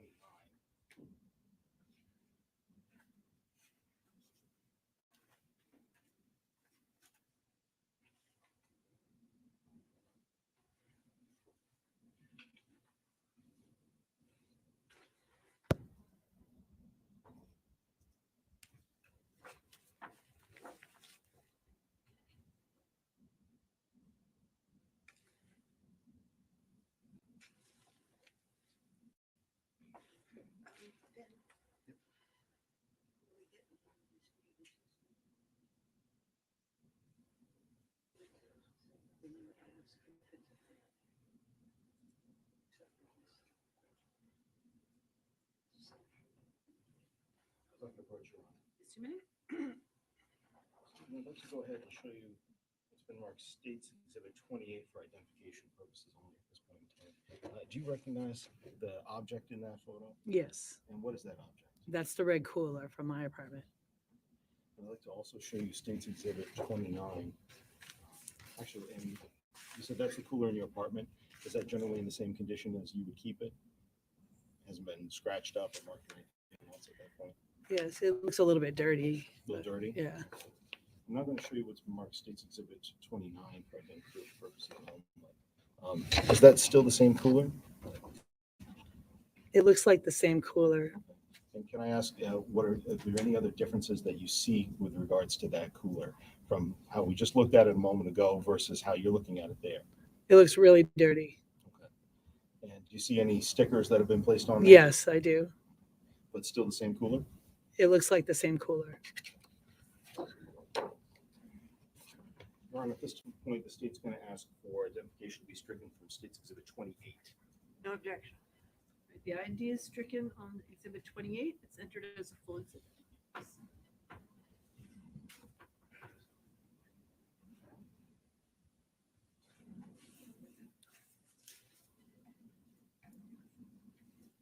So that cooler that we just looked at, that was your cooler that was in the hall. It looks like my cooler, yes. And that was there back in December of 2019. Yes.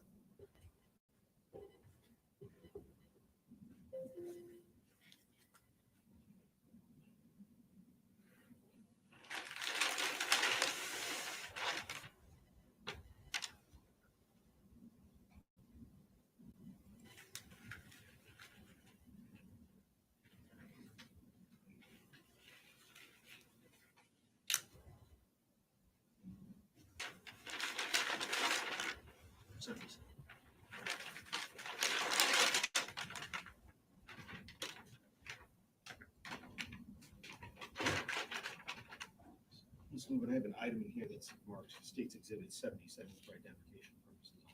What I would like to do is I would like to open up the top of the packaging so that you can see it, and then ask whether or not you can identify the object. Okay. Let me borrow the scissors again, please.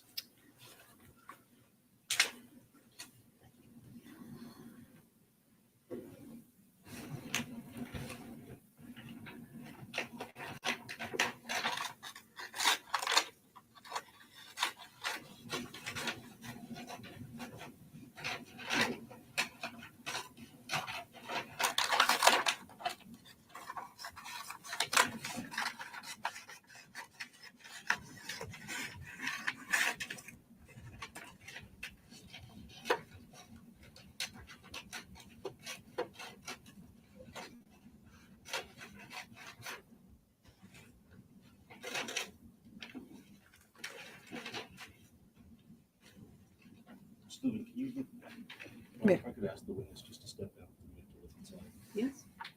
Do you mind stepping down for a minute, please?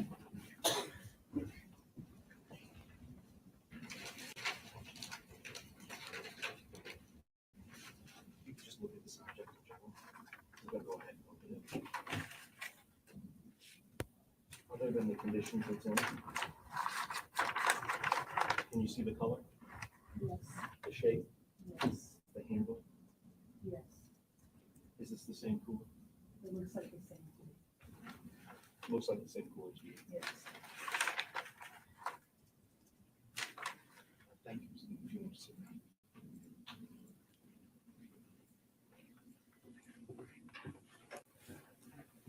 Is this, say, does this look like the same cooler and the one that you identified before, with regards to the one that you would leave money in? Yes.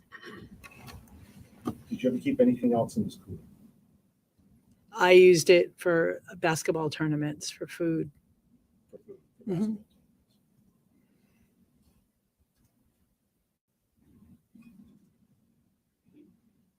At some point, did police come to see you at your home to ask you questions about Harvey's disappearance?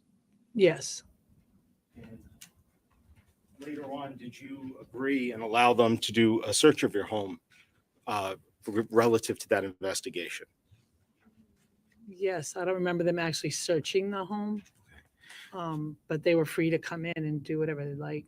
And let me ask you, did they take that cooler from you when you met with them on one occasion? Yes. Did they explain to you why that they took the cooler or no? Not really in any detail. They just needed it. Do you know why they took the cooler? I had a suspicion. What was your suspicion? I know they were looking for, Speculation. I'll withdraw the question, Your Honor. Objection is sustained. Ms. Lubin, one thing I do want to make clear, other than the money and the food that you had before for basketball games, and other than the money that you left for Kayla, do you have any idea what else was kept inside this No. cooler? no.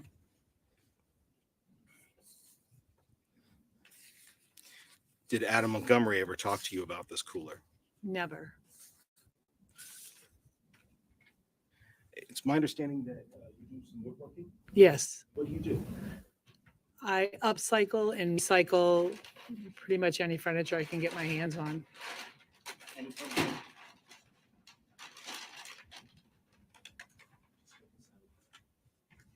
What kind of tools do you use to do that? I have a table saw. I have a circular saw. I have a band saw. I have a sill saw. Sill saw. What kind of saw is that? It's a saw that I use to cut pallet, not go through the nails on pallet wood. It's like a hand, it's a handle and it's got long blades that you can put in it. Long blades? How long? Well, the blade itself's like this big, and then you have the end piece that attaches inside the machine.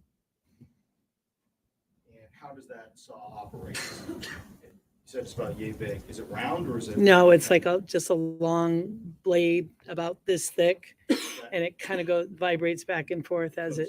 So when you hold your hands up to be what, maybe about an inch thick? Is that about right? Yeah, maybe almost an inch. Almost an inch.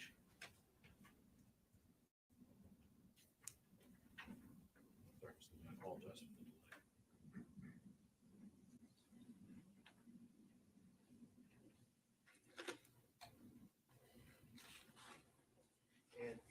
start, just again, you've got, I believe you said you've got a jigsaw. Do you have a miter saw or a chop saw? I do have a miter saw, yes. I'm going to go ahead and show you what's marked Stakes Exhibit 63. Do you have a grinder? No, You don't own a grinder. no, I don't own a grinder. And how long have you been doing woodworking? About 6 years. 6 years or so? Mm-hmm. Fair to say you've got a lot of different tools for those jobs. Mm-hmm. Woodworking. Yes. And a grinder is not one. No. Let me just have a moment.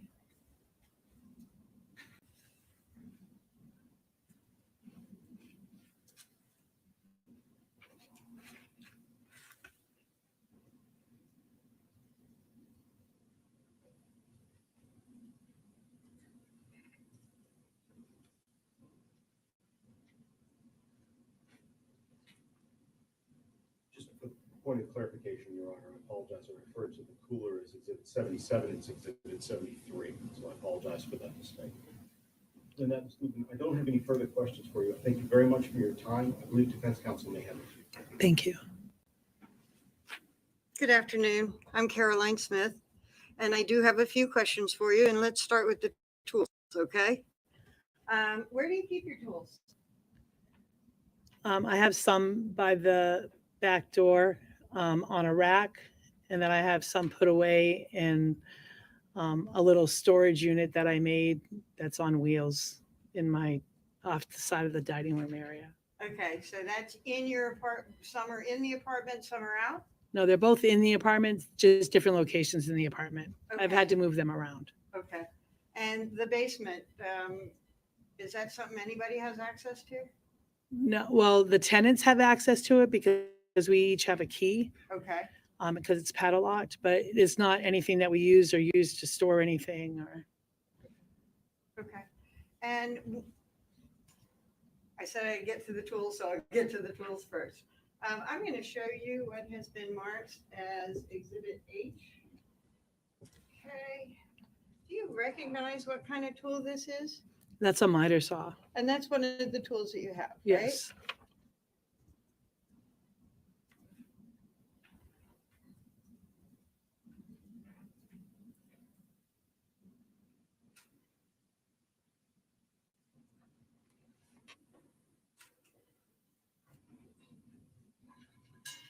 And did you say that you had a circular saw? Yes. Okay. I'm going to show you a copy of I. Can you tell me what kind of tool is in this image? That is a circular saw. Okay. I'm going to show the jury.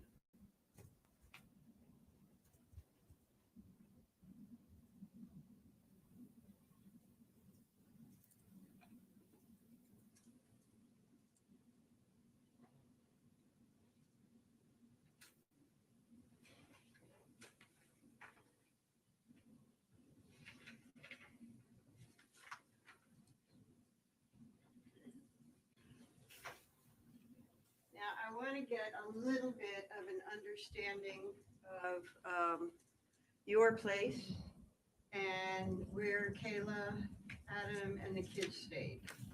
Were they in your apartment? Yes. Did you have an extra spare room for them? Not for them. That was packed full with furniture flipping and tools. Okay. So it was a room that you had available that you let them use for a while, but it wasn't a room that you had intended for them. They didn't really use the room. They just put their items in there, their clothes in there, and they slept on the pull-out couch in the living room. Okay. All right. So all the kids are, and the family is all together. Mhm. Okay. So just to get a better idea, and the jury too, of your house, you're on the first floor. Yes. And if you're on Dubuque Street, if you look at the right side of the building, but facing Dubuque Street is a door.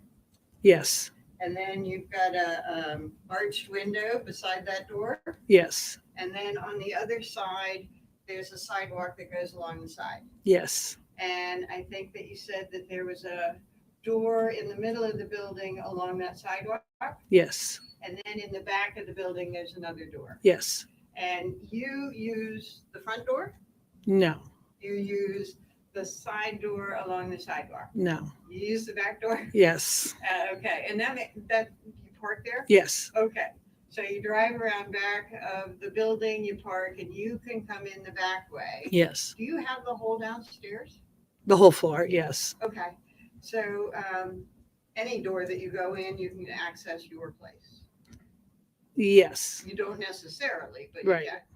So the middle door, where did you say that Adam and Kayla and the kids would go in? The middle door. The middle door along the sidewalk? Hmm. Okay, and the front door would be for tenants going upstairs or something? They would use the middle door. Okay, front door was for show? The front door, you go out and get your mail. Okay. Yeah. Okay. And now I want to talk about when you met Harmony. And you recall that visit, right? Yes. And you even recalled what she was wearing, right? No, I don't recall what she was wearing. Okay, I'm going to show you a copy of a report that I believe that you were given to review prior to your testimony. And do you remember meeting with the state about your prior testimony? Yes. And you reviewed the report that they asked you to review? I remember reviewing it. Yes. Okay, and you said that it was accurate? Yes. Okay. If I show you a copy of that report, will that help refresh your recollection of if at some point you remembered what she was wearing? Yes. It's been a chaotic couple of years, huh? Yes. Okay. Okay.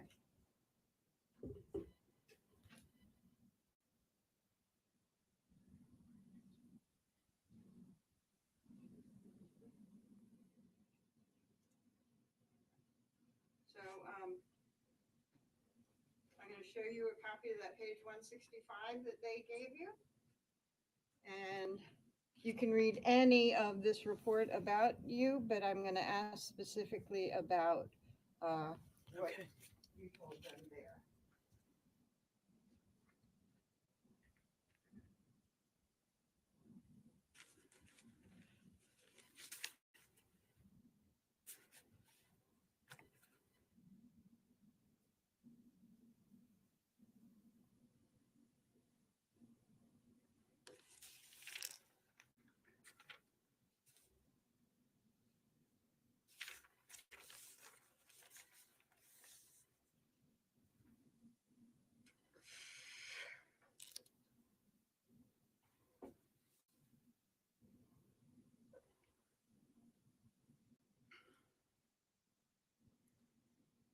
Okay. I just read that part. Okay. And do you recall that you remembered then that she was wearing a pink jacket? So I don't really remember what she was wearing, like visually. I remember this. I remember everything else in there, but I don't really remember a fuzzy coat. It Okay. doesn't say anything about pink. And pigtails? Yes, I remember the pigtails Okay. And glasses? and glasses. And you remember that because you were paying attention to her, right? She was next to me in the living room. Okay. So you were able to see her face Yes. and she was adorable. Yes. And you enjoyed meeting her and trying to get to know her. She didn't talk much, and they were there very briefly. Okay. And I believe that you said she looked healthy. Yes, she did. Okay. And she was pleasant, didn't talk much, but seemed fine. She seemed fine. Yes. Okay. Thank you.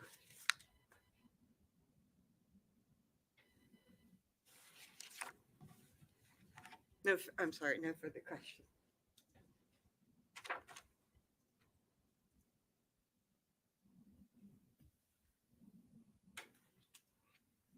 One quick question. I apologize, Your Honor. Just one question.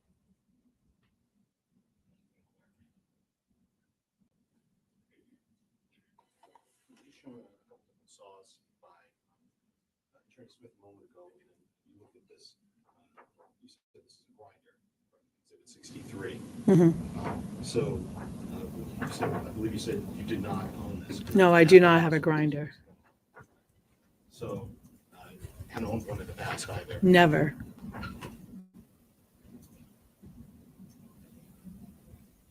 So if somebody saw one new in a box, it wasn't yours. No. No. Thank you.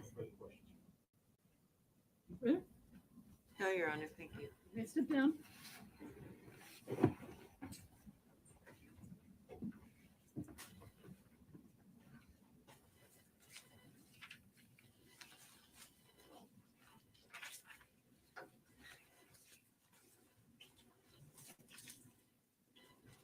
Just a brief moment, Your Honor. This won't be long.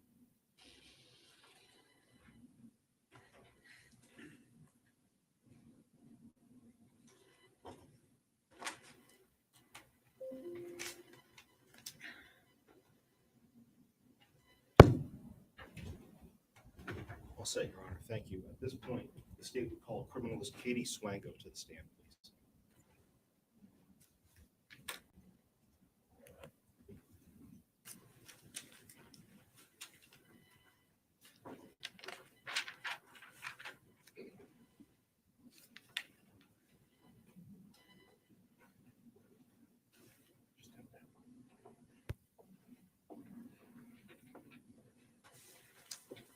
Sorry, Ms. Swango, for the courts. I apologize. Thank you very much for being here. If you would please raise your right hand.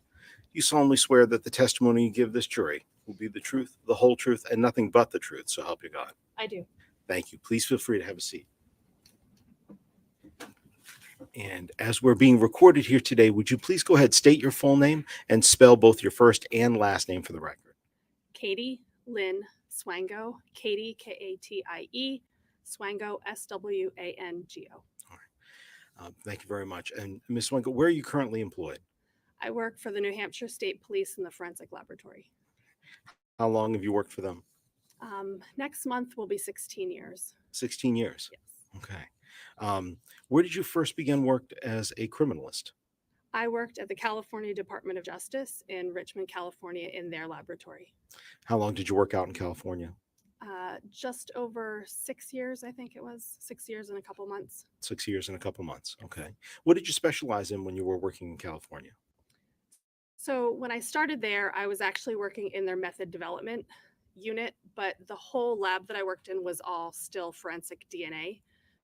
But I was in method development, which is just testing methods to see if you can do things faster, cheaper, better than whatever the caseworkers are doing then. Mm-hmm. And then I entered a training program to be an actual forensic DNA case analyst.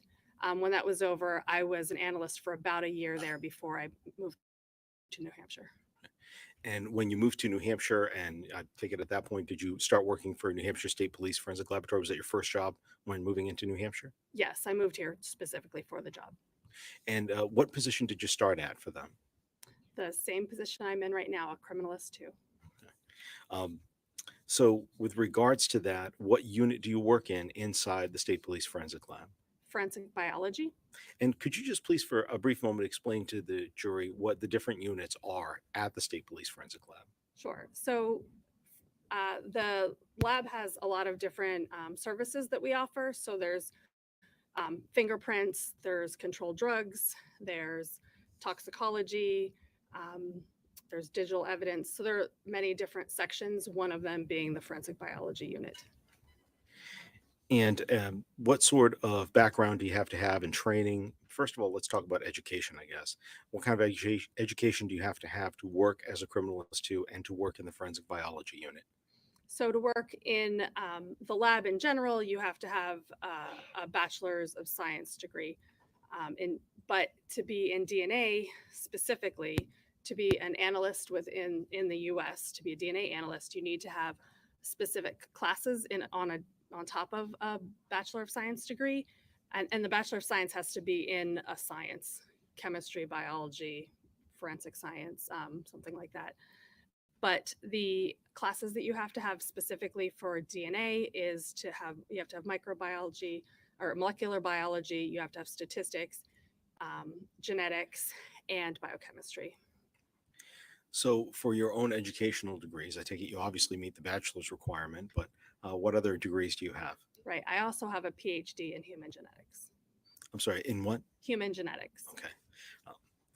Sorry, trying to stand close to the microphone myself. So if you could just scoot in a little bit close to the microphone, I appreciate that. And what are some of your current duties inside the unit? What do you do right now for them? So I am a DNA analyst for the casework. So that means that I will do DNA cases. I also work or am trained to work in another section of the forensic biology unit, which we call serology. That is identifying body fluids on evidence. So I work in those two sections within the unit. I write my own reports. I review other people's work. I train other people, and I go to court. Okay. So I take it then that your duties do include the analysis and the comparison of different DNA samples. Yes. Could you please describe, I believe you talked a little bit about some of the additional training that you need and qualifications, but what sort of training and qualifications did you gain to be able to make those comparisons between different DNA samples? So that's all part of when you're training to be a caseworker, both back when I was in California as well as here. That's we take classes, you have on-the-job training, and that's all teaching you how to follow the guidelines that are recommended for DNA testing in the US. Do you have any continuing education requirements once you get your degrees? Do you have to keep doing other coursework to be certified? Yes, to remain an analyst in the US, you have to have a minimum of 8 hours of continuing education every year that's specific to DNA. Generally, we go to conferences, so it's a couple days. It's not just the 8 hours, but it can be just 8 hours, but it's a minimum of 8 hours a year. So between your 7 years in California and your 13 years here in New Hampshire, when you add those together, how many DNA profiles would you say that you've analyzed over your career so far? Thousands. Just thousands. Right. I don't have a specific number, but thousands of samples. Have you ever been qualified in court as an expert in the area of DNA analysis and testing? Yes, I have. About how many times? Around 40. And with regards to those qualifications of being qualified as an expert, has that occurred here in the state of New Hampshire? Yes, most of the times. I think only 2 were in California, so around 38 times here. 38 times here in New Hampshire? Yes. And does that include here in Hillsborough County in the Northern District? Yes. At this point, Your Honor, we would ask that Criminal Swango be qualified as an expert in the field of DNA analysis. I have no objection to her giving her opinion. I find her so qualified. Thank you, Your Honor.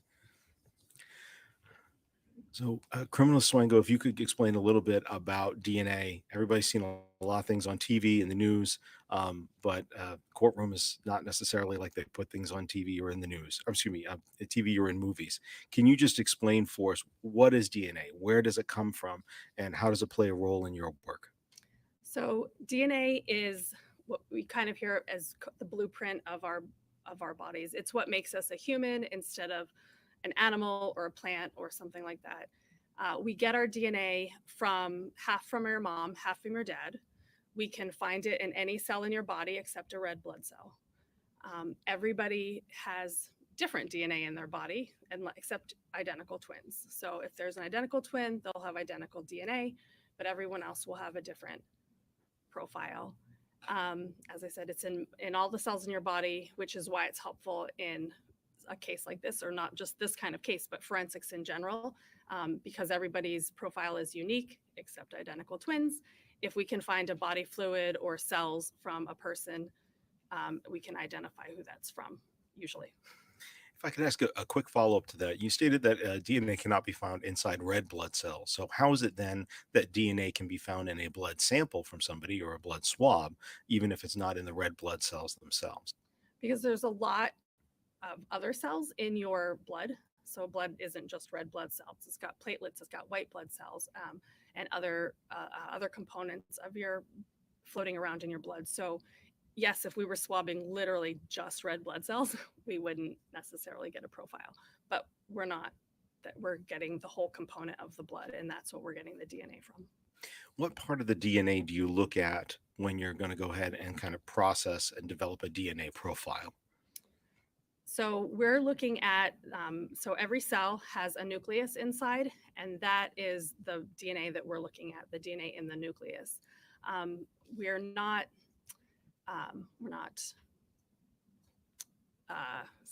sequencing. We're not sequencing your DNA. We're not trying to get like all of your DNA. We're looking at certain regions of the DNA that scientists have found are not linked to any certain diseases or anything. So we can't look at the profile and know what someone looks like. We can't tell if they have some sort of medical history.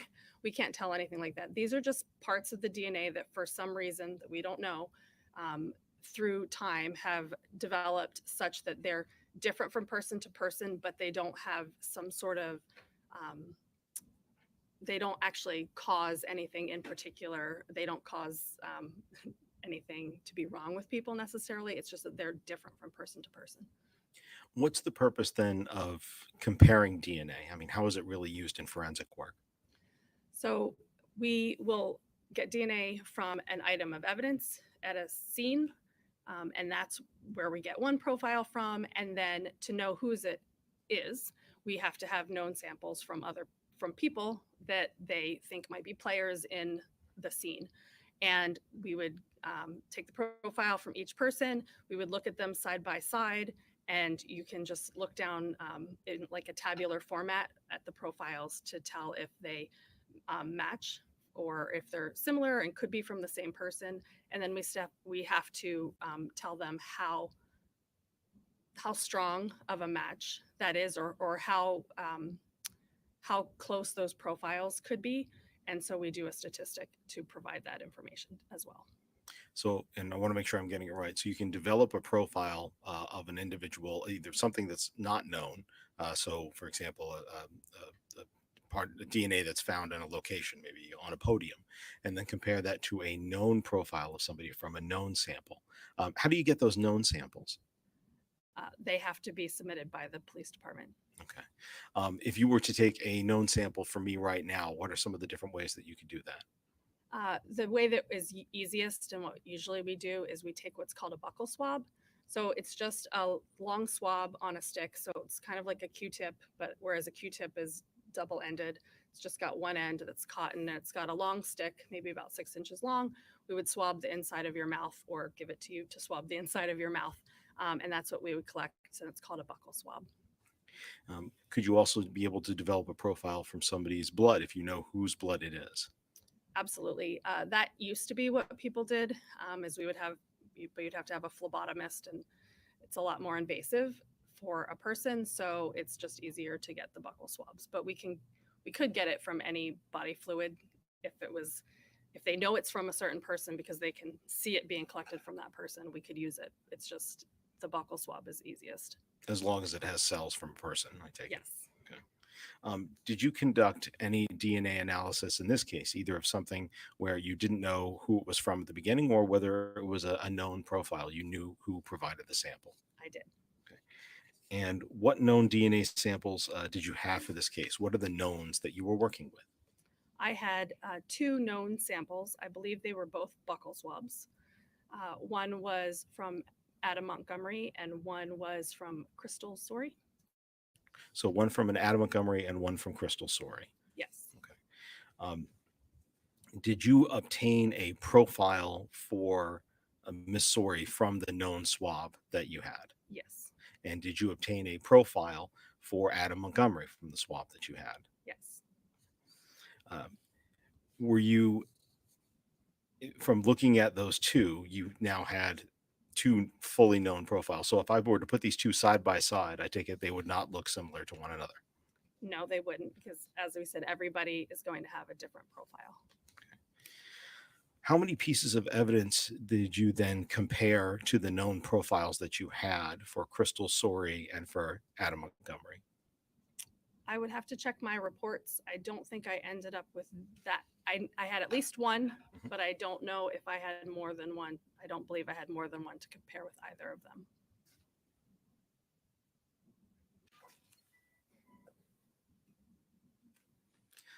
The reports that you wrote in this particular case, I want to make sure that I have an understanding. Did you do a report on January 19th of 2022, February 21st of 2020, excuse me, January 29th of 2022? Apologize, let me get these in order. January 1st of 2022, February 1st of 2022, February 21st of 2023, and June 29th of 2022.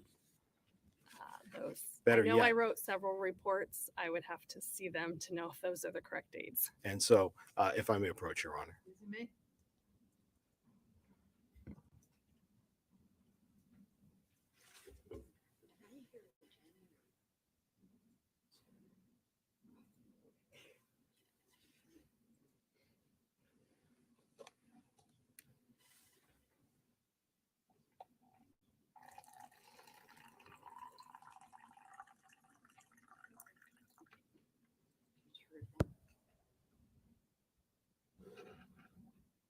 And let me ask you, when you said you've done thousands of these analyses in your career, with regards to reports that you write, about how many reports do you write per year? I'd say maybe 60 Maybe a year, 60. something like that.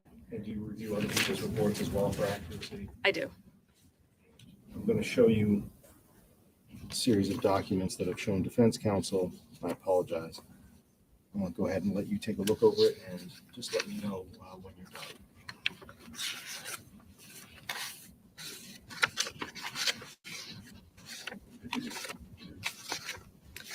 Yes, they all look like my reports, and that from looking at the items, that looks like the right number of reports as well. With regards to those items, I'm going to have you hold on to those just for right now. Feel free to turn them upside down if you would, and to refresh your recollection with regards to specifics on this case.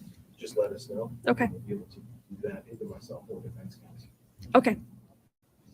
Specifically, one of the things that I would like to ask you is with regards to the number of,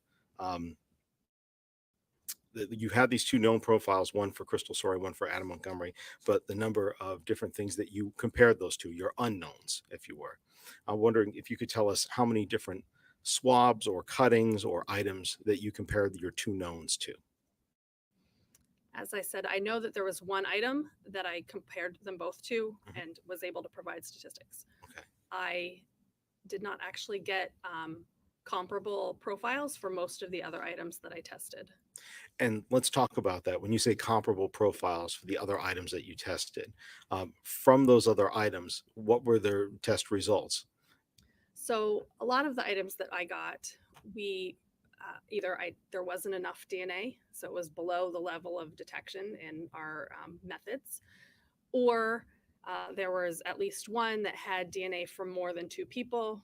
We don't have methods in our lab to look at mixtures of more than two people, so that was something again that I couldn't compare to anyone. And sometimes there's DNA there, it's detected, but there's not enough that would, so for us to make a comparison, the profile has to be of a certain quality. And so we would get the profile, we would look at it, we would do a statistic on the profile to see how rare or common it would be in the population. If it doesn't meet a certain threshold, we say that it just isn't able to be compared. It's too little DNA to compare to anybody. And so that's what happened with most of the samples that I tested in this case, unfortunately. So if I'm understanding that clearly, so most of the samples that you did test, there just either wasn't enough there or it didn't meet enough thresholds that you can definitively say, haha, I've got a DNA profile here. Correct. That's following our protocols in the laboratory. That's how most of them panned out in this case, yes. And what to generate those profiles, even in the one item that you said that you could, or the ones that you couldn't, what are the 4 steps that you go through to basically get and try to create a DNA profile from a swab or from an item? Okay. So I'm not, and we don't create them. Creating makes it sound like I we're making apologize. them. To be able to see if there's sufficient information there to generate a profile, not generate, excuse me. I want to make sure I'm using your language. You tell us the right words to say. So the first step that we have is we're going to take our item of evidence and cut a piece into a tube, and we're going to put some buffers and chemicals in there, and we're going to try to break apart the cells. And the purpose of that is to get the DNA out of the cell, because we can't do anything with it if it's still within the cells. And that step is called extraction. We're extracting the DNA, just like you would extract juice or anything else that you would have an extract. So we're going to extract the DNA out of the cells. Then once you have the DNA, we need to figure out how much we have, because we've, through validations, looked at our methods, and we know how much DNA is ideal for downstream. So if we have too much DNA, our equipment isn't going to work properly. If we don't have enough DNA, it's not going to give an ideal profile. We might not get any profile. So we need to know about how much DNA we have so that we can decide if we have to dilute it before we go on, because we don't want to have too much that it doesn't work. And of course, if we have methods online, or depending upon how we do our extraction, if we need to concentrate a sample, and if that's possible. So our next step then is figuring out how much DNA we have, and that is called quantitation. We're figuring out the quantity, so quantitation. The next step is amplification. So that's where we're going to make lots of copies of the pieces of DNA that we're interested in. Again, I said we're not sequencing your whole genome.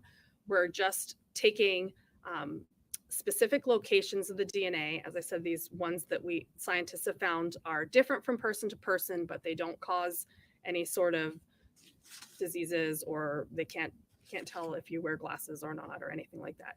So we're just going to make copies of these specific pieces of DNA, and that's called amplification. We're amplifying it, making more of it. The next step is when we run it on our instrument, which is called a genetic analyzer.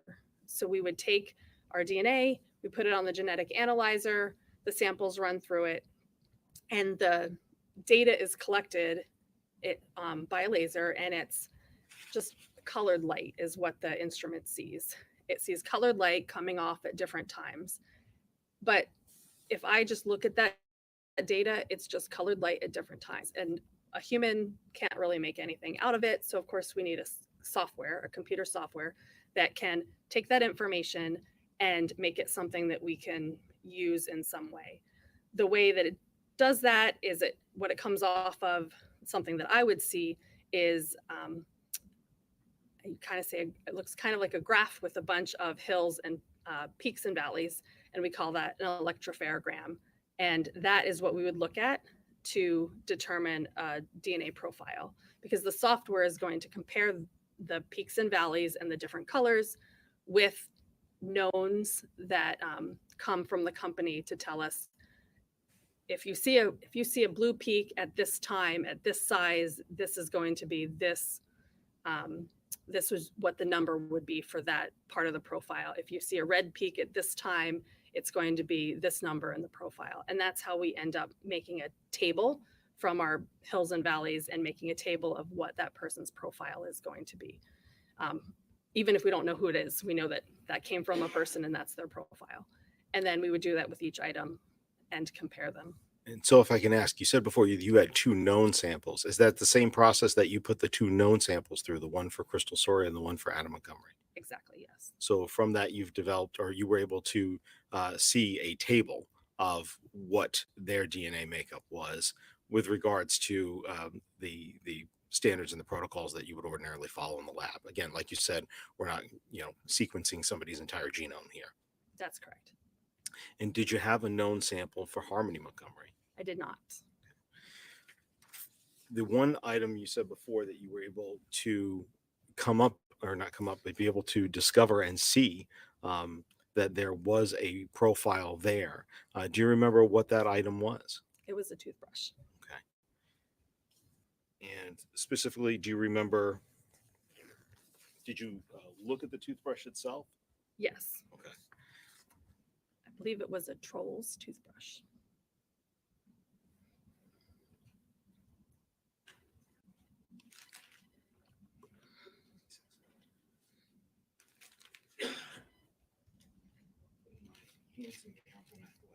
Open this up and show you what's been marked States Exhibit 66. Do you recognize that? I recognize that to some degree, but mostly I can recognize the packaging because it has my initials and the date that I went into the bag on the outside of the package. So I can see my initials and the date that I opened it the first time and the date I opened it a second time. So is this the Trolls toothbrush that you have? It is. When you put this sample, how did you collect the sample from the toothbrush? I just cut some of the bristles off into my tube. And from that, did you put it through the same sequence that you just described for us? I did. And with regards to that particular profile that you were able to see from that toothbrush, what were you able to conclude after you were looking at that profile in comparison with your two known profiles of Crystal Sorey and Adam Montgomery? So remember we said half your DNA is from mom and half is from dad. So I could look at that profile as compared to both Crystal's and Adam's, and I could tell what part came from Crystal and what part came from Adam, and everything lined up perfectly as if that could have been from a child made by those two people. And specifically with regards to the child, could you tell what the gender of the child would be? It was female. At the time that you did this, did you know or not know that Crystal Sorey has only had one biological child that's a female? I did not know that at the time. And with regards, did you know or did you not know that Crystal Sorey only had one biological child with Adam Montgomery? I didn't know that either. With regards to making this comparison and being able to look at this, you stated before that you're able to come up with a probability or a certainty, or what's the right term to use? We call it a probability. We would say the words are, it's more likely. It's however times more likely that it came from two people than as if it didn't come from those and it came from a random person. So are you able to, or the probability, what is the probability that there is some other female out there unrelated to a child of Crystal Sorey and Adam Montgomery having a matching DNA for the DNA profile that you saw on that toothbrush? I feel like that's a statistic that maybe is possible, but I didn't run that. So I know that if I could I look at that last report that had the statistic? If you could, please, yes. And it's the June 29th report, 2022. And with regards to page 7280, if you give up the second page of the report. Yes.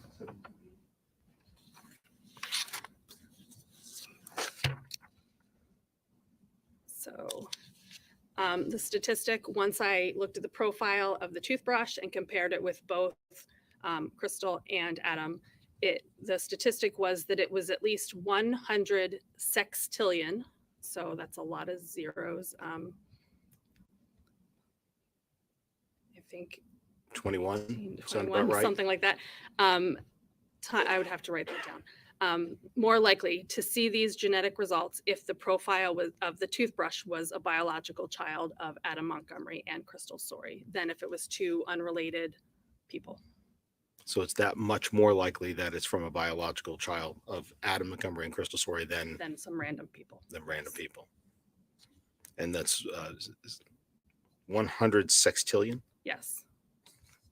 So practically speaking, from looking at this, without being able to say, of course, that this is in fact Harmony Montgomery's profile, it's 100 sextillion more likely her profile than anybody else. Right. If they have one child or one female child, then that would be my next step in saying that makes sense, right? If they had one female If child. they had one female child, Right. yes. Which you didn't know at the time that you did this testing, right? Correct. Your Honor, if we can approach.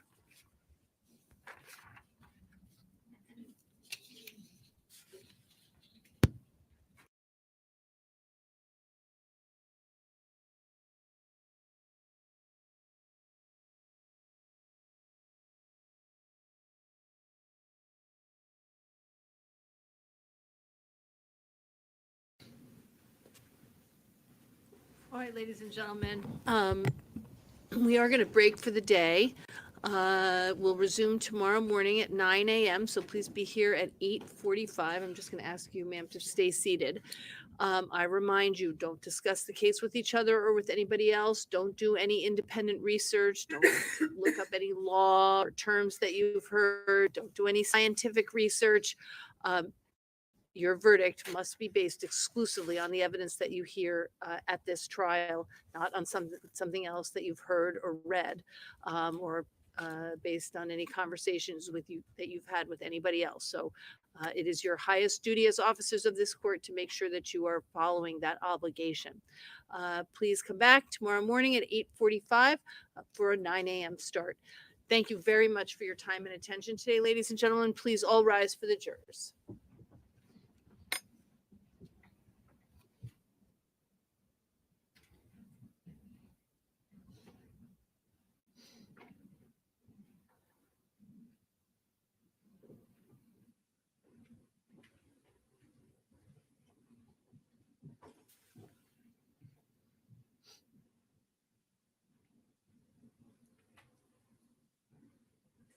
You may step down.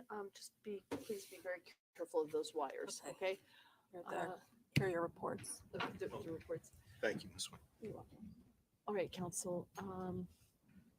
Be here at 8:45 for a 9 a.m. start. If for any reason you need to see me, please let me know earlier. I have something at 8:30, but I would move it if you needed to see me early for some reason. Okay. Thank you. All right. Thank you, everybody.